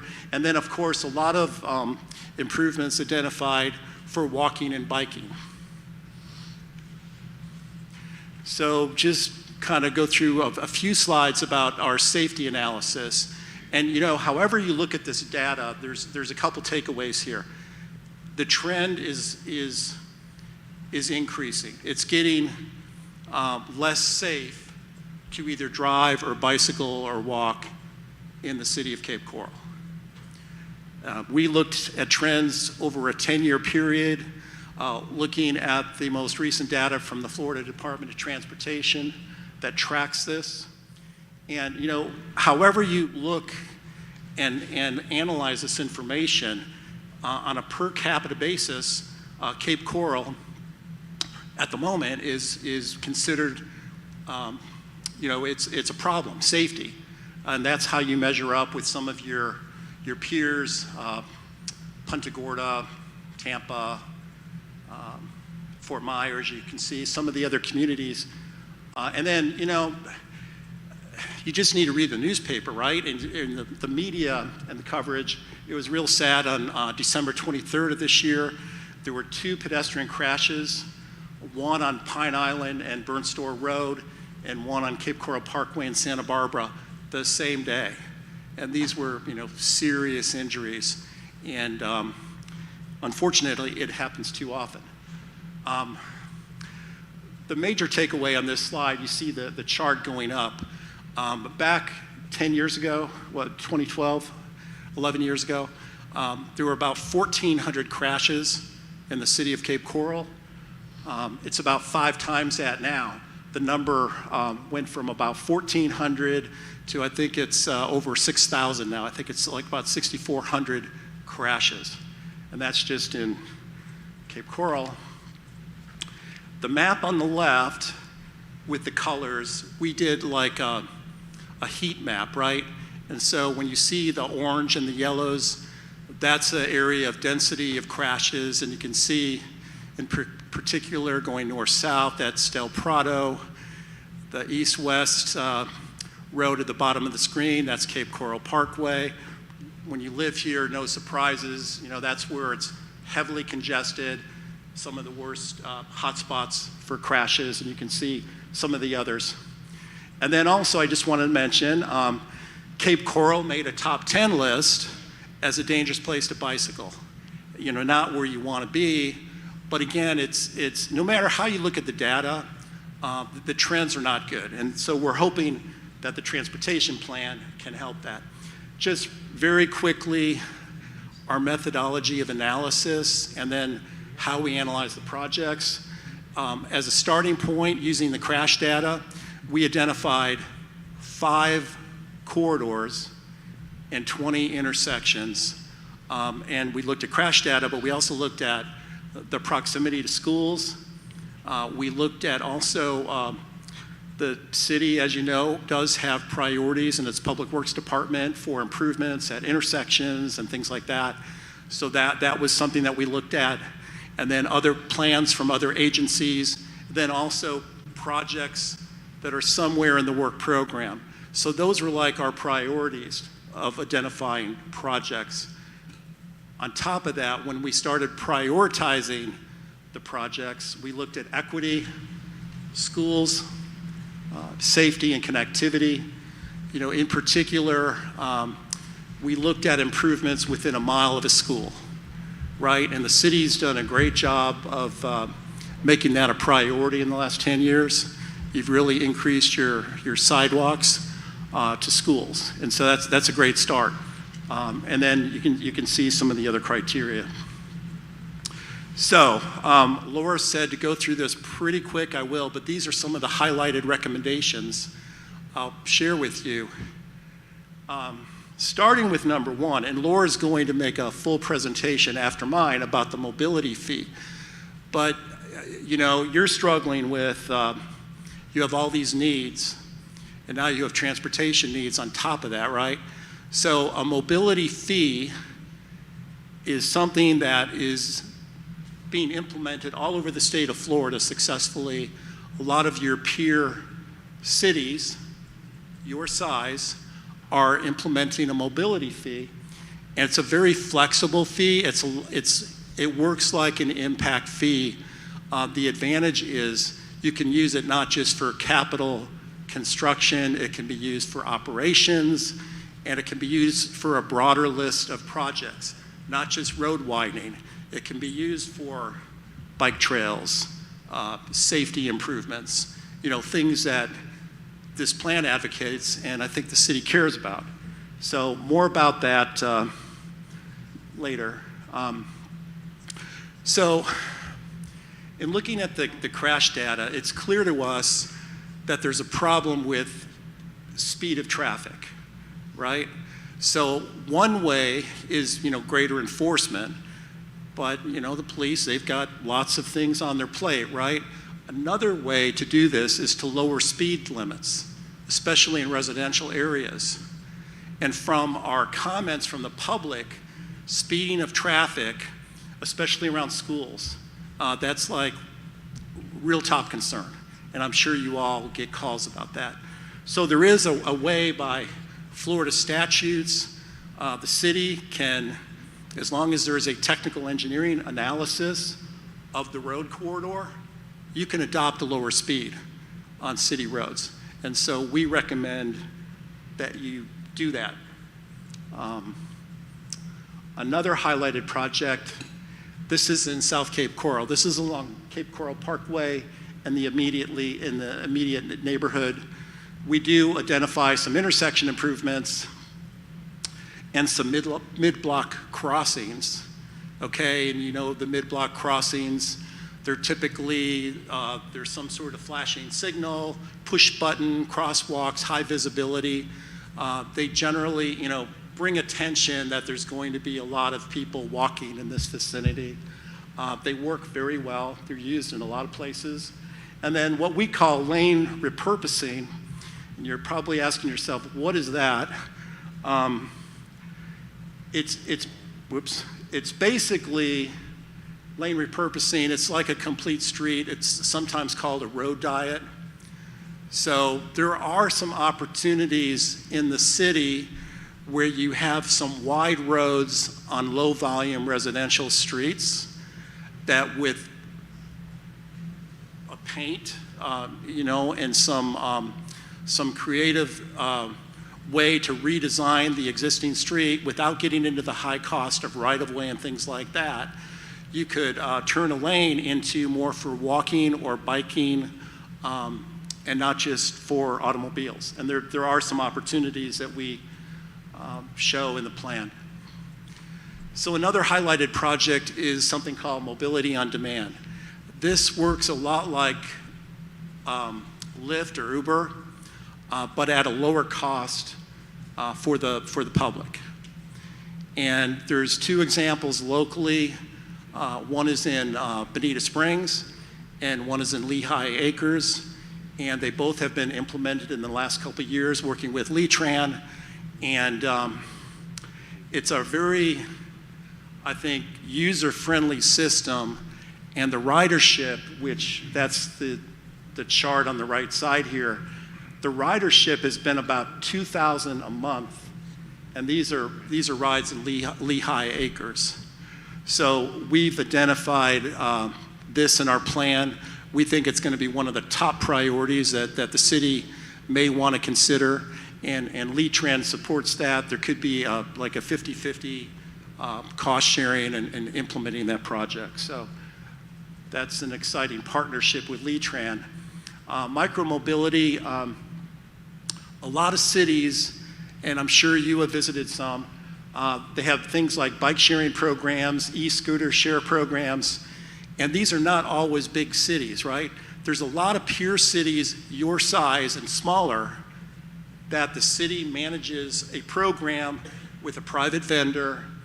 And for example, if it was a bike share program, the city would put out an RFP, they would manage the vendor, and it's proven very popular, not just with kids, but I think people visiting. There's plenty of people my age and older that really like doing that sort of thing. So that's going to be a recommended project. Mobility hubs is it's a new terminology, but basically it's a point of emphasis of where, if the city had say a bike sharing program, or if there's enhanced transit use, it's really a transit stop. But it's more than that because it can accommodate other users and other uses of transportation. We've identified locations in different parts of the community, especially in some of the redeveloping areas and growth areas, for example, at Diplomat Parkway.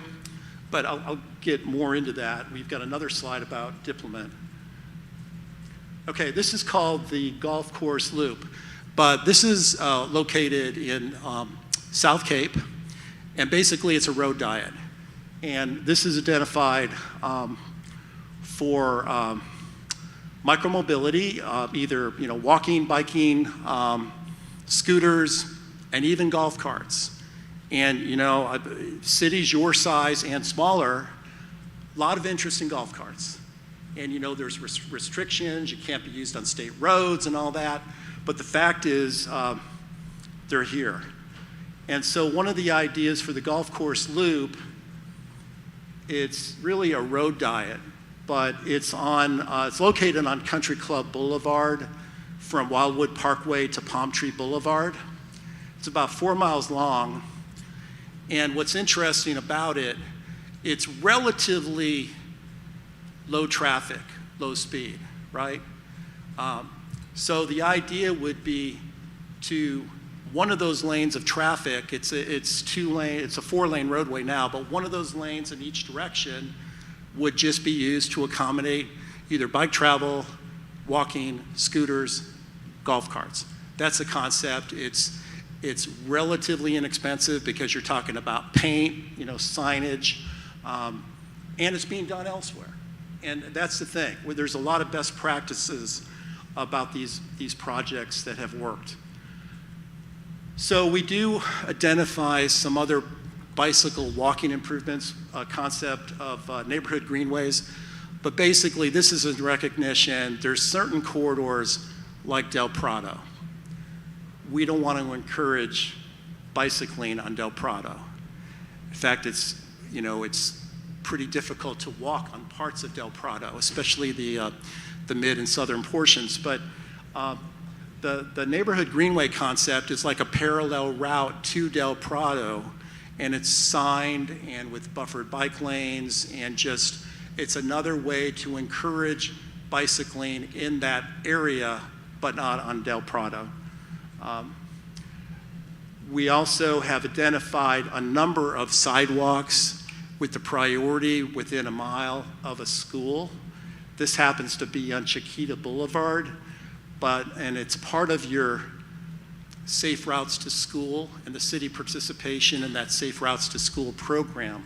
So that's another way to implement the project with the Florida Department of Transportation and others, the school district. And we identify another 20 or so sidewalk connections with schools. Off-street trails, this is the Kismet multi-use trail. We've identified that for improvement. And then this is an important project. This is, it's not a project, but it's a plan. And we really feel it's important to have further analysis on Kismet for a couple reasons. It's a significant, corridor, and it has opportunities for both development and redevelopment. And when you think about the 100,000 people, they're going to be moving into this area over the next, say, 20 to 30 years. Development's going to have to be a little bit different than it is today. It's probably going to be a little bit denser, maybe a little bit higher, and with that, the opportunities for walking become really important, right? It's going to become a little bit less car-centric, I guess is a word. So that's something in the future that we recommend that the city implement. And some of these are pretty visionary, right? Like the water ferry. And this is something that would have to be probably beyond the city, working with both the MPO and the Florida Department of Transportation. But I've got to tell you, I've worked in other communities where it started as like, we really can't do this thing, and then they're doing this thing. And even though Tampa St. Pete is a larger market, that's been a very success story, and not just a big ferry, but you can actually have more like a water taxi service. So we're actually recommending, we recommended different sites in South Cape and a water taxi service to Fort Myers. So you've seen the slide, but this is, again, there's 249 recommended projects and programs, policies. I just wanted to give you a flavor of some of the projects. Some of these are, kind of visionary in the future. Some are real basics, like more sidewalks by schools. And again, will become, once adopted, the city's master transportation plan. First time, right? So that's pretty exciting. Some of the highlighted recommendations, and then just very quickly, this final month of our work, we're developing an implementation plan, including, matching funding sources to your projects, looking at your local funds, but then also looking at other people's money, like the Florida Department of Transportation, especially the federal government now. You've heard a lot about the bipartisan infrastructure program, and that's been, there's a number of grant opportunities there that we're researching, and we'll be making some recommendations. And then finally, wrapping up here, this is the project schedule. So you see public workshop number 2 is next Thursday night at the City Council chamber at 4 p.m. And you can see a number of presentations, and so you'll see this again, or a version of this again, the Cape Coral Transportation Advisory Committee, February 7th, tentative date, Cape Coral Committee of the Whole. And then we'll be coming back to a city council presentation, a full council presentation again in either February or March. So thank you for your attention. I know it's been a long day, and this is a lot of information, but I'm here to answer questions, and I know she's been the project manager for this, and Laura's really gotten involved, and it's got the city staff, her team, involved with the project too. So it's been a real good project. Thank you. All right, thank you for your discussion. The mayor stepped away for a moment. I guess at this point, I'll open up the floor for discussion. Mr. Steinke. In our backup material, it's slide 107. It's your results of existing conditions graph, and it talks about the percent change in total crashes per 1,000 people, 2012 to 2022. And when I look at the other cities that are on the list there, and I see this as a percentage change. Percentages can throw us awry a little bit. Yeah. Real numbers can help. Is there any way to get some real numbers on this? And one of the things the reason I bring it up is when you think about density and miles of roads that exist, in some of those cities that I see, there were certainly additional miles of road added, where the city of Cape Coral has a relatively fixed miles of road, and so as population increases, it increases the density per mile, if you will, per road. And I'm wondering if that's available, that we could kind of see the actual numerics of it in comparison to the amount of roads. Certainly, the more dense the traffic is, I would think that the number of crashes would increase. And so then, does it become a matter of traffic control devices? Does it give reason to look at road widening, to add additional lanes to accommodate the density of the traffic? So that's just something that kind of hits my mind. Real numbers versus just percentage. Yeah, no, great question. In fact, in reviewing this slide, I was like, okay, I know someone's going to ask, how many crashes are you talking about? So I thought I mentioned it in the presentation, but in it's over a 10-year period, right? And so in I think it was 2012 was the first year, there were about 1,400 crashes in Cape Coral. It's the next slide. Thank you. Here we go.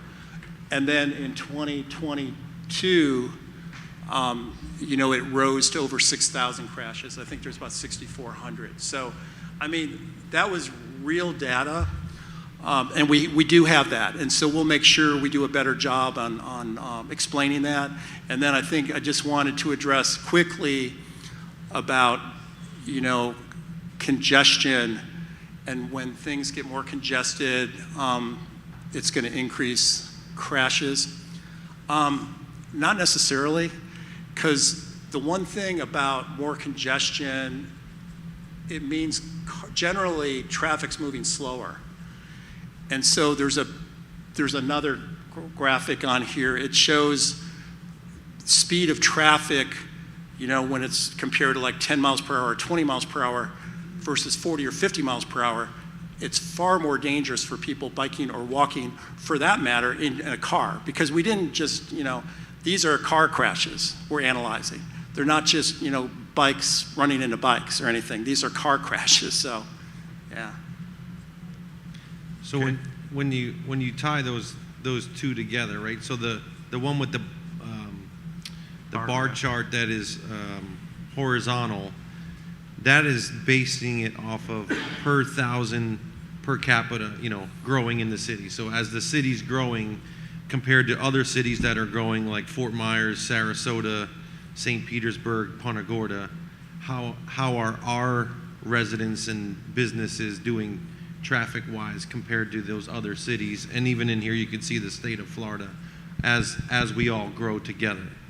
And then the second one has the actual amount of crashes that are in there. So it gives you kind of both. I will say, and I know we don't have it today, but Mayor Gunter and I and a couple other staff members sat through a presentation that the Florida League of Cities does every year, where they go out and survey like the top 10 cities. And they ask the population that, they do a select survey analysis of a series of different questions. And then what they offer to the cities is in any place where your city deviated from the norm, like a statistical deviation, they will sit down with you and say, hey, just so you know, your resident population really thinks you're not acting like the norm. And so when we sat down with them this year, the mayor, myself, I think Maureen and Persidas at the time was with us, we were, as far as what the city, our citizens want us to spend more money on, 9 out of the 10 cities wanted public safety, fire and police. Well, we know that for decades that has been our #1 priority, and we are constantly building new fire stations and constantly adding fire, houses and, firefighters, police officers. The reason that they shared that with us is because our citizens this year, the #1 thing that they wanted us to spend money on was transportation.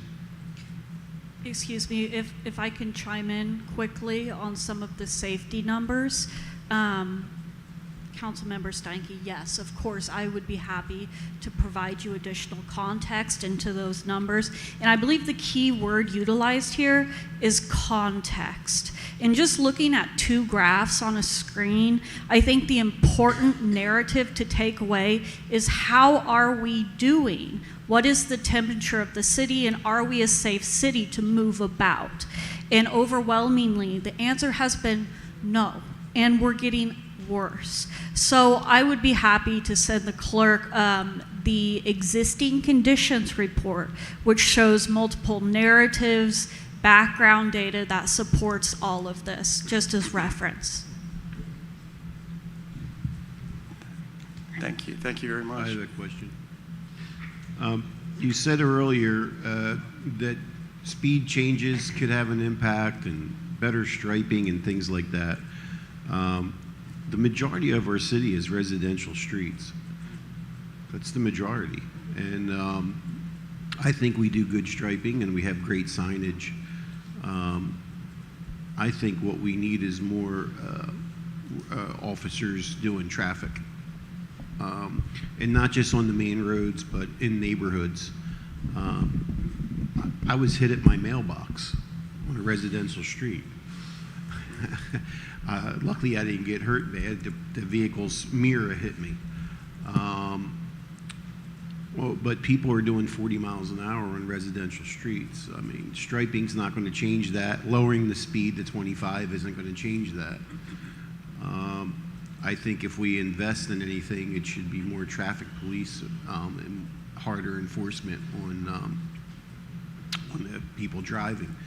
I've witnessed at many intersections, the light turns red, but you can count at least 2 more cars go through every time. And I just think we have to, like our city manager said, we have an very safe city. We've invested heavily in our police and fire department. And we are a very safe city, but I think we need to maybe put a little more emphasis on the vehicles. And, we have bike paths along a lot of these residential roads, but if people are going 20 miles an hour over the speed limit and they're trying to text at the same time, then they're going to chance of killing someone on a bicycle, which has, we've had some events that were pretty close to that. Thank you. Yeah, no, good comment. Kind of interesting in going to some of these conferences, they talk about speed of traffic and accidents and so forth. During COVID, traffic volumes nearly everywhere for about a 2-year period took quite a dip, right? And it was interesting. Crashes went down as well. And then now the return is back up and it's growing. But the point was made that when traffic volumes were reduced, people just, they sped. And this is pretty, you've talked to the Department of Transportation, they have statistics. People traveled faster. There was just less cars around. And so they were moving. And then it seems like some of that has continued even though the traffic volumes are back. So it's real interesting, but good comment. Thank you. Councilmember Steinke. Thank you. In our backup material, it's I think it's page 109. It's that heat map that you had, modal transportation master plan. It's a draft May 2023. In regard to Councilmember Shepherd's comments, I agree. It's mostly neighborhood traffic. That heat map is extremely telling. That it is main artery oriented and intersection oriented. Yeah. And so from the standpoint of increased safety, it would seem like the focus would be on the arterial roadways and especially at the major intersections along those arterial roadways. Is that? Yeah, no, good takeaway. You're exactly right, and that's what the plan does. I think that, in trying to just show kind of a representation of the types of projects, I didn't really focus on like the number of mid-block crossings on Del Prado, for example, which there's a lot that we recommend, or on Cape Coral Parkway, or intersection improvements, other than I didn't go through the list of the 20, intersections that we focused our improvements on. But we did that in our analysis and corridors. And you're spot on with that. And so a good part of our recommendations actually do focus on exactly what you want focused on. The only thing I'll mention though is like Cape Coral Parkway, right? It's a state road. So there's some, I'm sorry, that's the county road. But like Pine Island, 78, right? That's a state road. You've got a presentation tomorrow on that. And so on some of those corridors, the city's going to have to work like with the Department of Transportation or, Lee County and so forth. But, you do that all the time on different services. So, yeah, but thank you. Good comment.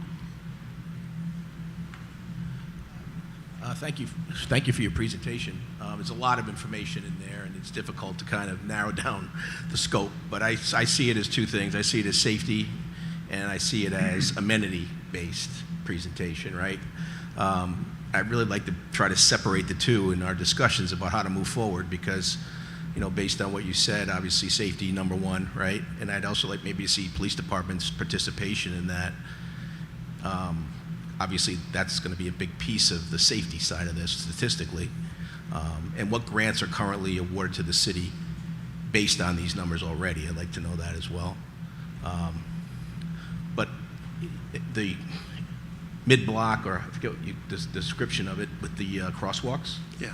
I know they just instituted a bunch of those on 41 in Fort Myers, and I'd be interested to see how that, we can probably get some takeaways from them as well. I know they also reduce speed limits in the neighborhoods, and I'd be curious to see what the stats say now. They've had that in place for quite some time now, where they reduced it to 25 miles an hour in the residential areas that were 30.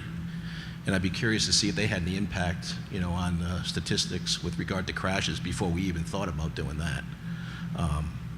But anyway, thank you for your presentation. There's a lot there. I'll be looking at it more in depth in the future. Thank you. You're welcome. Thank you. Councilmember Hayden. Thanks, Mayor. Yeah, and I think the whole point of all this information is, and we look at our future, is to look differently at it. The idea is to get cars off the road, whether it's bicycling, pedestrians, e-vehicles of some kind, mass transit, because that will certainly help. Look, the fact of the matter is Florida leads the nation in pedestrian and bicycle crashes and fatalities. Lee County is usually number one in the state in that, and we factor into that. So we know we have a problem. And the multimodal designations help us look at ways that people might have an alternative way to get themselves from one place to another. We've had conversations about mixed-use facilities where people live, work, and play in one area. That helps lessen that count. We know we have an issue with too many vehicles on the road. So that, so this is just a sampling of where we might be able to take our future in terms of getting people to think about alternative ways that not only improves public safety, helps the environment, improves health, but it all factors into how we look at things. So, for me, rather than looking at more police officers on a particular street, the whole point of this exercise is to eliminate the risk and look at other opportunities that we might have. So I appreciate the data and what we might be able to look at and take this information, and as we do develop our transportation master plan, how the multimodal plan factors into all that. So thank you. You're welcome. And I just wanted to, again, just say that, once adopted, this is your transportation master plan. It's called multimodal, but it is all the modes. And what's really great for the city is for the first time, you're going to have your own plan, really controlling your own destiny. Because as you know, and representatives that sit on the MPO doesn't address a lot of what you care about in the city, right? It looks at the major arterial roads and highways and connectivity with Charlotte County and Lee County and Collier County, the regional roads and Burnt Store Road and things like that. But there's a lot of other transportation use in your community that you have direct say about how what the speed limit should be posted, how often you resurface roads, where you put sidewalks, how you improve intersections. That type of detail in transportation never gets to the MPO. Or if it does, it's more like a funding recommendation, but they just never get to that level or detail that you will. So this is a really great, step for the city, and, it's going to take some time. Everything's like incremental progress, right? And you're not going to do it all at once, but this will be a really good step for the city. Just to clarify, this is our master plan, or this is the proposed master plan? No, we're in the process. If you see the schedule on the back, this is where we're at with our transportation master plan. So we have presentations to council today on the 18th. There'll be one on March 6th and March 20th, and then a public workshop to the community, which has been announced on January 25th. For example, there's a funding source in there that we don't currently have adopted, correct? The mobility fee, that's not something we currently... So the mobility, we're going to have a presentation on that. That's basically a replacement for the impact fee. Impact fees are for capacity carrying enhancements only, where the mobility fee allows you to get outside of adding more vehicular stuff and provide these alternatives like sidewalks, crosswalks, around different things that... But that's an additional fee that has not been adopted yet? It's not an additional fee, it's basically a replacement. So you basically get rid of the transportation or the road impact fee. Right. You adopt the mobility fee, and then the mobility fee does what the impact fee did, but has a greater opportunity for expenditures. More flexibility in its use, but the amount stays the same. Oh. Okay. You said it. The flexibility expands Yes. with use. Does the amount increase? That would be a vote. Well, that's what I was getting at. In other words, that's not been adopted yet. Yeah, that's okay. I'm just making sure I'm just. We haven't even. Okay. Well, you said this is our master plan. Again, I'm new to the table, right? So I'm just curious. Am I looking at something that still has modification potential, Yes. or am I looking at something just to get my head around? No, we have a whole process to go through. Okay. All right. We Thank need you. a mobility plan, and if you want to get to mobility fee, and Laura will discuss all that. I just wanted to make one comment, Councilman. I don't know if your statement about looking at officers was related to the statement I made from the FLC. I wasn't recommending that we reduce police officers to fund more transportation stuff. I was just letting you all know that when we met with them, they were saying, compared to the rest of the top 10 cities where their residents were looking for more public safety related, we were a statistical anomaly because our residents responded and said, we need more transportation. projects. And just for some historical information, Councilmember Carr, since you are new, I guess it's about 18 months ago, I guess CTAC started, it's one of the initiatives I know I brought forward to see if the rest of the CTAC members wanted to move forward with a transportation master plan. As you have heard here today, there are a lot of components when it comes to planning for the future of the city. This was one that we've never done before and something that we embarked upon. So I just wanted to take this opportunity as well to thank staff and everyone involved to get us to where we are today, because once we eventually adopt this master plan, I think it will not only help us in making decisions, but the future councils with this particular plan on how to move forward. Now with the fee, multimodal fee, that's something that was changed in the legislation here recently, where we can adopt a multimodal plan like we are, and those particular fees could be the same or we could change them. That depends on council's direction. But it opens the door for more flexibility, as you had mentioned, of how to disperse those funds. Where before it was mainly for capacity needs, multimodal needs, there's a vast other areas that we could use that funding for. Thank you. Like I said, this is a lot of information, and I apologize, I have seen this, I haven't gotten into it in too much depth. I'm familiar with some of these concepts, both from a public safety perspective and an amenity perspective. So I guess I just was wondering if there was going to be opportunity to have input or not. I mean, obviously I can participate more or less, but you know, some of those things I think detract from safety. Some of the transportation amenity elements could actually increase our safety problem. And that's kind of some of the discussions I'd like to get more information on. That might be able to be done outside of our meeting, but just my mindset, I guess. Yeah, I think this is a work in progress, and eventually council will make the ultimate decision of the plan and adopt a plan. So I think there's still more opportunity for you to weigh in on the topic. Thank you. Any other comments? Seeing none, thank you, sir. Appreciate the Thank you very much. Presentation, and we look forward to seeing you again. Okay, thank you.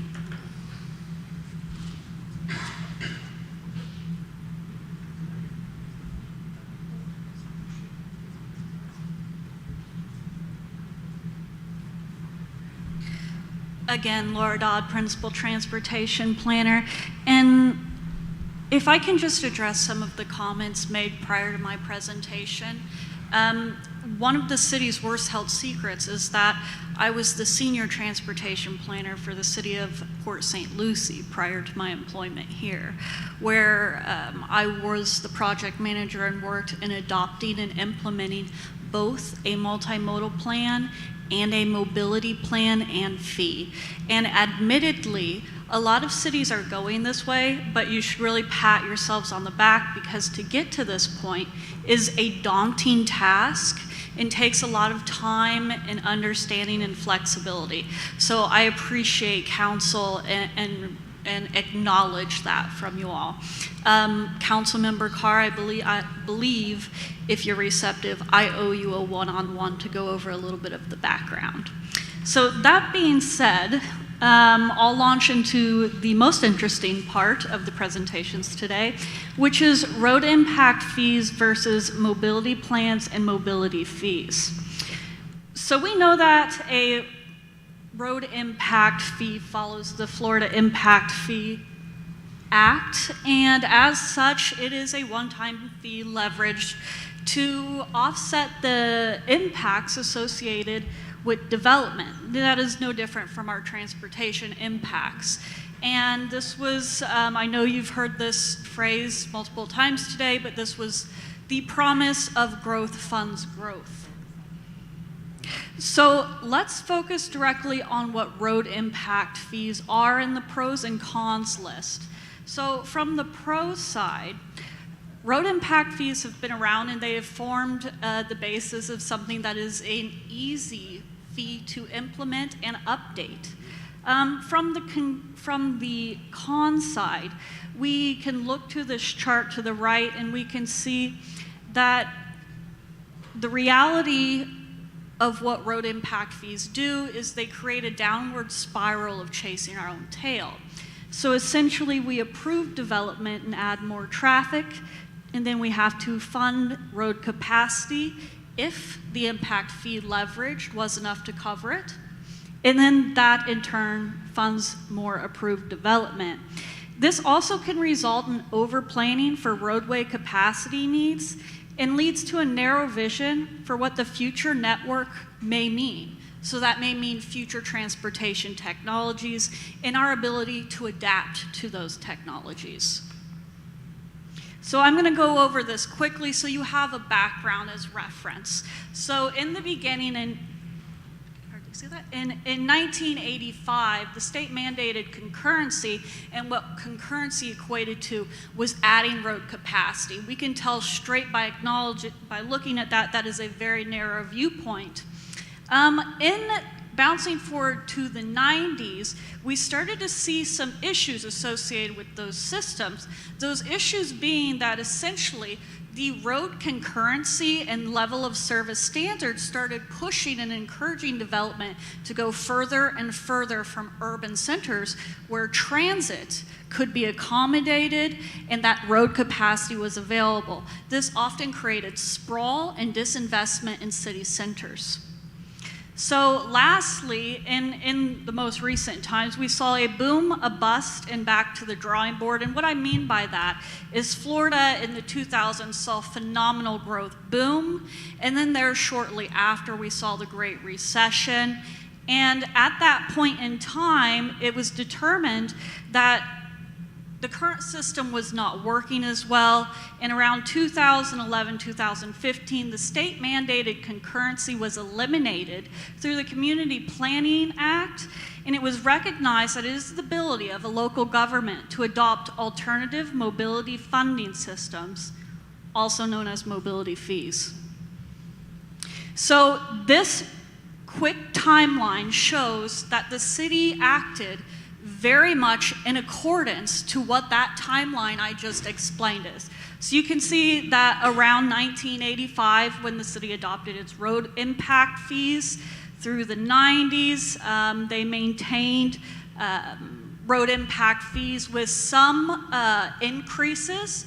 And then further, the road impact fees increased again in the mid-2000s with the population boom.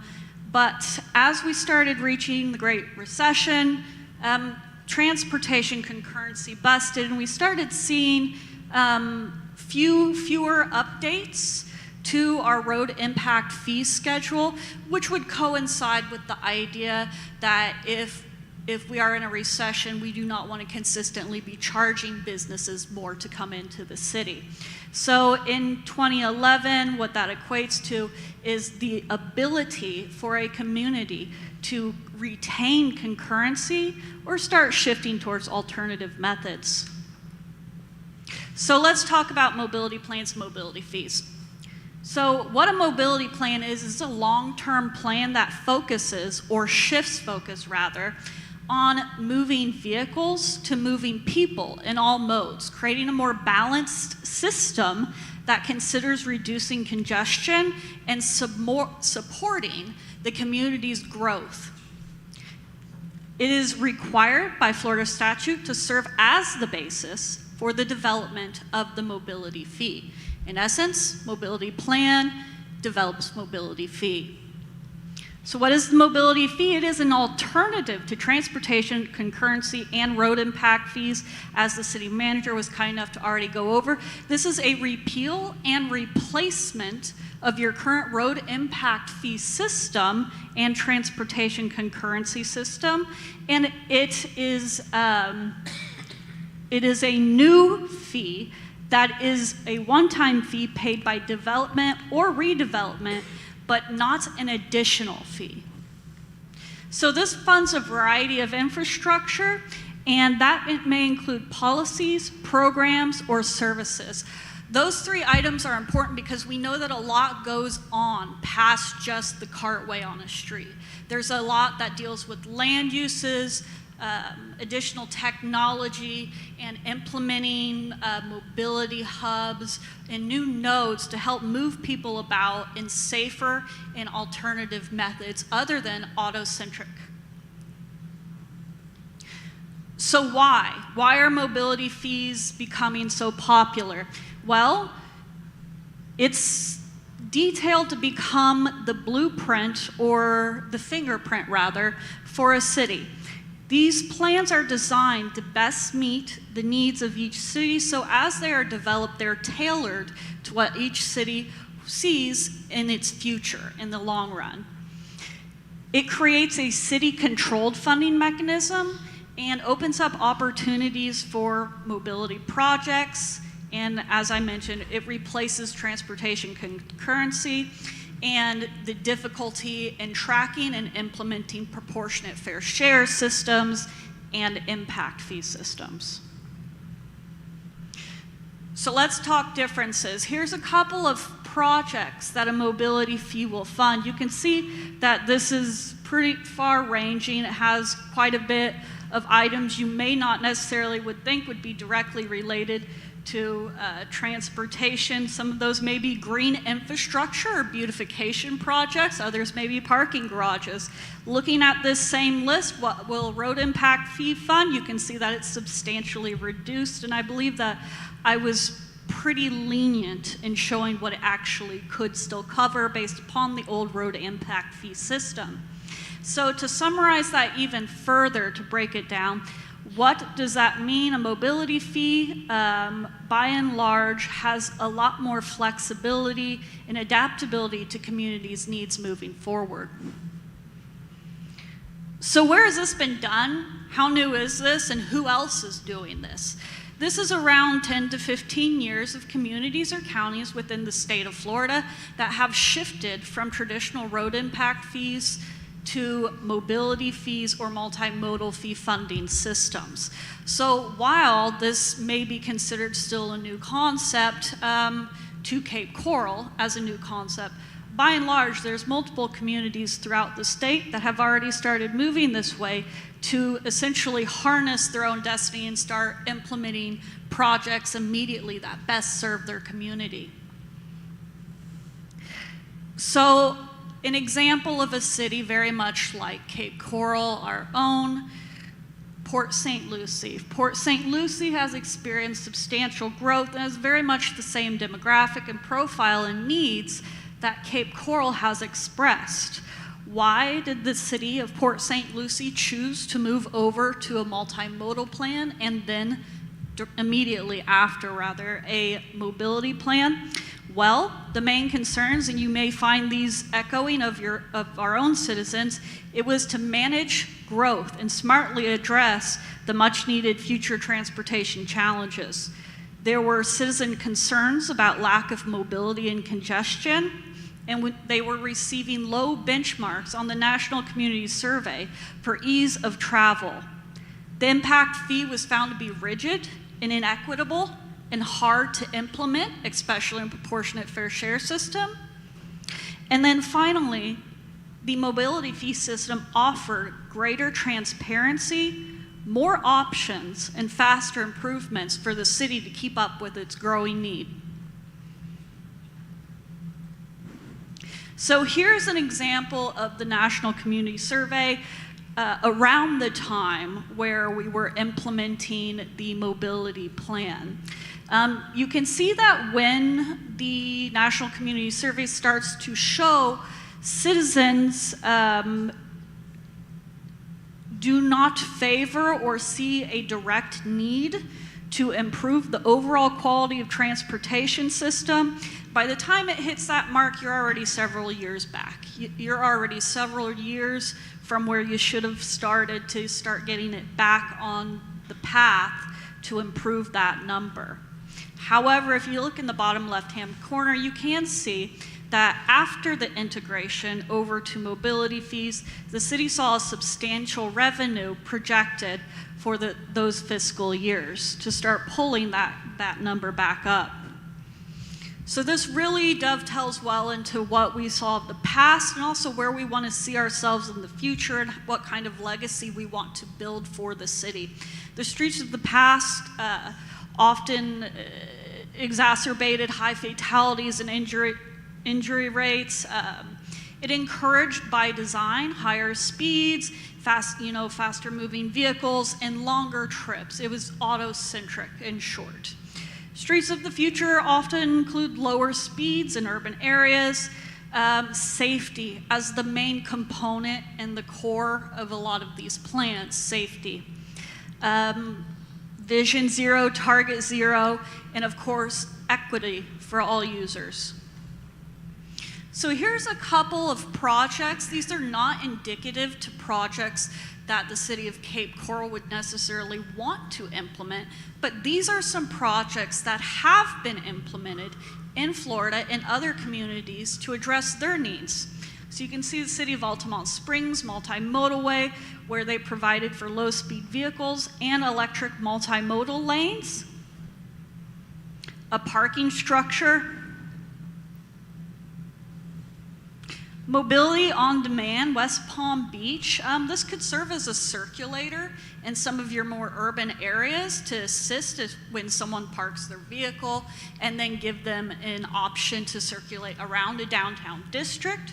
And of course, microtransit, the starting of a service such as this for Mobility on Demand. Pardon me.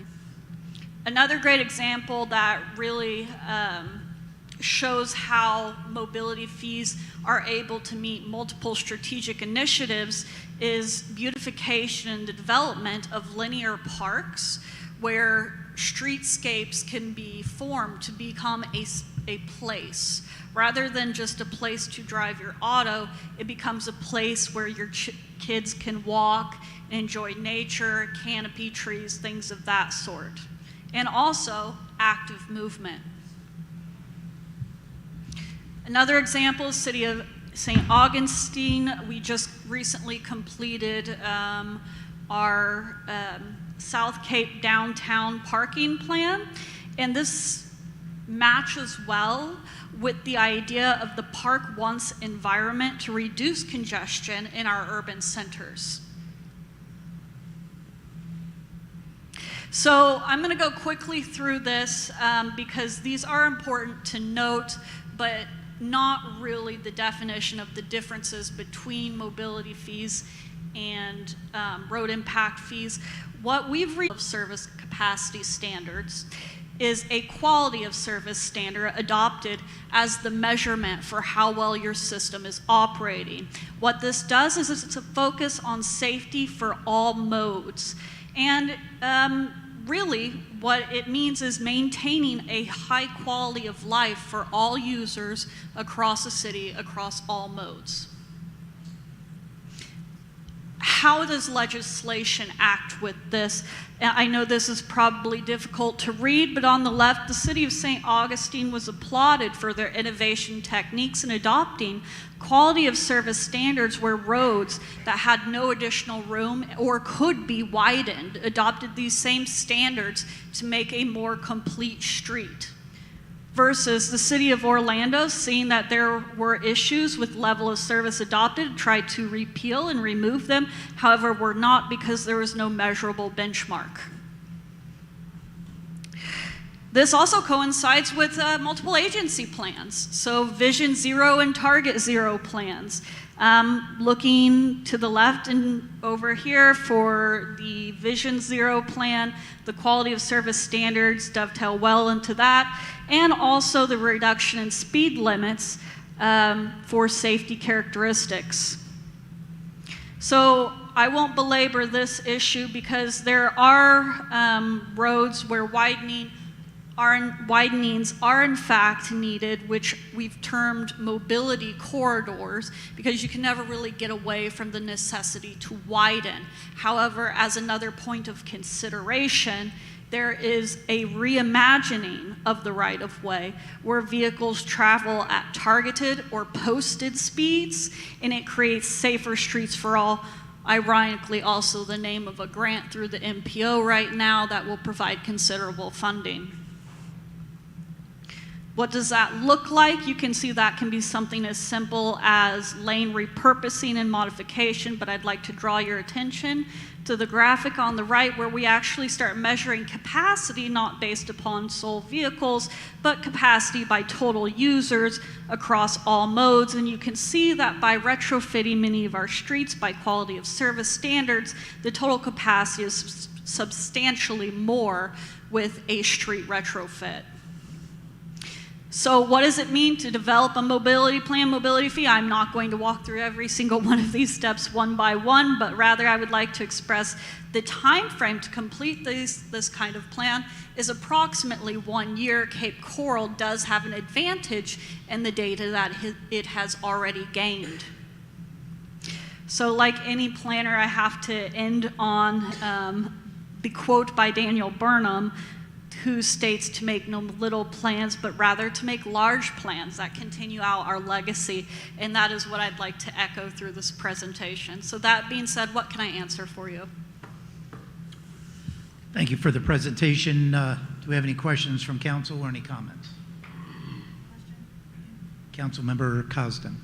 Just real quick, help me understand. Is the multimodal master plan the same thing as a mobility plan? Excellent question. They are two separate things. So the multimodal transportation master plan is a guiding document, whereas the mobility plan is a legislative document.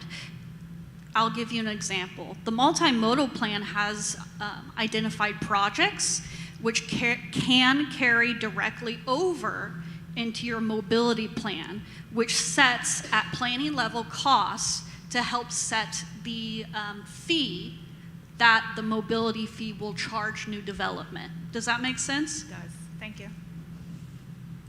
Any other comments? Thank you very much. Thank you very much. Any other discussion on this particular topic, Mr. City Manager? Not today. Okay. All right, we'll move on to item 6 is citizens input time. Citizens input, it's a maximum of 60 minutes is set for input on citizens on matters concerning city government. 3 minutes per individual. Please remember to state your name. We will have a staff member provide a microphone for anyone who wishes to participate, and you can do it if you'd like to stand at your seat. And also the city clerk will keep the time for the 3 minutes.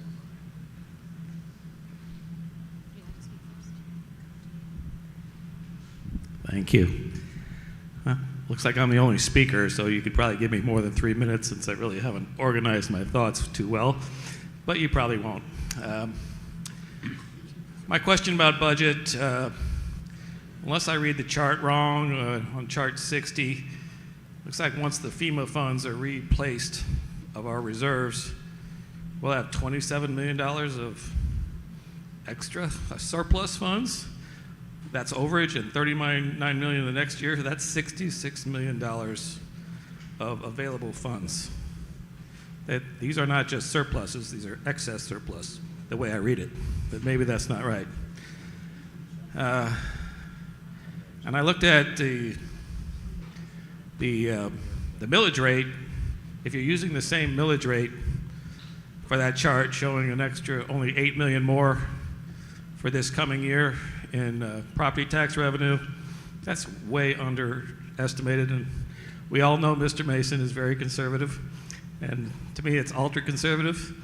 I think you made $15 million this year at the same millage rate, and now you're only projecting $8 million growth at the same millage rate. I think at the rollback rate, it would produce that $8 million growth, my own opinion. The other one, the public service tax, is way underestimated as well. And a question, we allocated that first 500 kilowatt to the charter school, but Mr. Mason mentioned LCEC changed the rate structure. They increased the value of the dollars going to the first 500 kilowatt by 49%. So are we still giving all that money to the charter school, or are we going to set that back to just a dollar limit at this point? Because they changed the rate structure. So that would really hurt the city's general fund if that much went to the charter school. So something to discuss there.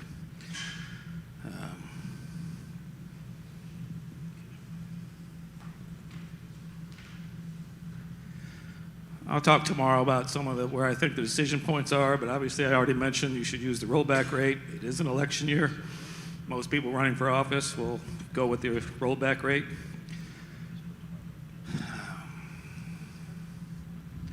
Let's see. And I'm kind of curious about with the UEP rates. I haven't heard anybody talk about whether or not that $30,000 to $40,000 increase between impact fees and the UEP costs per individual or per household, is that going to slow growth? A $40,000 impact or financing it over 20 years is $100,000. Did anybody analyze that? I know they don't owe that bill, I think, till July. So we really don't know if people are defaulting or not paying their bills. So I think that will slow down growth. Thank you very much. I'm sorry? I'll give you one more minute. Turn my mic back on. 1 minute, please, City Clerk. Okay. Couple other side questions. Enclave incorporation. I know you're going to Tallahassee next week. We did a lot of study on incorporating enclaves. I haven't heard anything more about that in a couple years. And that would help our tax base to get all those enclaves.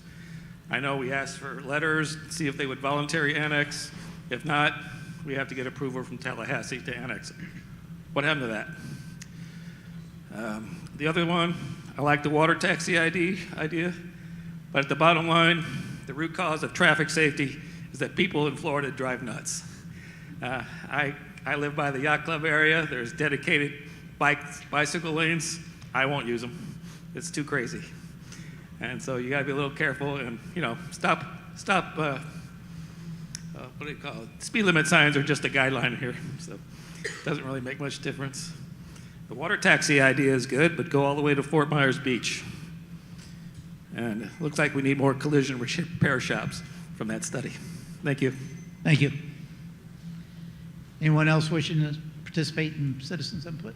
No. Seeing none, citizens' input is now closed. Is there any discussion on citizens' input? Okay, seeing none, time and place of future meeting. Day 2 of the budget workshop is scheduled for Friday, January 19th, 2024, beginning 9 a.m. here at Mercola Market at 125 Southwest 3rd Place, Cape Coral. Do I have a motion to adjourn? Motion to adjourn. Second. All in favor say aye. Aye. Meeting adjourned.